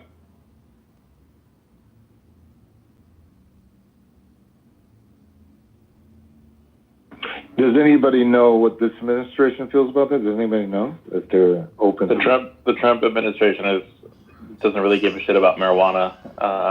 Is what I think. Well, marijuana is legal, Mother. Yeah, but not at the federal level. They could crack down on these states that have legalized it, but they're not wasting their time with that. But what about anything else? Nobody. They're talking about he's literally sending troops into Latin America, so that's. But that's because of the fentanyl thing. My understanding is that they don't care as much about cocaine. That's why they're not going to Colombia and they're going to Mexico instead. What he's concerned about is the fentanyl. The more dangerous. Which I would put money on it that Trump has done cocaine in his past. I feel it. He gives me that kind of energy. Hey, mother, if he really cared about the fentanyl, he would be going into China. I mean, he tried that through the de minimis exception, right? He was going to fuck them on that end. But I actually don't know what happened with that. Well, and Trump, as you said, probably did all these drugs, or did some, but, the guy's an old man now, so. I mean, he grew up in the 60s. Wasn't everybody doing drugs in the 60s? Maybe he's, I'm saying he's an older man now. Maybe he's looking at the harm that drugs can do. It also can do something beneficial. I think Joe was alluding to that in a way, that there's some things that should be out there for people if they're effective in certain ways. But maybe since he has RFK as maybe there's something that can be done and to legalize drugs in America. Maybe it's politically a bad idea, but I don't know. It'd be interesting. I don't know. Mother, do you know if this has ever been approached before? Which part? Legalizing drugs. Well, we've experimented with different prohibitions, and you go back far enough. A lot of these things were legal, and then they have crackdowns. If you go back into the prohibition era of alcohol, we had this 12.5-year experiment where we said that because it's bad for you, it's bad for society, we're going to outlaw alcohol. And what that did was it created an income stream for the underground. And the mob became very powerful because of this hard to tax thing. We learned our lesson about how bad the prohibition of alcohol was in 12.5 years. We've been at the war on drugs since 1971. Nixon's the one that ushered it in, and I think it's time that we surrender because the drugs have won. Right, Al Capone, the greatest carpetbagger of all. But nobody knows. Nobody knows. I know prohibition, but in the past 50 years, nobody knows it's. We've tried it at city and state levels. I mean, like we were just discussing the Portland failures that they have, and the sad part about that is that people will forever look at that and then say, "Well, look what happened in Portland." And again, I don't think you should ignore what happened in Portland. I think you should learn from it. I think there's examples of that you can try, and then depending on like how much personal liberty you want to restrict, there's other things you could do. Singapore virtually has zero drug use, and if people that do have drug use, the first time they use it, they give them help. The second time they use it, they throw the book at them, and so they're very tough on drugs, and as a result, there's very few people that use it. So you can crack down on it. I think both approaches are better than what we're doing, because on one hand we say drugs bad, and then on the other hand we enable the conditions that allow the cartels to become powerful, and we allow the street gangs to become powerful. My point of legalization would be, even if drug use stayed the same or even potentially increased, my hypothesis is that violence associated with the drug trade would go down dramatically. Yeah. But I didn't know, I wasn't paying attention. What happened in Portland? I didn't know they did that. They basically, they decriminalized many things. There were some restrictions that were still in play of where you could be exactly, but it was a disaster, because what it did was, instead of trying to destigmatize it and say, look, we're not surrendering to the idea that everyone should use drugs. Instead of having like a position, a philosophy on how this is going to help society, they just kind of tapped out and said, smoke them if you got them. And then what happened is people that felt oppressed in nearby communities were like, well, fuck it, we'll just move to Portland. And then basically, homelessness and drug abuse, everything just increased, and then the violence gets associated with those type of things. So Portland's a fucking disaster, and they're only just now starting to recover from it. So they just had a really terrible approach to legalizing. Is that what you're saying? That their approach was horrible? Yeah, they didn't have so in Portugal, the approach was before the decriminalization piece, they made sure that they had tons of facilities. They had the medical help. They had all of the resources needed to give it an opportunity to be successful, they leaned into that first. And so again, you're going to get pushback from me about, government spending on those types of programs. But if you're going to legalize drugs, you can't just simply turn a blind eye to when somebody raises their hand and says, okay, where's the off-ramp? You better be able to show them where the off-ramp is, and it needs to be well paved. Thanks.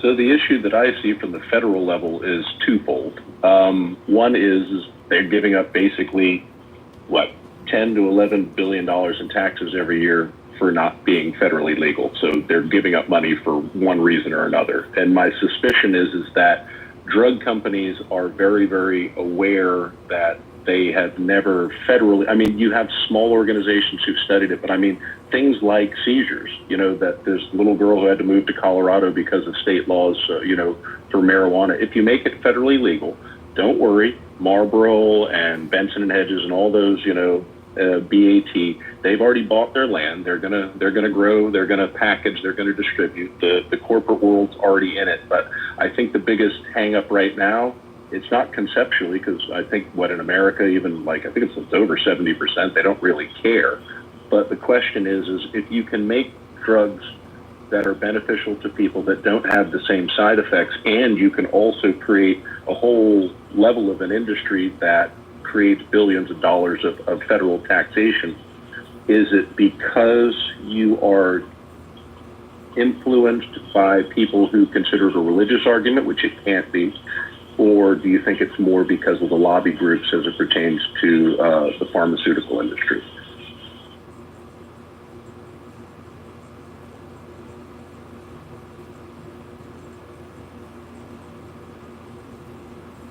Well, let me understand that.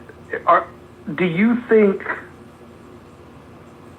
the pharmaceutical industry is the thing that stands in the way of us having sensible drug laws?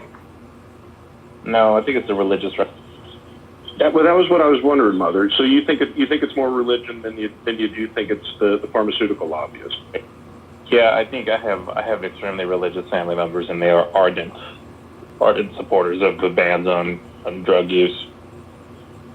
I think it's a criminal justice system. What was the question, Joe?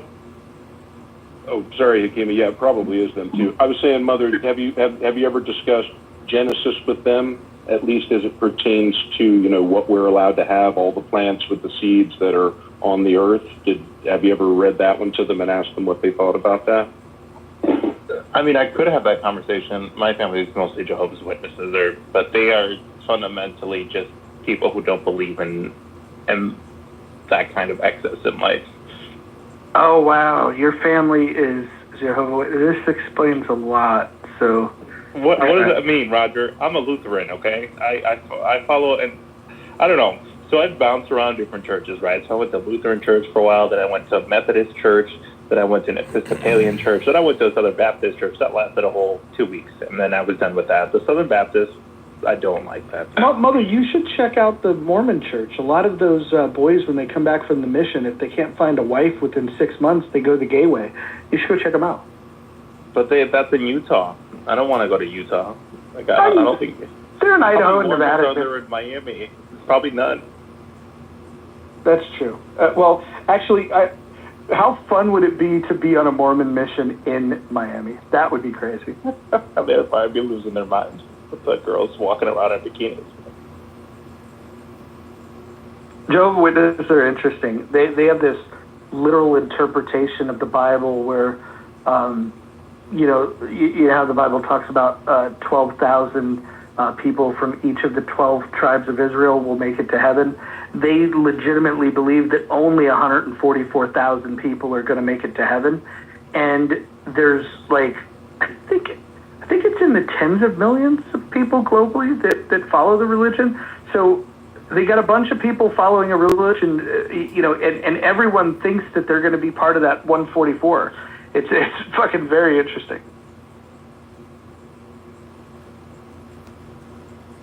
I actually asked the Jehovah's Witness when they came to the door that if they were successful in their mission, were they prepared to lose their spot in heaven. What was the answer you got? He just smiled. Obviously, he knew he wasn't getting anywhere that day. But it's an interesting interpretation. And understand, Mother, that obviously, any interpretation of the Bible is going to be from their side. But you do believe it's a religious right thing. Okay, cool. Jarl, you came up. What's going on? Do you like the Canadian approach? Yeah, well, it's complicated, actually. First of all, I really appreciated how you framed what you said, Mojo, and I actually, totally agree. It's not going to happen often, but, I think I support legalization, I support decriminalization, but it went badly in Canada. We decriminalized drugs in Vancouver, and the total number of overdoses went up, which obviously is not good. There was also cases of people reselling the drugs to teenagers and children that they got from the government, let's say. So yeah, it went badly. They ended up repealing some of the laws, so it's no longer legal to smoke in public. I support legalization. I think it was a test that we needed to do, but it really didn't go very well. So, I don't know where we go from here in terms of how we decriminalize or legalize. I still think there's probably good ways to do it, but clearly how it was done in Vancouver is a good case study of what we shouldn't do. I actually agree with you. As somebody that's visited Vancouver recently, I do like the fact that they've said, okay, if you are going to be using drugs, you got to go hang out over on Hastings. And they've pretty much pushed homelessness and drug use into one corner. Now, I'm not naive enough to think that there aren't people using in other parts of town, but visibly to a tourist, you don't see it. If you're going to shops and stores and restaurants and things like that, they hide it very well. I literally had to go out of my way because I asked the question, you guys don't even have homeless people or drug addicts here. And they just laughed and they told me where to find it, and then I drove through it and I was like, oh, okay, this is where you got it. But real quick, but also you can control the amount of drugs that goes to each individual person, right? If there's a legalization, you can control that. So where right now someone can go and buy as much as they want.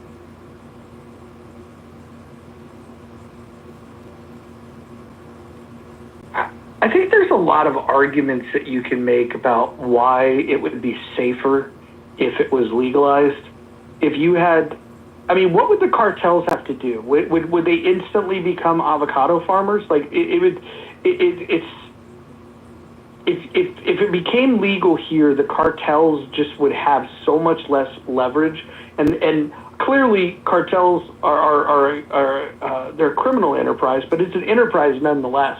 Those people aren't going to just say, okay, we're never going to make money again. They just find new ways to make money.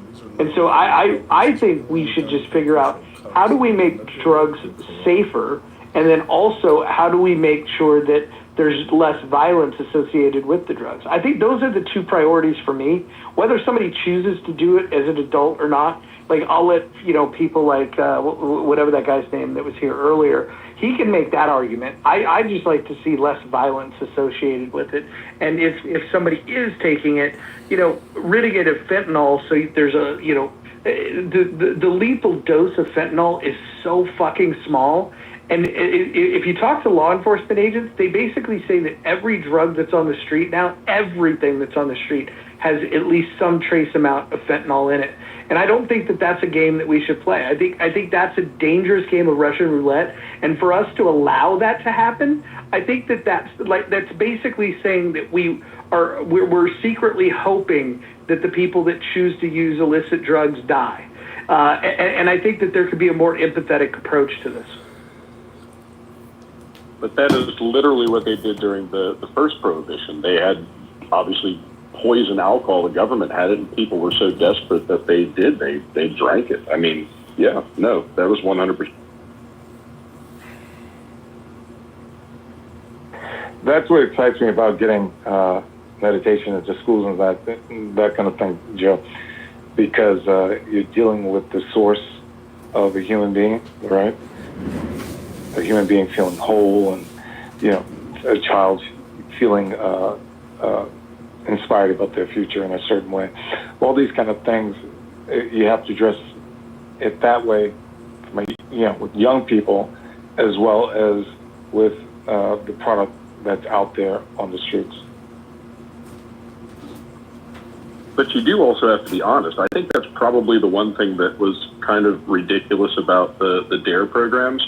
I mean, yeah, this is your brain on drugs and what have you. I mean, if you were honest and be like, this is a person who's on crystal methamphetamine and this is what happens to you, and you were honest to kids that, these are things that happen and these drugs, these fentanyl, they are in cards, they are in all this other stuff.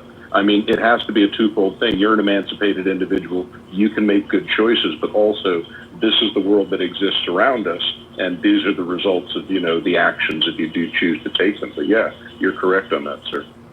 Yeah, and you work with kids. So there are kids that obviously they grow up in a certain environment.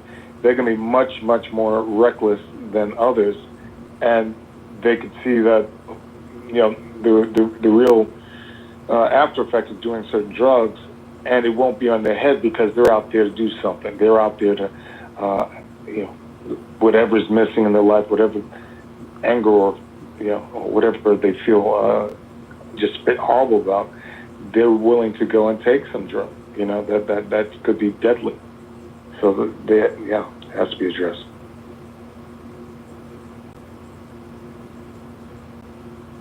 Now, Jarl, you said that people were overdosing. Overdoses went up in Canada. Did you say that is in Vancouver, sir?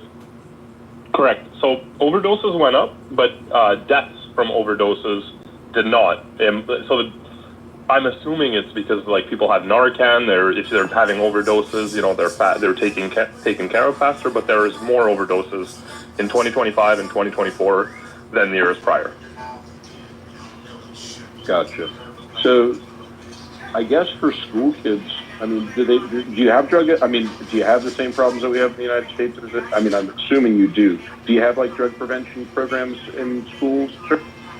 Yeah, I think it's very similar. The fentanyl problem in Canada and the U.S. Maybe there's a bit more in the U.S., but we hear about it just the same. Yeah. Now, you guys have a socialized medicine system. Does it treat addiction and stuff like that, or are you on your own or there's private? Oh, good question. I will fact check. I'm not sure. I'll check. No, I'm just trying to think because, we look at Portugal, but it's again in a much smaller subset. We look at Portland, which was just a nightmare because there wasn't support, and then Canada, of course, being our closest aligned. Societally, literally. I know you guys look down on us, but we're fairly similar. But at the end of the day, if you guys have run into these problems or at least tested them, then it's a good case study and how to do it either right or wrong. But okay. And yes, it looks like almost everything is covered. Detox, addiction counseling, opioid therapy, psychiatric care, rehab, all that stuff seems to be covered, by our insurance. Okay, so the federal legalization of marijuana being $10 billion direct, and then obviously you got another $24 billion indirect. Maybe if we use that for addiction treatment as a subsidy for the taxation that is there, that could also be a great way to lessen the impact when the legalization occurs if we already earmark the money for treatment. Yeah, I don't know if you're asking me, but we do that in Canada. We have STDC. There's plenty of marijuana and alcohol sales would do that here. Yeah. Okay, so governmental alcohol, like an ABC store in North Carolina. Hey, this is John. I would just like to say that I don't think the U.S. government should spend any money whatsoever on rehabilitation or any type of preventative measures at all in terms of consumption of illicit drugs or alcohol. I think if you look at the priorities, worrying about consumption of what people put into their body is one of the lowest hanging fruits of priorities on our list of priorities. That's just my opinion. I agree with you, John, and the good thing is that none of the money is actually being spent. This is a tax that doesn't exist. So what I was hoping to do is to get in front of a problem that could suspectedly happen. Not that it would happen, and certainly not that governmental monies should be used for humanitarian things. That would be outlandish. But the expectation that the money doesn't exist now, so if you create the tax and you legalize it in your market, you'd like to have guardrails in it, just like you'd like to have an airbag in your car. Just prevent it.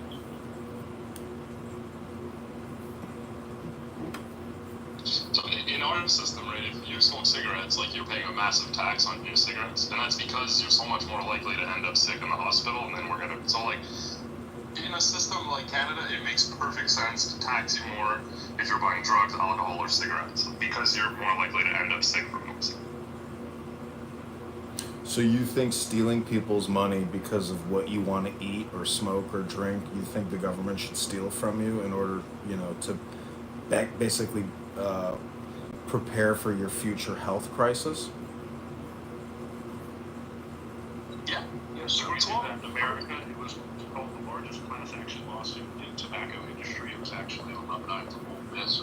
I met the gentleman, and he was nice enough to talk to me about it. What we did was increase the taxation on cigarettes because, of course, we realized that they do affect your health. So yes, we actually tax people in America because we know it's going to cost us more. Got it, but it's not like actually tied to your future healthcare, right? It just goes into a general pool of funds, so like it's not actually guaranteed that taxation will go towards your future healthcare, right? No more than any guarantee that you have a budgetary expectation for money to go to NPR and then they just get rid of it. Yeah, I mean, at the end of the day, it is what it is. We have a budget, but the discretionary spending of the budget is obviously up for debate. But no, that money is actually earmarked for things like class action lawsuits against tobacco companies, and you're not allowed to do that anymore, so you just tax them more. But no, what I was saying is actually earmarking that money for a specific reason like they do in Canada. And no, I guess he said it's not just a specific pool. They have a separate pool of money for what you would call the public health system. It's based on your tax dollars and taxation systems like that. And then also producers and things that actually negatively affect your health, they actually pay the government that, and that would go into the pool of money that's earmarked for what you would call the public health care system. I don't want to be like 100% quoted on that. I'm not sure if it's like one big pool of our taxes or if it does go directly to that, but that's the idea, right? Like we have like it's the same thing with like gasoline, right? We have it like an environmental tax on gasoline, or we used to. I think I got rid of it. But like the idea is that because you're using gas and you're hurting the environment, you pay a little more taxes. I don't know if it's actually set aside for green causes though. So if the country's $37 trillion in debt but wants to continue taxing you, I'm just so confused how it's not, that money's just going to paying interest expense and hopefully paying down the debt. So why you think a country in debt is actually preparing by saving your taxes that you're paying? See, I just think you guys are living in La La Land. Well, that's the nice thing about debt research. So the deficit that we have is opposed to the debt that we have. So most American debt is actually a bond. It's a foreign investment. So when we look at that, it's actually debt that sometimes we bring to ourselves. So a lot of our bond market is actually owned by the United States, but some of it's foreign. So yes, that's actually true. But the question for America is never are we going to be in a budgetary issue because we've had surpluses in the past. Our country, of course, has the strongest military in the world, the greatest political insight in the world, and are the strongest nation in the world. So the question is always this: if we do put ourselves in the precipice of being in an economic conundrum, there's often times that people go to war over limited resources. So I'm assuming that's probably the play, but I don't really think that talking about the taxes being earmarked or benchmarked or something like that have anything to do with it, because right now the tax doesn't exist. And that's what I'm saying, it's money that doesn't exist that could be used for a perceived problem, or contrariwise, could be used for educational purposes. That could also be used for it. But again, everybody in America has to decide what they think their money should be spent on, and that's why we vote, John. But when you say we owe the money to ourselves, can you maybe clarify that a little bit? Yes, sir. Have you ever bought a U.S. Treasury bond? Yes. Okay, so do foreign countries buy U.S. Treasury bonds? Yes. Okay, do we all also give like 0% loans to banks, and do we also give bonds that we borrow against ourselves? Would that not be us owing ourselves money, we are more in debt in treasury bonds also to ourselves? Like, what was it, the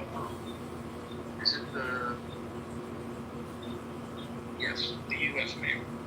So the U.S. mail, Congress borrowed against some of the assets of the United States government's mail department. And what they wanted to do was to borrow that money. They wrote themselves a little check and they put it aside. When it came time to pay it, unfortunately, the Congress didn't want to do it. So what they did was they made the U.S. governmental mail department actually pay all of their pensions forward. So